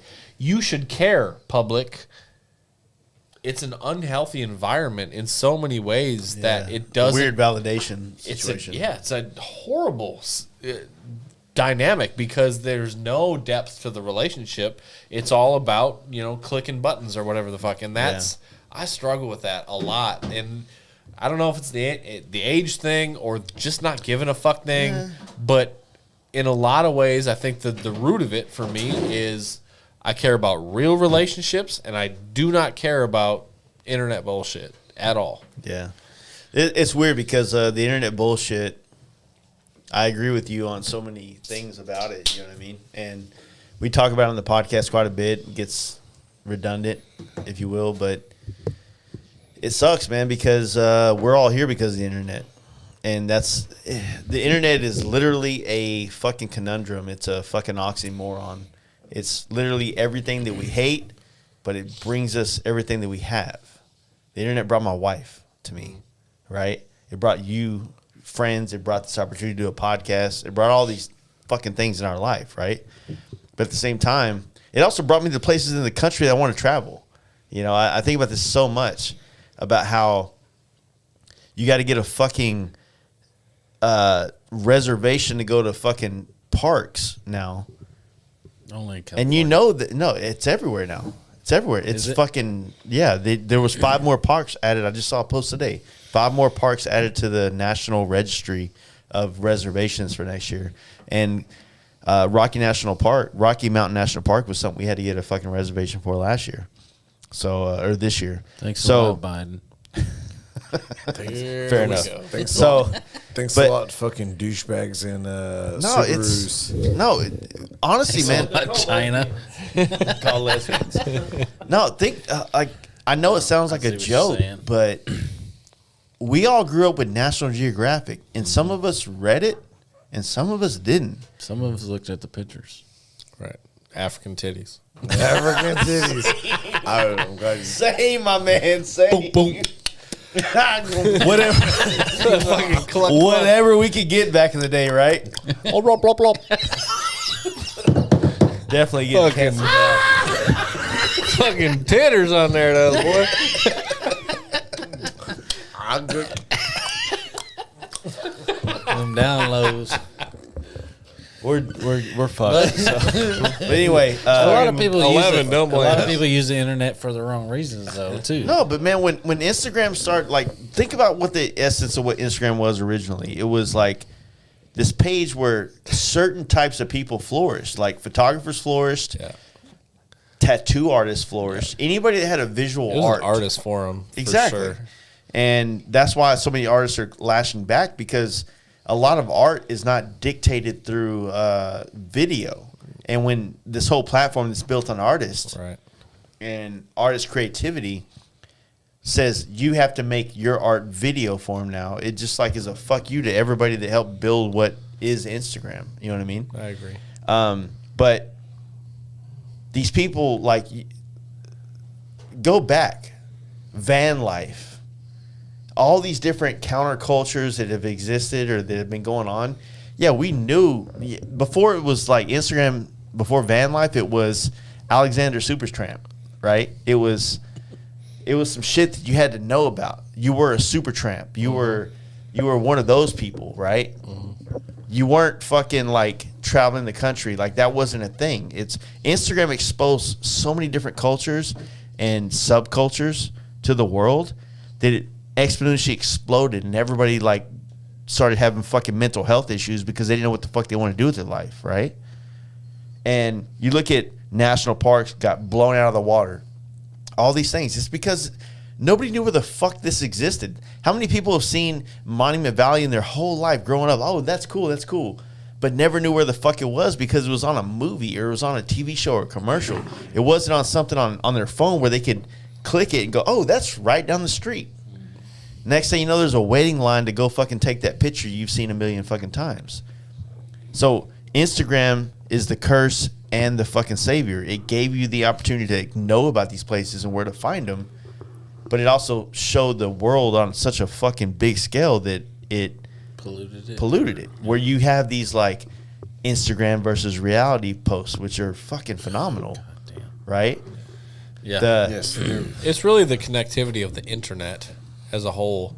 Instagram is just the vessel at this time, right? It was MySpace, it was Facebook, it's going to be whatever it is next. But we didn't do that on MySpace, though. We didn't do it on Facebook. I'm just saying, like, the invent of the internet was how the information was here instead of the information. Actually, it wasn't even here before, right? It was all fucking typed out until smartphones were a Facebook thing. and MySpace was never an app. No, and You had to that's fucking go that's to the a crazy website thing for it. is that there will be a time where the internet is so evolved, the information is so over the top, where it's overload in a lot of ways. It already is overload in a lot of ways, but then it's about what app are you supposed to prioritize, or what is within the app, what is the method of communication that's supposed to be prioritized. That's when I think the bullshit really kind of meets reality, And that's what we're dealing in a with lot right of now. ways. We definitely are, because the fabricated apps or apps, algorithms that are occurring now on the internet that have no substance of a follow of Jaden or Jace or Cody or Kyle. What if we show up to our camp out next year, FLC 6, We just started and there's doing a fucking dude, there's a gang of dudes dances? doing TikTok dances, I would and the thing fucking we're like, leave, dude. It very Right now. could Don't get possibly beat up. happen. They would leave. Yeah, they'll get beat up. That's easy. That's No. a dumb fucking premise. But TikTok is no different than the reels, though, either. No, it's How the many same, it's the reels same were thing. made of It's the same camp thing. out last year? I see what you're saying on the beaches and stuff in Indonesia, where all of a sudden Instagram revealed it or whatever the fuck, and all of a sudden the country's going, dude, you're ruining our fucking thing. Instagram versus reality. Instagram, it shows a post, it's all beautiful. The reality is 80 fucking motherfuckers Are waiting. bunch of fucking Asian, Yeah. whatever the fuck trash, like Key house West. litter. or How whatever was the the fuck. southernmost Yeah, point? dude, just a bunch yeah, of fucking I got assholes. a video of it. Yeah, that's why I did the same thing you did. I pulled off to the side, took a picture of my phone. Was like, I said, fuck that line. Yeah, that line was stupid long. So that's the worst of it, right? We all agree. That's like on one end of the spectrum, that's the worst of it. But I would like to say the positive end of the spectrum is the fact that we can post something. There is some things where there's certain things that you can do where it inspires people. And when you're That's not the caveat, yeah. Yeah. There is a catch point. There is always a catch point. Like you can let the people that are the worst of the worst ruin it, Right. or Well, you can find the catch point where you go, hey, dude, What you're saying is basically the caveat is that like the reason why there's a line at the southernmost point of the United States is because it is meaningful to have that picture. These are all meaningful places to capture something, right? And I think that due to certain situations, like you have to end up doing your own thing. Are you willing to wait in the line for that lonely photo of you in the southernmost point, or you like me and Mark were like, hey, look, let's stand across the street and just. I don't care if the fucking the tourists are here or not. Right. I'm here. This is accomplished enough. I don't need a lone photo. That's the point it comes down to, right? Yeah. Is it's the individual starting to make the decisions and take the power back, because there's so many lemmings in the world that are just going to follow whatever the supposed tos and the algorithms state. But it really does come down to the individual to have the wherewithal to say, this is one of those things I struggle with, because at the same time, I am one of those. I am one of those late bloomers that just found this place that I want to experience and I want to fucking enjoy it. And then you're like, yeah, I guess I'll go fuck myself when you show up. And it's like, God damn, this many people really know about this place? Yeah. And so you're like, you're damned if you do. Like, And they're all at the end of the dorks. day, They're all dorks. You're like, that's why I love this fucking person's here. That's why I love the main trip. I love the fact that we chose something that was not a high priority destination, but it was high priority for us. And like we got there, and even they were fucking like stunned. Like, you want to come here because of Forrest Gump? Like, yeah, motherfucker, it's on your wall, dude. Like, like you don't know. That's the only reason people come here. Right. What about the lobster spot? The day we stopped to get lobster. Yeah. It was the most like, Y'all got they're like, fucked. You dumb motherfuckers showed up from Texas on motorcycles to be here today? Yeah, good luck. Like, Is it called Reds or something? Hey, we need to run that shit back too, because we hit a heat wave on that oh, goddamn for sure, trip. for sure. But just that remember, right. remember the vibe of it where they're like, Hey, you guys ever are heard of dumb. fucking Tony's fucking seasoning, you fucking Maine motherfuckers? Well, you losers Put some stayed goddamn outside in the steak heat. on that fucking- We went to a restaurant and had some good Yeah. lobster. Well, it's we one had of those. air conditioning, son. Damn right. I know, that's Pussies. fine. Look, they give you a lot of lobster. You ever seen this idiot solo man by himself? We were going, look, there's Kyle by himself. Hey. You know, Obviously, we're not going to adhere to. We're at 3 hours and 45 minutes. Oh, that's All right, so what's our cutoff? I was going to cut off at 3. All right, anyway, hey, thanks guys for listening to this. We're going to keep going with the YouTube, but I just for the audio listeners out there, you gotta cut off the. Vice versa, or what? no. Well, Thanks just for listening to go the do it, podcast. Hudson. Thank you guys. That's still going. Okay. We're good. But yeah,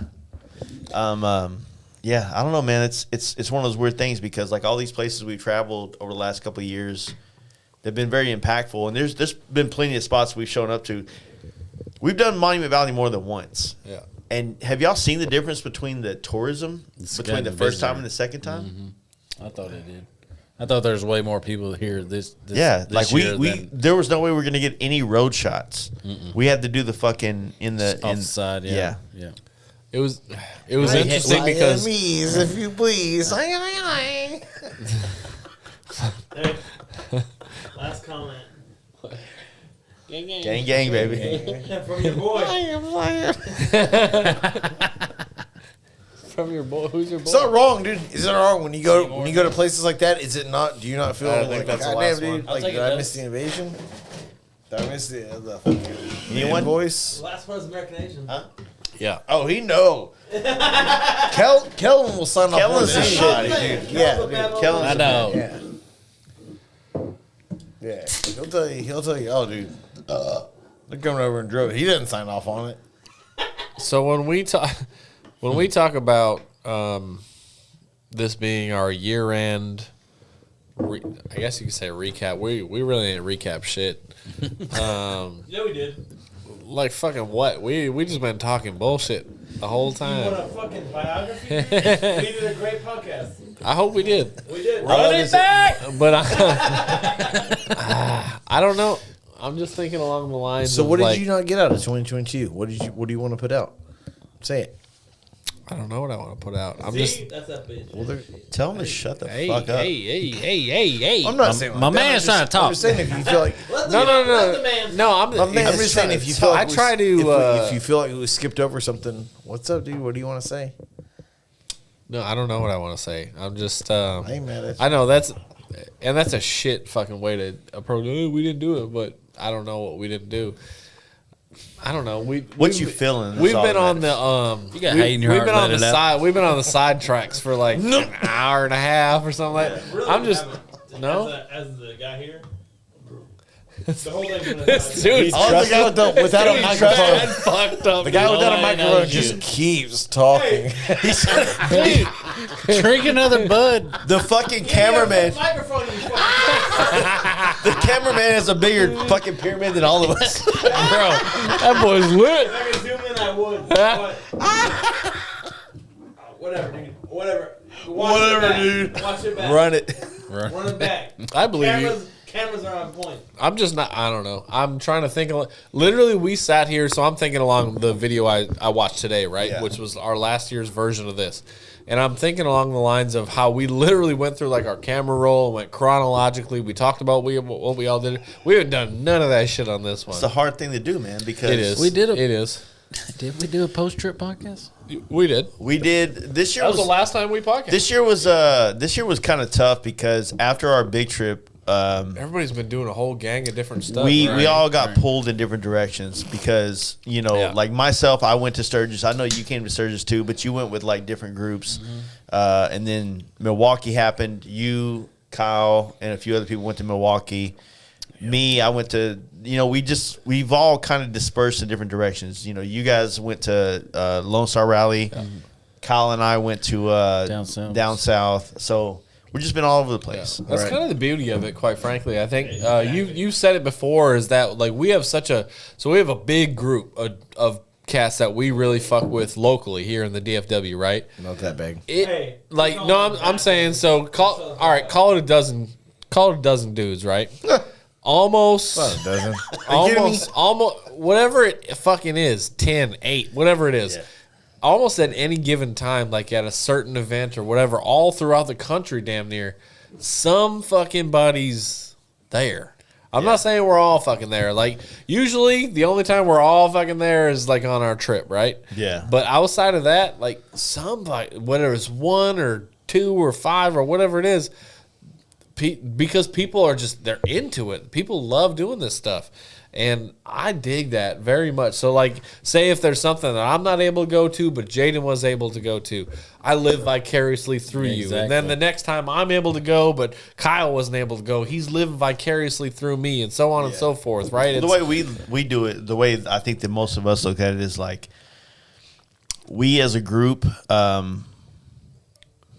the Fast Life crew. It feels gay saying that. It's not gay. It feels dumb saying it, but on it. I Put appreciate some you respect all. on that. We fuck with it, and so you appreciate should that. too, Weezy's motherfucker. 2023, baby. Better come on with It's it. a mutually beneficial title. We definitely. we represent something. We represent each other. So we're all like, we all have to think about it. Like when we go out and we do things, like it might just be Jaden there, Yeah. and Jaden's us, and Kyle's us, and you're us, and Cody and Trey is us, and fucking a lot of people are us. Right. You know what I mean? They fuck with us, right?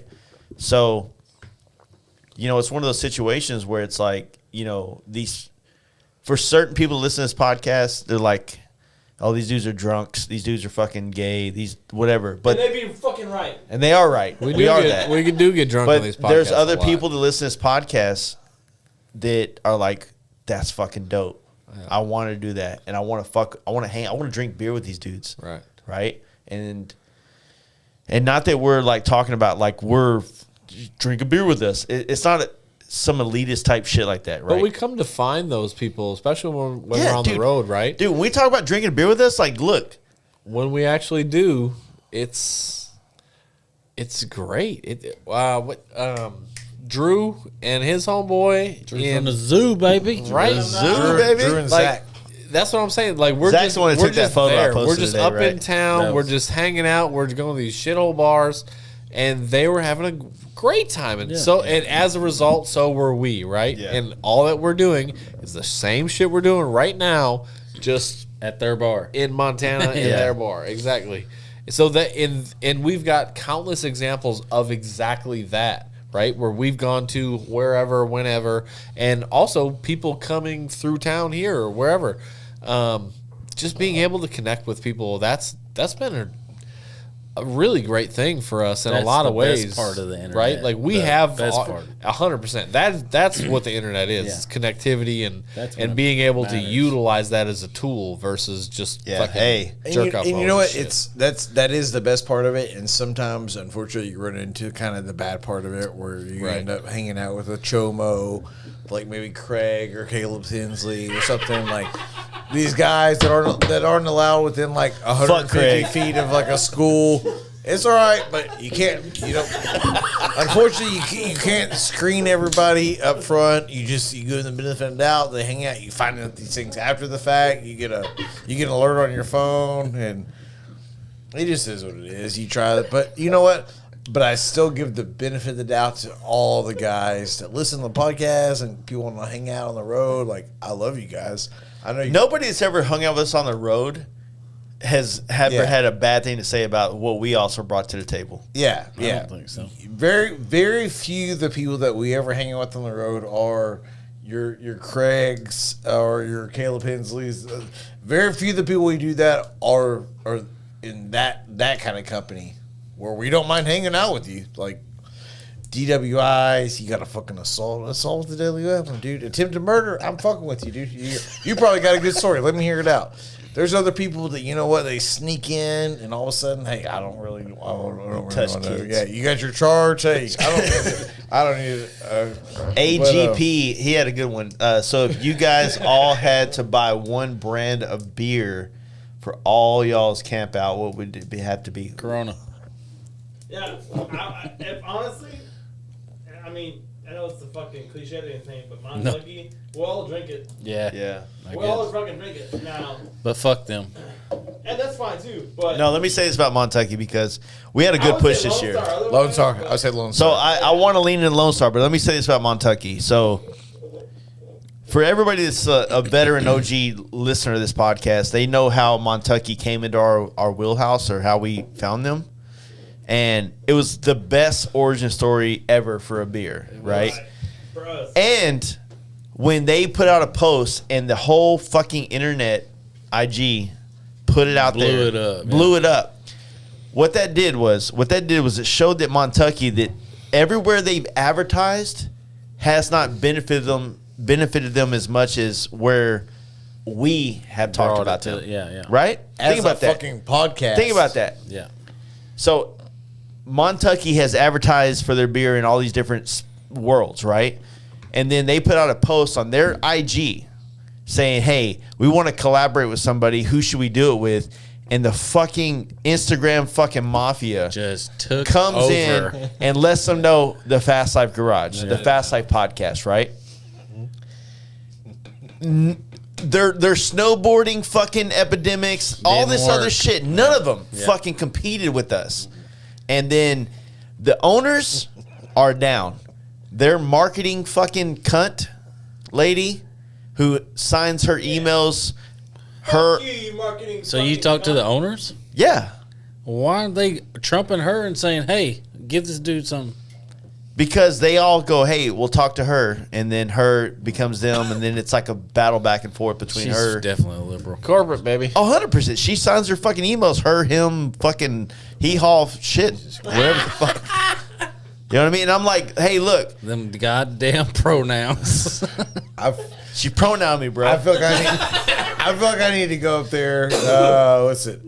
Dude, I don't know how like a beer. Like I don't know how much of a better place to put a beer Than this table. than this fucking put a fucking a keg over here with a Montucky fucking glowing in the dark sign. Come on. It's Put good. us with a bunch of fucking skiers and shit.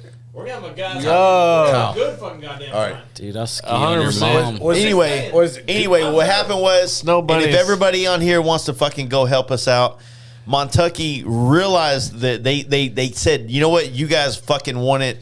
We loved your fucking the energy from all your fucking listeners saying like, hey, if you don't support the Fast Life podcast, we're going back to PBR. Oh, baby.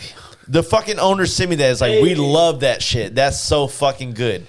And then nothing happened. Nothing happened. Apparently they didn't love it that much. Nothing happened. They've been working up some Owners need to get a grand. pair of balls and say, "Fuck that marketing chick, fire her." Have you ever seen Good Will Hunting? When he's real Absolutely. smart and he gets the fucking audience, he gets the interview where he sends his homie Ben Affleck, and Ben Affleck goes and he's like, Yes. So I feel like me and Kyle need to go up to fucking Montucky headquarters and Montana. Say I'm Jace Hudson. We're bringing Rip with But us. we're both Bozeman. we're gonna splice in some Step Brothers. Bozeman? We're both rolling up in tuxedos. Boats and O's. Tuxedos. And we're going, hey, this is Kyle. Oh, you're looking for Jace? He's not here. But this is Kyle and Jaden, and we're here to fuck shit up. And we're gonna talk to you, and we're gonna get inside there and go, yeah, they're whatever, and we're gonna go, do you have like $1,600 cash? Because that's kind of what we're looking like. We will shake them down. We will do. It'll literally be watch both movies. You think I'm fucking around? Watch Good Will Hunting and watch Step Brothers. Both of the one scenes, pallet of and beers we're gonna to- mix them It's a together. mashup. It's a mashup. It's a mashup, dude. Yeah. I'm glad that I had this all recorded because now that I'm recording the videos, we were doing the lives, and so the live would go out. We have no ownership of the live video. file. I'm recording the video so I can take this clip of us talking about Montucky and send it to them directly now. So Do it. Let's say some good shit. No, we then. just talked a lot of shit about them. no, fuck them. Yeah, fuck them. I'm gonna put that in there, Oh, too. you're finna get a No, I sponsorship love 'em. tomorrow, They're good bro. people. Just fire the marketing lady. Hey, if we're going. How do I go from Montucky to this dark fucking shit? That's a right good here? question. You've been hanging out with that nerdy You're ass getting Irish options. bar too long. As much as I love our Montucky experience, I will give up Montucky for Lone Star any Bet. goddamn day for some Bet. Texas fucking originality. I agree. That's So- who we should get to sponsor Camp Out, quite frankly. Lone 'Cause Star. it sounds like they're about it. Come on, Lone Star. Get that You're Lone next, Star light, motherfucker. baby. You're fucking next, motherfucker. You on deck. You like baseball? You on deck. I still like bringing the fight to Montucky. They've been. It's not gonna happen. Let's options. give it a flip, and then let's just like turn them down at the end. fuck Like 'em. They literally gave Never. a confirmation, like, "All right, y'all won. We're gonna do it." Yeah. and then didn't do it. Hey, Yeah. Lone Star, you tired of fucking Californians moving into your goddamn state? No, they're not. They love it. Dude, Relax, they don't because they still drink fucking. Oh, you said Lone Star. I was like, my bad. 904 or some shit. Yeah, 805. That shit's terrible. California. Fuck California. We It's can- fucking Lone Star weekend, baby. We're doing Hey, it. have you ever seen Dirty Work? We can hire bums wherever Montucky is located. We can hire bums going to take a shit inside their corporate, like in the lobby. my man.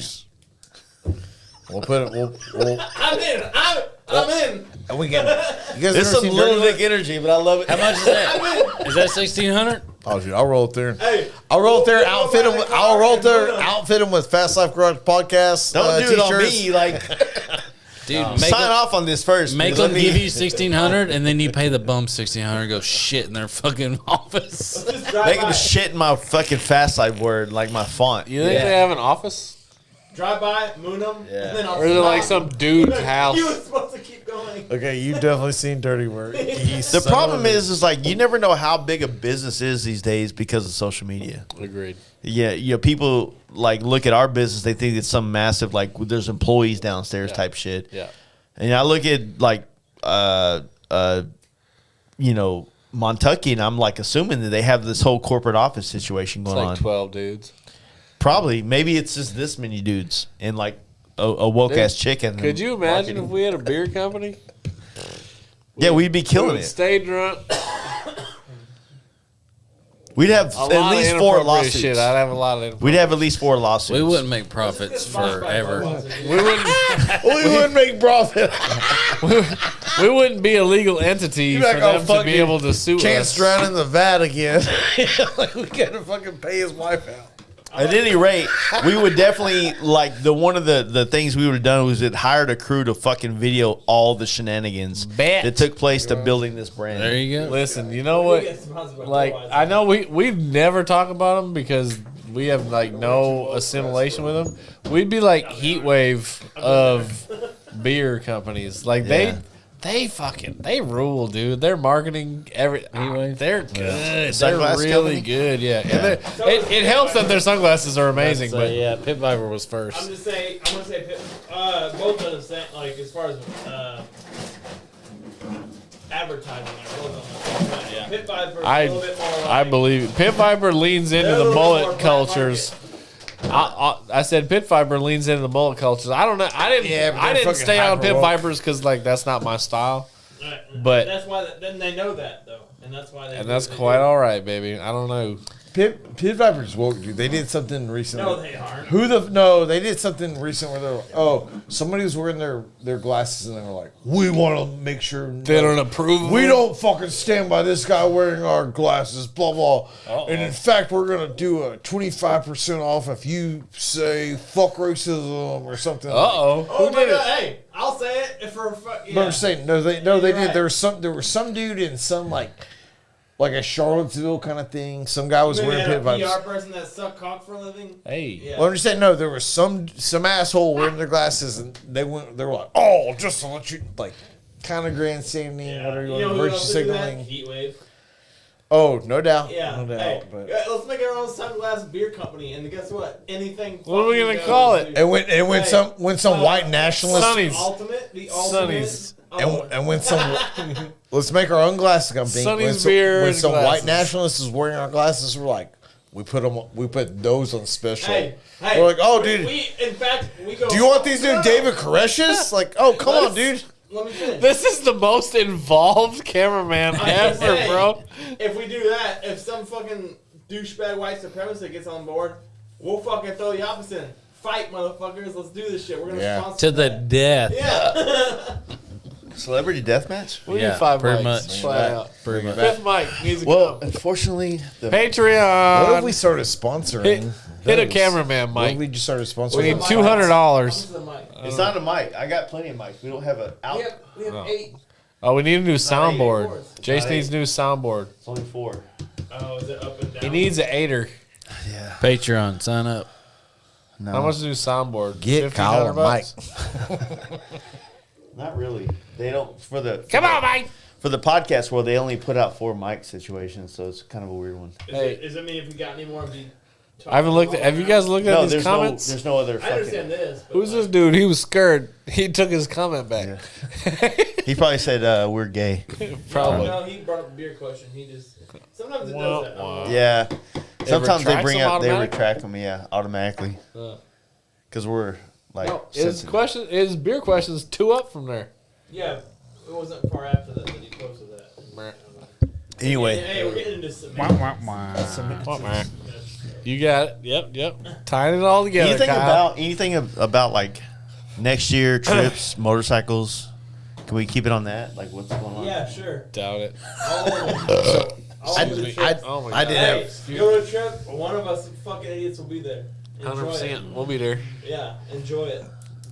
Hey, should we ride to Duluth? I did. Trading company? No, it's in. You know that's Wisconsin. northern Minnesota. Y'all want to do It's it? in Minnesota. That's No, right. We're Yeah. going to Plywood Palace. Plywood Palace. It's Where's a that? bar made out of plywood in Wisconsin. Somebody. Oh, mute I've this seen it. motherfucker, I've dude. seen it. It's a shithole. Yeah, Let's do it. I'm in. But it's, like, it's a UP trip. I'm fucking that signs up for my version If of we the trip. do that part of the country, we have to go over the top of. Hey, you No, know, that's you know the we gotta only thing knock out- I'm down to. I'm not doing. We're not anything else. going. out. We're not going below and going Chicago. You know how we're gonna get fucked That's though. fine. When are we gonna get fucked on We this? can't go to Sturgis. Indiana. It's gonna fuck us. No, it's not. No, we dip Just across. touch We dip across the. Hey. We dip across the river in St. Louis. No. And Yeah. trip back. We'd look Oh, at the I'm map. thinking of Illinois. Yo, My bad. My bad. You want to my- fucking do My bad. North Dakota too? Yeah. Hey, Yeah. if we're doing Just that, go north we're not hitting from Sturgis. Sturgis. Fuck Sturgis. We're gonna have to go just fucking kiss North Dakota's ass and then cut over and do the rest of it. Hold We're on, with brother. that. We're not worried about North Dakota. We're guys are clipping. We're unrealistic. clipping that motherfucker Okay. with our The whole balls. trip is gonna be Frankenstein as fuck. That's what I'm saying. I got a question. There's no like How, you guys, great how do you route. guys look at time when it comes to the last year stuff? So something that happened in like let's say a week from now, once we cross into 2023, something happened in October. Do you look at that mentally like, oh, that was 2022, like that's last year? Do you put a big mental that's last year, or do you look at it as like that was 4 months ago? Like no difference if you were in the same year and it was October to fucking July or whatever the fuck that is. You know what I mean? No, I go by the calendar. Once the calendar switches over to the new year, I'm saying, do you look at everything as like a big fucking jump, or is it the same? Let me ask you this I look at question. it as a On jump. top of that one, do you look at the new year as like a revamp of everything that you consider who you are? No. Like, do you No. do you look at like things in your life like I want to be better at certain things? I know a lot I of do. people do. A I lot do, of people 100%. do resolutions and so on and so forth. But generally speaking, I look at it as a new year, new opportunity, that type of shit. But I look at it as like how we used to feel when we were going into the new year of school, where I'm like, all right, this is my new fit. This is who I'm going to be this year. I look at like the new change year. my whole like being. it's a By white any plane. means. Like it's a white. I wouldn't plane say on I the changed board. my whole being. It's not that insecure. It's more of a like I'm not necessarily happy with those aspects of life, and I want to fucking leave them. It's back to what we were talking about earlier on in the podcast, and some things about like what we do as people reflect how we are as individuals, right? Like what we do is who we are, essentially. So if I don't want to be certain things or I want to do certain things, I don't want to fucking congratulations. I fuck with it. That's a resolution, I think, what you're talking about. Yeah, well, it is a resolution. But I mean, I feel like there should be like, if you start every year with nothing you want to change, are you growing? Because Depends on how you look But at a it. lot of people don't start at the new year. They try every day to be better, or True. You know, not to. but those same people also a lot go of to the fucking New Year's Black resolution. Friday Let's be sales. real. A lot of the New Year's resolution shit is I'm gonna start going to the gym. I'm gonna do this. Blah blah blah blah. Bitch, if you really want to fucking go, you go tomorrow. 100%. Like Yeah. That's anything. you don't need no I want to fucking stop date smoking. to I tell want to you. lose weight. I want to do Exactly. it. If you're going to do it, you're going to do it. Exactly. You don't Agreed, need a calendar to tell you. But a lot of people, right, they don't necessarily set their own goals. They allow time or calendars or whatever to dictate those goals. So when it comes to flip of the calendar, it's no surprise that if you're a regular gym attendee, right, in January, It's gonna be fucking that packed. motherfucker's busy. Yeah. Right? Because why? Because you got a lot of fakers coming in trying to do their resolution, and then they're like, "Oh, wait a minute, this ain't really my That life." February they clear Right, out. 100%. It's back there. Well, it's also like You're right. the aspect of the things that you want to change your life. Like if you're in the motorcycle industry, like you probably look at that as like maybe Sturgis, because Sturgis you see what everybody fucking put their dick on the table for. Like they built this bike for Sturgis. Now Sturgis is over. There's no other big event after Sturgis that's worth 20, 30, 40, $50,000 bike build to like build for an event, right?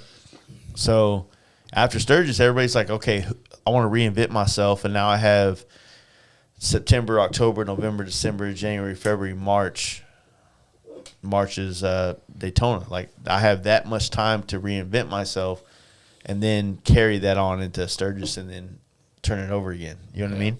So for the podcast and for like this side of the industry, it's like I look at it as, okay, well, as much as I look at like Sturgis is the New Year's, that's my turning over of the motorcycle world. I look at this as like maybe the scene, like the bike scene. Like this is what we did in 2023, 2022, 2021, right? What are we going to do differently? What are we going to, how are we going to change? Are we going to be better at? We're going to leave behind. And most people dictate their life and their decisions like to get through with a year and start fresh with new ideas. And I think most people look at it that way. Like that's a good reset for them. Is. You know what I mean? It is. I think industries dictate different resets for different people based on the industry they're in. But for the general gen pop, right, it is New Year's. Like you get a chance to fucking throw, like it's almost like you're you get a pass. Throw away your old bullshit and try something new, and everybody's like cool with that, and nobody's gonna give you shit about it. You know what I mean? I agree. I'm not gonna give nobody shit about it. Like if they've say struggled all year this year, and they say I want to reset next year, like I'm not gonna give them shit if they want to try to better themselves or whatever the fuck. Like, go for it. That's a loser mentality. I'm doing. Sorry, I was about to try to do a fake Trump. I can't. I thought it was. Thank you. Nice job. Losers. It's a mentality. They have it. You hear enough of them where you're like, oh, I could do that, and you try to do that. That's Nah, we do it's- professionals. Ted's wife, she's a dog. She's a dog. She's a dog. No, it's A lot of people say she's a dog. Everybody knows she's a dog. Ugliest sin. I think it's hard to come off of that, but Sorry, that's Rogan. Fucking it is. Checked our parks, baby. yeah, that's One of the best they're so episodes. good. Their last one really reminded me of the one we did last year. Like Because it holy was the same as episode we did, except a year later. Right. I messaged him, was like, you see that they copied what the fuck we did? Like, Yeah. They're listening. did they get a note? They go, dude, this is hilarious. Well, they do. We just think, Mushroom podcast. dude, They same- did. Yeah. James, it was the, And beers and probably other James, things. it was the same thing. Protect We're our all- parks We're on kind Joe of went off the Rogan. rails. Like it was us. It was 6 Our hours. year credited Shroom Fest way before we did that. fuck So- yeah. Dude, fuck that Just dude. saying, Fuck I'm yeah. just saying. Fuck that He's Jew. been having- Fuck that Jew. He's Fuck. Fuck that dude. He's a Jew. No, we love our but say no. It was what we did a year ago. I fuck with it. No, well, I mean, at the same time, is maybe to like tangent off of this, like the podcast world is it's strange because I'm now finally seeing more people that are like the big people getting into the podcasting space, especially in the motorcycle culture. Like right now, we're getting a lot more of the I don't remember the name of this company, but they just like came out of nowhere, like 5 episodes, and all of a sudden, like they're on the top 10, right? And it just shows how quickly like money playing the whole game of like SEO with like websites and shit like that to get your name out there, and it's showing that like the automotive culture within like podcast space is like about to get bombarded with like actual people with money behind it versus a grassroots thing like this, right? Mm-hmm. I'm never going to be as good of a host as Ryan Seacrest. You know what I'm saying? Right? But also, it's like Ryan Seacrest is going to ask questions that are calibrated and curated for his demeanor. Never heard of her. The riders. Good one. And I'm going to ask questions that are stupid and illiterate and on point of my understanding of the world that I'm fucking in. So it's like a weird situation. It's like the thing about podcasts is they're supposed to be raw. They're supposed to be kind of like uncut. They're supposed to be these like glimpse into reality. But when like culture decides like we want to get into podcast too, when media wants to get into podcast, they curated it and turned it into something polished, and then people expect polish. And when they look at what we do, which is unpolished, it's deemed as not good, right? Rogan said it best. I'm a huge fan of the Andrew Schultz podcast. And when Rogan was on there, when they created this new studio, and they're all wearing like lavalier mics, and there's no mics in their face like we have now, Rogan was like, "What the fuck are y'all doing? Like you're fucking up podcasts, basically." And it is what it is. Like you're making podcasting. If you take it away from this, beer on the table, microphones, drunkenness, fucking just honesty, raw, It's a hangout. You're turning it's into a fucking You're hangout. turning into TV. Then. turns into news. It's us hanging out with mics in our face. It's Yeah. a good podcast is a hangout. It's not an interview. It's not a session. It's a hangout. Yeah. You know, I would say that's what it is for us, right? That's what it is across the board. It is But for people, but that's what it is for people like us who have kind of developed it over time, kind of, I don't know, been created as characters in this podcast thing for years. Or what? Take a shit. Gotta pee. Dude, I'm not. But like if you're doing a say an informational interview or something like that, that's not. It wouldn't be the same type of format. You know what I'm saying? True, but like so what's happening right now is not so much that like the informational format. It's bigger brands with bigger budgets don't know how to downgrade so low to what a podcast is, and so they have to force on more curation. Right. A live podcast is the most unedited thing available. 100%. You have, it's out there. It's like just said it. It's in the ether. It's recorded and streamed live, right? So when you take a podcast, if we were gonna do like something, like we're all sitting right here live watching the January 6th. Get that motherfucker! Break that! Whatever, Yeah. you know what I mean? It's like you can't fucking edit that, right? It's out there, and you know what I mean. That's why we've been.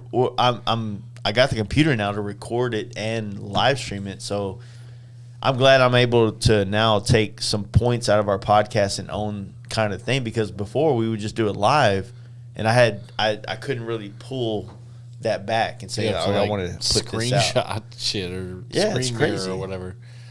Yeah, so it's I don't know, kinda man. crazy. It's 2023. I'm changing a lot of shit, man. I'm trying to make it better.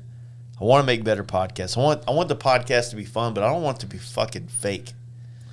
You know what I mean? Nor should it be. Well, dude, even then, you got to go back to the beginning of podcasts, like inspired off of Sturm. It went to the Opie and Andy. Opie and the Andy. origin of What the? the origin of it is it's a hangout. It's a hangout Yeah. with funny people that are having a good time, and it's not. You can't program it. That's why it's so great, and it's. You just I don't know. I'm strong about let it roll the way it is, and you don't. Yeah, I mean, you want that. You just want it to be that, because, I mean, honestly, if it gets too corporate, then it takes us out of the water. Like, we don't have a place in that. Do you feel like it's about just like jokes? Do you feel like it's about information? Do you feel like it's a combination? Everything. Like, but that's what I'm saying. Like, Combination of both. It's a multi-trick pony. It makes it relatable to people that are, listening to it. When you get a guy in here, like Corey, 100%. I'm going to go back to Corey Main Drive. Corey has he knows what he wants to say, and very he's matter of polished. fact. I agree. So I can ask him a question, and he can carry it on for 2 minutes. Right. You know what I mean? And in a podcast, it's like there's some podcasts where people do want to hear what I got to say about it. There's some podcasts where they're like, Jay, shut the fuck up. I want to hear from him. Right. Right? And that's a different world, right? That's the thing about podcasting is it's like it's not an interview. And that's what sucks about when people listen to podcasts that are not used to listening to podcasts. They're used to interviews. They're like, this dude was not ready for this guy to come on the podcast. Like, what a shitty host. I'm like, fuck you, guy. You know what I mean? Like, you have no idea. Like, this is not an interview, dude. This dude came to my shop. We drank beers together, and we talked about what he's doing. This ain't a fucking interview, faggot. And got him. I'll say that about like what we do too when we get this whole Faggot. When we get this whole crew together, I'll double down. It's not an interview, faggot. it is. What a faggot. Say it, James. I'm Say it. not gonna say it. Say it. James, say it. James, say it. Come We on. get this whole crew Come on, together. bro. It's one of those things like Just say it. we are Say in a it, real dude. conversation, and oftentimes we get fucked up and we drink beers and we do whatever we do, right? And then we, you know what happens a lot of times? Like when you listen back, we speak over one another. Like everybody got some bullshit, just like blah, just want to say it. Got energy. We do have energy. Like this group together, we have such a good positive energy, and I love it because we feed off of that fucking shit together. We really do. And that I don't know what people think about this. I really don't, but I enjoy it because I feel like it kind of feeds us all. We have a real conversation, even though we see each other on the relatively regular basis, right? This is when sometimes some of those conversations that we hadn't had prior, or maybe we've been thinking about it, but it just wasn't the right time or whatever. Like we just put it out there, and we're like, we're just letting it fly. Is there a person listening to this podcast right now that's not going, James, just say the word faggot? James, do it, dude. Come on. Larry, Demonetize this with the rest of us. Come on. Just say it. Nobody wants that. It's I know what you're saying, man. Don't even go with a gay. Just say gay. Dude, He no, said it. I heard him. everyone wants it. Yeah. Hey, calm down, brother. What y'all talking about? Man, it's Just say it, dude. I already had some off-putting stuff might get me fucking fired. I don't even Wells know. Fargo. If you Why can you gotta say my government name? if you can do anything to get fired from Wells Fargo, like you're fucking like you got to be molesting watching kids. too He much works at YouTube. First Community Bank. He I works at have, dude, First because I have a Community Wells Bank. Fargo account, motherfucker. Scram, bro. Y'all are tripping. They're Y'all are those tripping. straight retards at my place. Hey, I'll teach you first. I'll teach you fucking equal opportunity. Hey, You'll be a if bad you motherfuckers, if you get me fired, I'm fucking coming down here. And You you're work gonna at- pay you me work- my salary. You bitch. work at First Convenience I mean, you Bank. with the- Nobody's tripping. Come on. Nope, we're gonna turn this motherfucker into a goddamn You buying a house. cash cow, bitch. We're gonna make some money, Mike. You're buying a house in Hunt County because you're coming to work with me, baby. Hunt Come on. That's fine. Hunt County I work sounds on poor as airplanes. fuck, dude. I've looked at Hunt County, Hey, they need bank motherfuckers there too. but I'm just some bank motherfucker. Just turn me out. I just do math, bitch. Hey, go to these small towns and let them know what math looks like on a fucking city level. Run it out, dude. Yeah, dude. I'd be taking your Don't math look skills at me. to fucking. I didn't say Run it. it out. Like, first of all, build your building more than 5 stories, and then we can talk. Shit, you pushing it. We're Oh, talking well, about the small problem town, is, yeah, baby. you get a small town, 5 stories, just tornado fucking problems. Oh my god, it's crazy. Like, Hey, you know what? afford it. You know, it's funny. Ha! This is a random tangent, but The whole so podcast. This is Brucey, random. Brucey, Brucey? he sent me. He sent me a Christmas present. present. He sent me a Christmas. I cried a little bit. A what? yeah? A Christmas A present. trimmer print. A treatment present. Yeah, I'll fuck with that. Yeah, trimmer print. So he sent me this book. It's one of my favorite photographers. It's from Annie Leibovitz. And I was looking through it. I was flipping through the pages. Amazing, fucking massive. It's over there on my toolbox if y'all want to check it out. Had the Bruce, don't send this motherfucker in goddamn present. Bruce is he's an OG. He's an OG.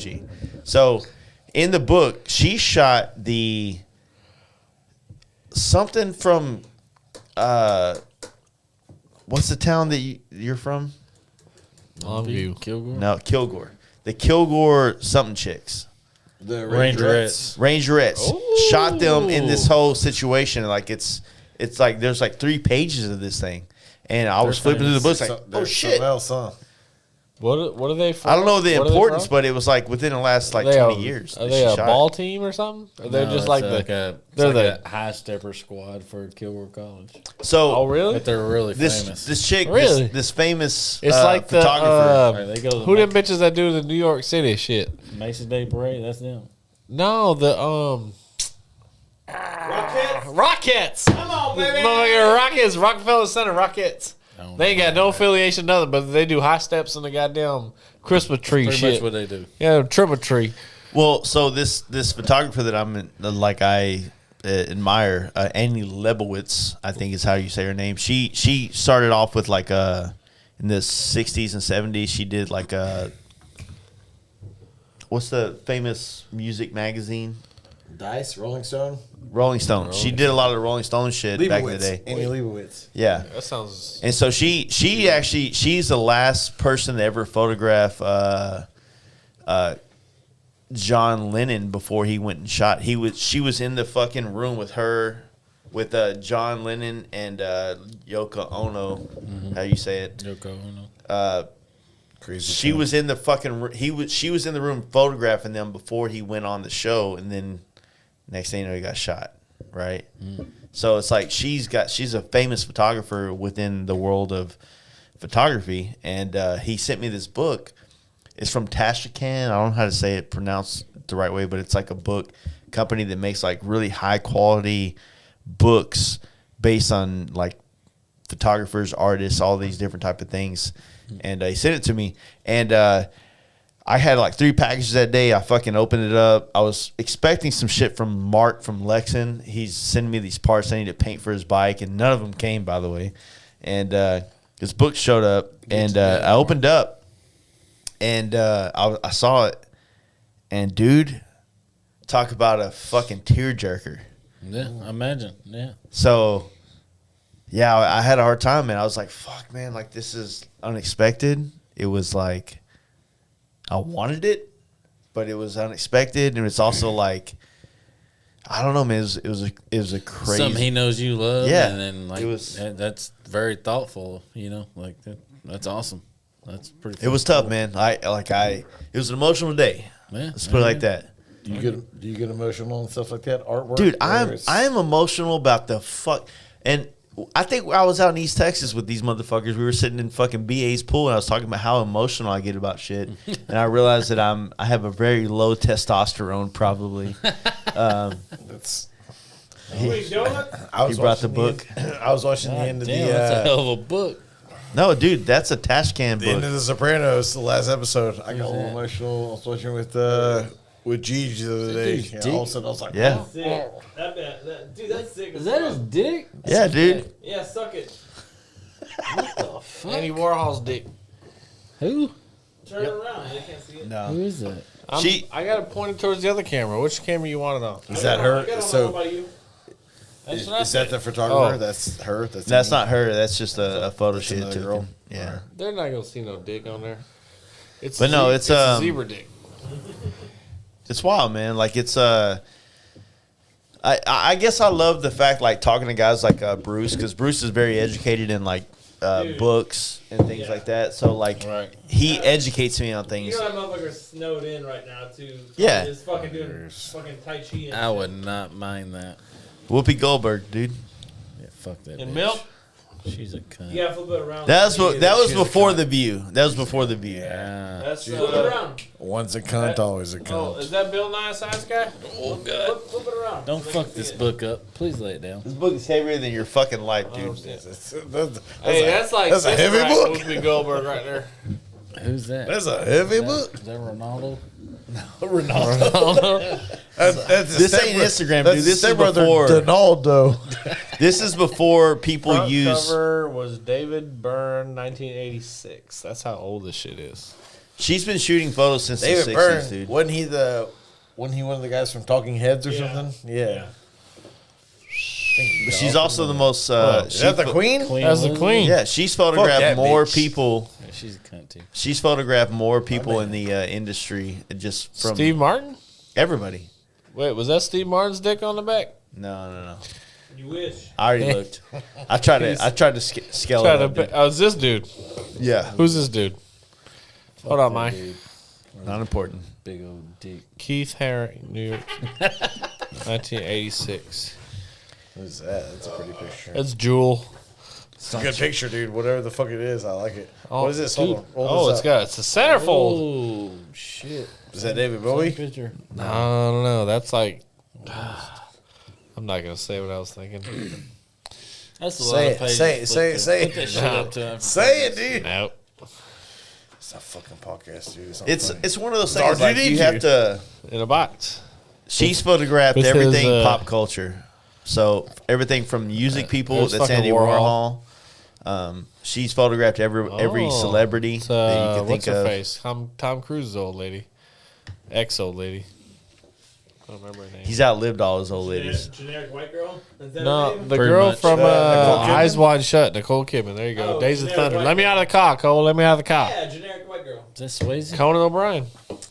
She's the bad lady in George Paddington. Clooney and all his bitches. Like Is that what that is? 2014. Yeah. George Clooney and all the poon. Is that what it is? This is a good podcast, right? I'm gay. Book up. No, but straight up. But like that's the thing. That's Bro, the this is I saw that. I Sopranos. saw- ooh. that's the Sopranos one. Hey. With that's the creator of the Sopranos. Right? Marron. Is that Marron. Joey? So I watched the. Like I said this just a minute ago. Hey. I've been watching the with the new one with Amanda. Tulsa We were King? watching we were watching Sopranos. Watching that, though. Those games good, dude. Got to the end of the end of the episode. I watched it like 3 days before, and all of a sudden she's like, "Don't we need to watch this?"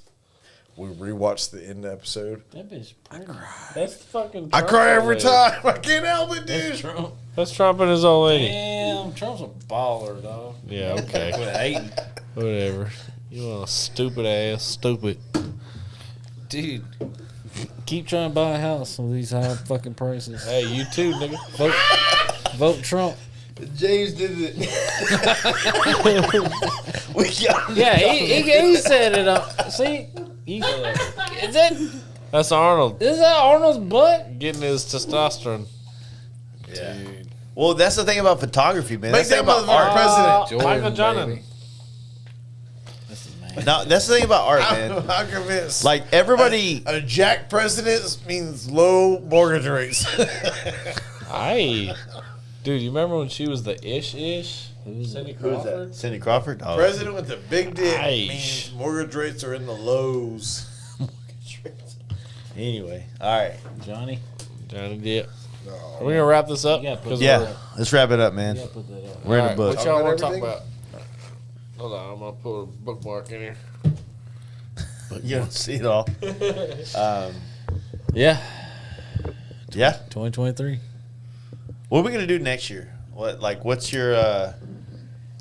I think one of the questions I had, and we'll end on this question. Hold us to it. What did we already accomplish this year? What do we want to not put on the table again? Like, how do you? I guess that's a weird question. Like, we've already done this, so let's not run it back. Let's do something else. You know what I'm saying? We've already done that. We already experienced this. What's a new version of this? So on the traveling, there's no way to reinvent the wheel. We're right here at the precipice of the end of what we're trying to do. So there's no point or no need to reinvent the wheel. We've got one trip where if we're trying to do it all, hey, it's something we hadn't done before. Fucking lots of days of big miles, and we'll figure it the fuck out. Yeah. If we want to stretch it out over, I don't know, I don't want to say 2 years. That sounds so long, but if we want to stretch it out where we don't get all done, it is what it, I don't know. I feel like we don't have, I don't feel like we're doing a Rubik's Cube, is what I'm saying. With what we figure it the fuck out. I think the beauty of what we've done is we've got a stronger group, strong as a group as any, to where we figured it out. And if you're listening, if you're whatever, you hope to get to a group. You hope to get put to a point like this where we go, all right, what do we want? It's an overall group decision. And it ultimately comes down to us sitting down at the same fucking table in the same fucking studio and just making it work. But that's it. My number one thing travel-wise 2023 is this. You guys, number one priority. That's it. I'm with that. Yeah, I'm totally with that, and I'm totally with doing some big events with y'all. But I'm totally with if y'all want to do some 4, 5, 6 day trips, like just Small shit. small shit too, man. Like We said back to the 100%. basics last year. We didn't really do it. We didn't get no I'm basics with last it, year. too. I feel like I hit every fucking big event there was, and and not to say I didn't have fun, but It's a different type of it's fun. a different type of fun. It's Right. not the same. It's not as tight. It's not what's the word I'm looking for. You fucking famous. Connectivity, man. Read the sources and Keep shit. what we get. Keep your powder dry because Yeah. we got some stuff. It's not as gay as I wanted it to be. We got some stuff behind the Dude. scenes, Texas only, that Straight up. we're gonna need you guys to be a part of. Yeah. So and see, just I, hang tight. and No, but this if will we be want to weekend talk about stuff. some of This will- that, we can too. 'Cause, He's on some shit. We got some shit planned. Yeah. yeah, Look, I did the Terralinga run. You've already went down there. You've also went down there. Yeah.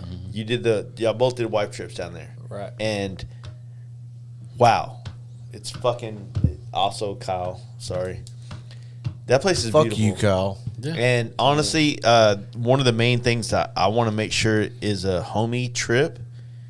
Homie with the old ladies. I don't give a fuck how we do it. I want Terralingua run, Adams event next year to be a fucking staple in us because I had fun and it was beautiful and it was like small and it was like we talked about that like small?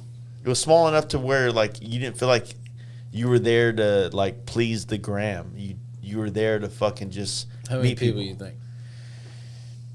50, 60, 70 maybe tops. Yeah. 70 not in one spot, but 70 total like dispersed. Come and go, yeah. You know what I mean? But it felt so fucking good, man. Like the small group, like me and Jose. You on What's there? his name on there? Arena. Terina. Yeah, me and Jose, we fucking like we rode I'll never forget this, man. I will never forget this. I told Jose to meet me in Sanderson because That's where that hotel is. homeboy said that the hotel in Sanderson, the desert air was the shit. If you rented the whole thing out, it would be cool, but no. I went there and I was like, hell yeah, this is dope.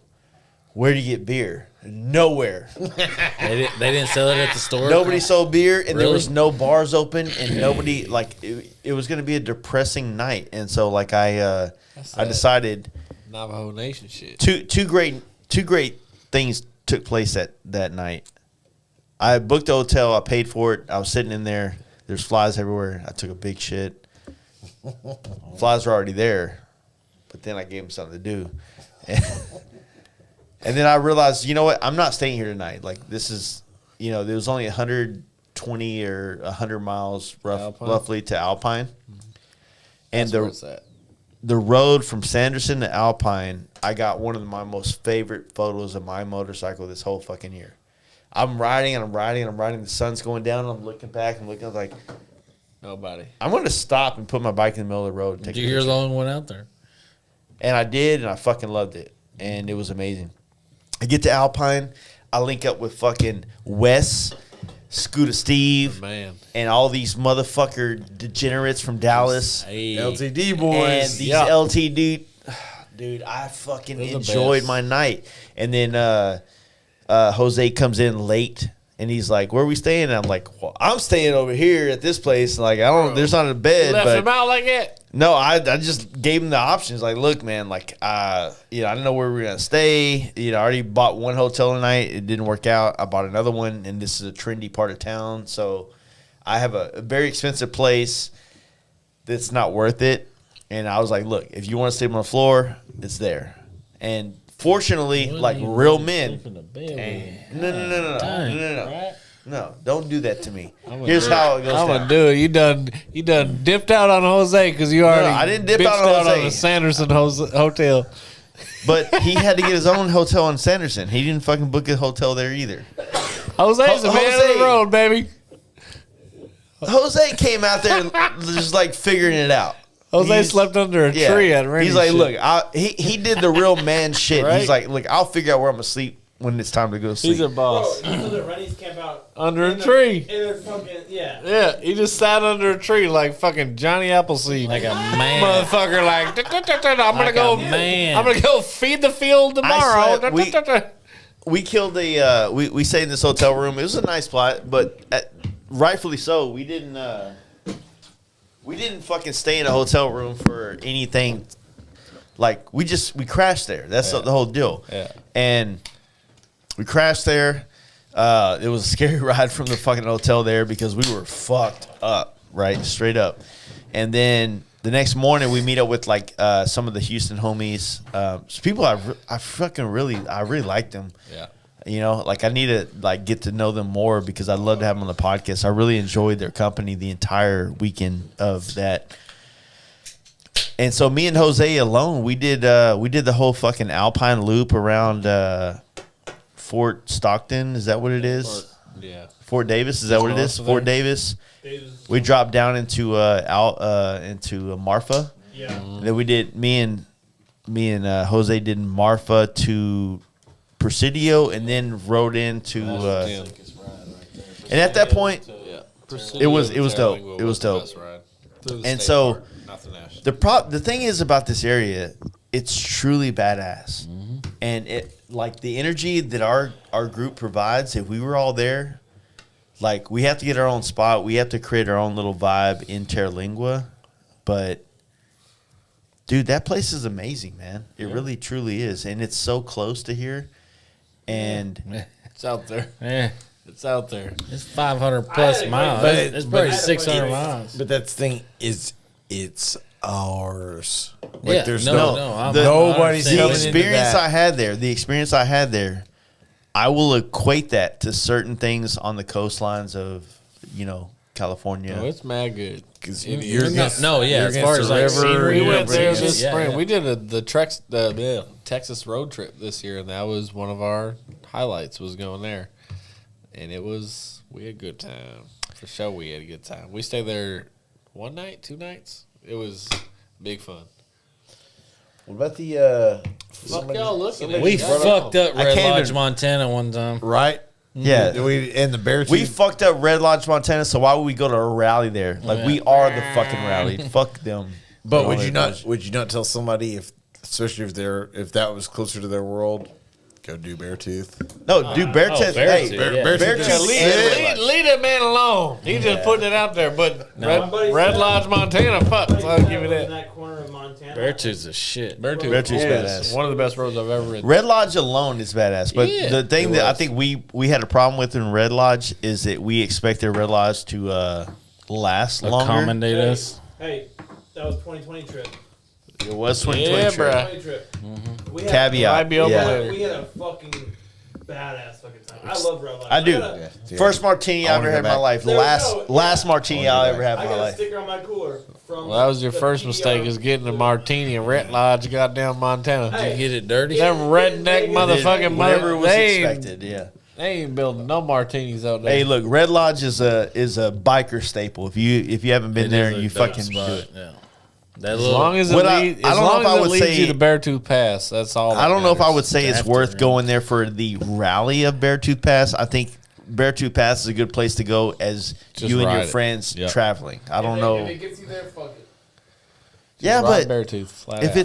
it's super fucking Fuck that. If you like riding motorcycles, fucking go to it. Make it a point to go to Yeah, it. How whatever about is that? convenient for Don't you, just go. don't accidentally fair. fall into it. If you like riding motorcycles, fucking go. Go in It's the a- summer when it's passable. it's a Yeah. beautiful, it's a beautiful area. Yeah, but it's one of those things where it's a handful of places where, dude. The way we took oh, into you say it, you like riding motorcycles?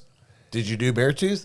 Oh, no. Then you don't like riding motorcycles that much. If you don't sit on the Sinclair dinosaur, then it's just fucking. Oh, my. Oh. You like seeing big wieners or small wieners? Well, then you ain't that straight, are you? Same thing. Well, you ain't that straight. Yeah. Same thing. now Beartooth, like that whole trip, like leaving Sturgis to go to Red Lodge, That was sick. another amazing journey I've got to experience with you guys. We That done- was one of those ones, man. Like That whole trip. Was we done a sick. lot in 5 What's years. not easy? huh? That's the thing. It's that's the point, man. That's what I want to tell people. It's like That's what this is. Basically, it's 300 episodes, but it's also 5 years of friendship, and that's fucking. you don't want to tell everybody like, just Everything, ride man. the one. That's easy. Like, no, dude, hey. do the fucking hard The stuff. one's fir- great too. The I first don't even trip, want to put no the first shade on trip that. might be minuscule for like what you think is accomplishable, but it's about if everybody like makes it a point to make something regular in life, right? As regular as work or gym or all these other things that you do in life, right? That make you feel better. Like you go to the gym every fucking week. You go to the gym every day, whatever the case may be. Maybe you don't need to see me every day, but once a week, if you make a point to hang out with your friends and to listen, not just listen, be there, be there to absorb and also like put back out there when it's applicable. I think you can gain so much from that because you become somebody for somebody else that you're gonna need at some point in life. Like we all need a friend, right? We all have friends. We all have friends. That's not something that anybody in this chat is like void of. We all have friends. Levels of friends. That's the difference. What level of the people that matter the most to you, where are they at in your life? Are they tight? Are they like, wife, kids, friends, career, blah, blah, blah? Like what's the level of this, right? And so when I talk to people about this world that we have, like it's a balance. We have to figure it out. Like in some points, I could tell you that like my friendship involvement has been like heavier than my relationship involvement. And there's been times I could tell you that my relationship and my wife has been more pressing and more involved, right? It's not that one is more important. It's about like Balance. How do you balance this? Like straight Whatever's up. important to you. It is Because whatever's it's- important to you. But It's different in all areas too, because I'd love to speak on this, and I want y'all to know. I will say this. I want y'all to know how lucky y'all are to. no, but I want to give you some credit. Can I fucking interrupt you real quick? Oh no, I want to hear Cody talk. No, go ahead. Here's the deal. Let me tell you this. Let me show some love to everybody that's helped us out in the last 3 or 4 years, right? We're the fucking Fast Life crew, whatever the fuck you want to call us, right? Oh, hey, quick demean. Yeah, come on, bro. So Put some spec on it. Yeah. when people come to Dallas, when they come to Texas, North Texas. North Texas, when they come here, there was a point in time when, especially when I was in Dallas, where it was a given. I was 100% helping everybody out. And I know for a fact, I've seen Cody, I've seen you bust your ass to make sure that, like, when anybody comes through town, West Texas, whether it was Craig, East. East Texas, Yeah. anybody that came through, like, you made it yourself available to show them, like, hospitality. Same thing with you, and also you. Like, when they come through Dallas, maybe you can't put them up, and I know you put a lot of people up in the places you've been, but you showed up. You can take them out or You showed up. go to dinner or whatever. Yeah, it's all that matters. Right. Because at the end of the day, like, when we go out of town, the hospitality we get, It's ridiculous. we don't fucking deserve it. Right. We don't deserve it. 100%. When a motherfucker comes through, I owe it. Because Yeah. what we've done, Owe it to and what I everybody. know we're going to continue to do, it's my whatever chick I live with. It's hey, This this is our fucking obligation. It's not our You room, may, yeah. you may not understand it, but I'm telling you, get the fucking bedroom cleaned up because they're coming through. Yeah. This is what it is. 100%. So it's all about, like, maybe it's not a situation like, I know, like, with you in your living situation, like, you might not be able to put somebody up, Right. but you can show up, have a beer with somebody. Yeah. That means a lot. Kellen, Yeah. I know that meant a lot to him. What you guys Stay with did, me. Craig stay with me. You Exactly. know, I mean, Kellen I've stay had- with me tonight. I've had Yeah. people stay with me. Yeah, I live in a fucking RV. It's not comfortable. It's not great, but, but I'll it's the put you fact up. that you did it, dude. Yeah, I'll fucking put you up. And so Any these day. things, Sometimes you just got to do it. I Yeah. slept good with that motherfucker in your RV. Sometimes. Better than you think. but that's what I'm you just saying. gotta It's do it, like exactly. it's about, like, we get out there on the road, and at one day, hopefully in my life, I can show a traveler the same hospitality that we get. Yeah, for sure. What Bruce did for us. Yeah. What Adam and Lauren. did for us. Yeah. What fucking Mark with Lexin. Mark Lexin. What's your buddy's name in fucking North Carolina? Jeremy. Jeremy. oh, Jeremy. Jeremy Yeah. did for us. Cameron and Durango. Yep. Like The that was list fucking goes yeah. on. Yeah. Pay it forward, man. It Like, is. you know what? If you can't put somebody up, at least show up to show somebody out. Be there. Yeah, for them. Yeah. You know what I'm saying? And Absolutely.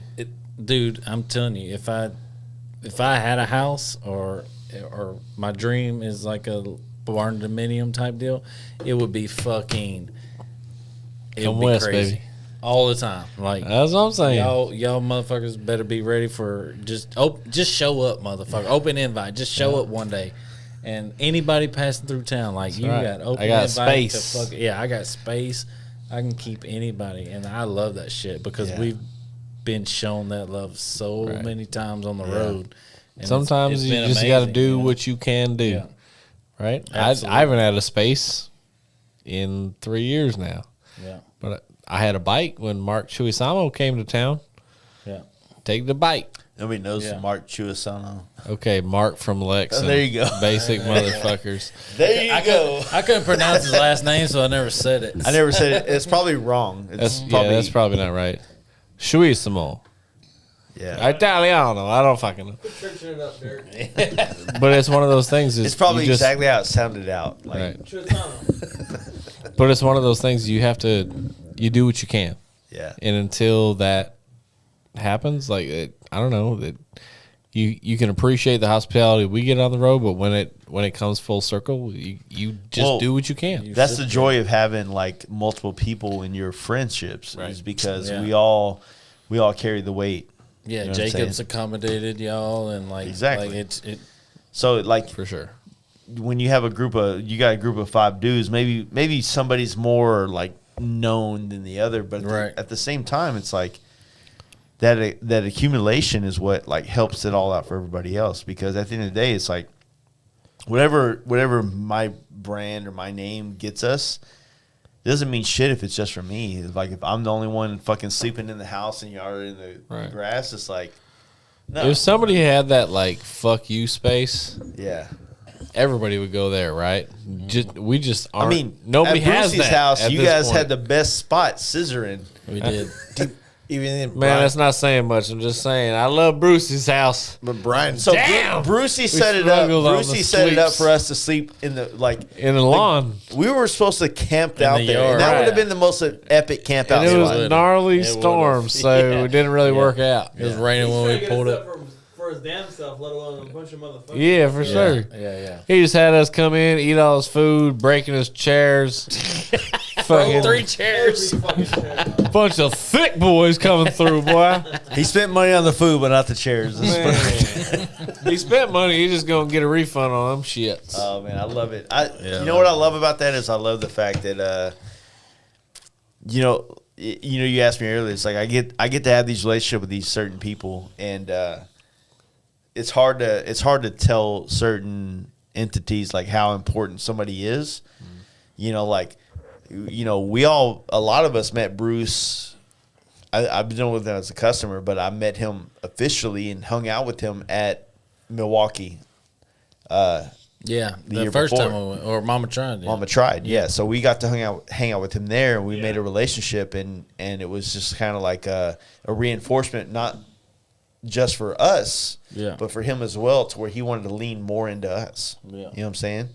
And so he decided, like, you know what, I'm fucking going all out for all these guys who are coming in, and next thing you know, Jaden's fucking crushing beer cans with You his gonna take your nuts out in Bruce's house? Bruce's house? Run that back a little bit.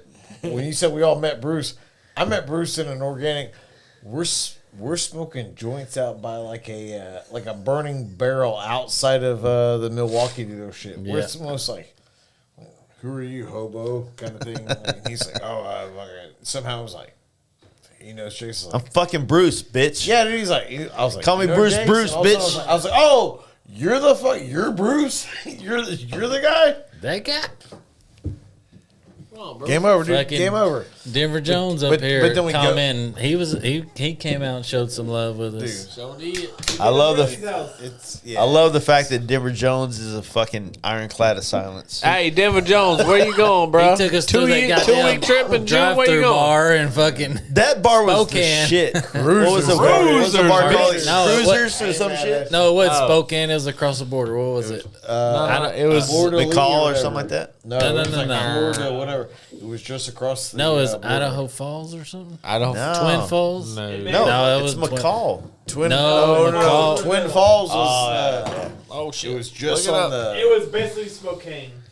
It was Yeah, I across swear- the I border. swear- there. I think that was the French city. It was like Florida, whatever the It was that fuck. little bitch ass city in Ohio But it was on the sliver. no, Where it Cruz was, is at? it was just over the border of Washington. Post Falls, baby. Post Post Falls. Falls. There There you you go. There you go. We had a good time though. That was a good. That was a good night. set of nights. I'm glad he got us to go to Post Falls other than Spokane because Post Falls seemed to provide all the shenanigans we needed. Yeah, that was it. Nashville North. If we weren't all I taken, forgot about that. dude. If we weren't all taken, would Nashville North not have been basically you just turn a bunch of fucking sheep loose on a pack of wolves, and they go, "I've had it." Like, Dude, you almost got us kicked out. Denver I Jones did- going I to got myself kicked Colorado. out. I didn't get almost nobody kicked out. Hey, Denver. I got myself kicked out. and I Where's left y'all National there. North at? What? That That was the that bar. second country bar we went to. That was the big country bar. Denver, that- we're in and Colorado. after the If drive-thru. you're going to Colorado, make sure you go through the $1 Million Highway through Ouray because that fuck. Dang goose egg. He's going to Colorado. Who is Oh, Denver next year. Jones? Denver inspired him to do a 2-week trip to Colorado. Yeah, Denver Jones. there you go. Yeah, go through All right. Ray and go through. Last man standing. No, You you go go further. What? Y'all ready to fucking cancel this podcast? Wait, are you going to shut it off? I feel like we should. Any last words? 2020. Let's do What it. is it, 2? 5-hour podcast. Let's do it. Yep. Unfortunately. What's wrong with you guys? Y'all There's need- like 30 good minutes. You guys need You already Jesus. cut it You off? guys are fucking. Y'all are so lame. worst. Why- Bye, Yeah, 30 minutes. Love y'all, man. Hey, if we wait a Pikes minute and a Peak. half, we'll be at 5 even. Hey, Denver, if you make it, just remember Jace didn't. Hey, Denver. Anytime you want, I can hold my pitch. Denver. Anytime you want to come to Dallas, brother, I got you. Come stay at my Oh, place for fuck. free. That hurt, Cody. Hey, Robert Mays. That goes for a lot of you guys. That's what we do, Don't wanna bitch. I'm on We 75. always still come going. to Dallas. Come stay with your boy for free. Hey, 5 hours ain't shit. We go a whole another hour. Oh, God. Match last Better year. not. 6+ Better last not. year. Longest podcast ever. But that's the thing is, you At guys, least one more minute. dude. I love it. Like I'm always waiting for somebody to hit me up and go, "Can I stay?" And I'm like, "Yeah, dude, come on." You see this? Dirty Larry didn't send me this post. Just hanging out with cattle. He sent me something too. You What do looking you at say? cows? Fuck Larry, dude. I gotta commend him because I love Larry. if Let he me made see this this. whole meme, Let me see this shit. if he made this But whole honestly- meme based on us, like I fuck with it. What is this? Oh, God. What is I know we're all talking shit. He motherfucker sent me that picture today. He said the Lord, new, so Lord. new iPhone will, or some app or something will crop you out of any picture or some So bullshit. before we cut off, seriously, it's a What a we're all nerd. busting balls. I'm glad you put you nerds on there. Uh, That's great. John coming through anybody coming through from a different part of the country, hit me up. Hit me Yeah, up. me Hit too. them up. I want to put people up. I want to. I ain't got the whatever most the fuck- space, but I can hit you up. Exactly. Or I can put it's that. Just give it's- it I some can put you time. We'll have some after- space. Eventually, After we'll have having some people space. come through, Yeah. and just Hey, you it's move it's west, the I move epitome east. of what That's we're my asking. house. That's my Five. baby Five. grew. He's 5 so- hours. 2008. We're at 5 fucking hours on this motherfucker. It's Hey, give me some time. We'll have a space. Come on. Cody's gonna move west. I'm gonna move east. And we're gonna have a compound. Except Cody will never do it. Cody will never leave this fucking No. home. He says, "I need to go I'm the to only the one. east." I'm the only one that has a job that can't move. That's a Look lie. at his face hills. Motherfucker, I'm tied to downtown Dallas. You ain't tied to I'm shit. tied to downtown You can- Dallas. 5 hours. You can work say your at goodbyes on you can work Monday. at any Wells I Fargo. can, there but is. no. Okay. Kyle. Nothing? You got nothing for him? You said what? The camera's right there. Dude, you come- boss. The camera's right there, you idiot. 5 hours. Come holler at your boy. If you're coming through Dallas, if you're coming through the South, come stay with me. We love y'all. That's it. I'll kill you if you're fucking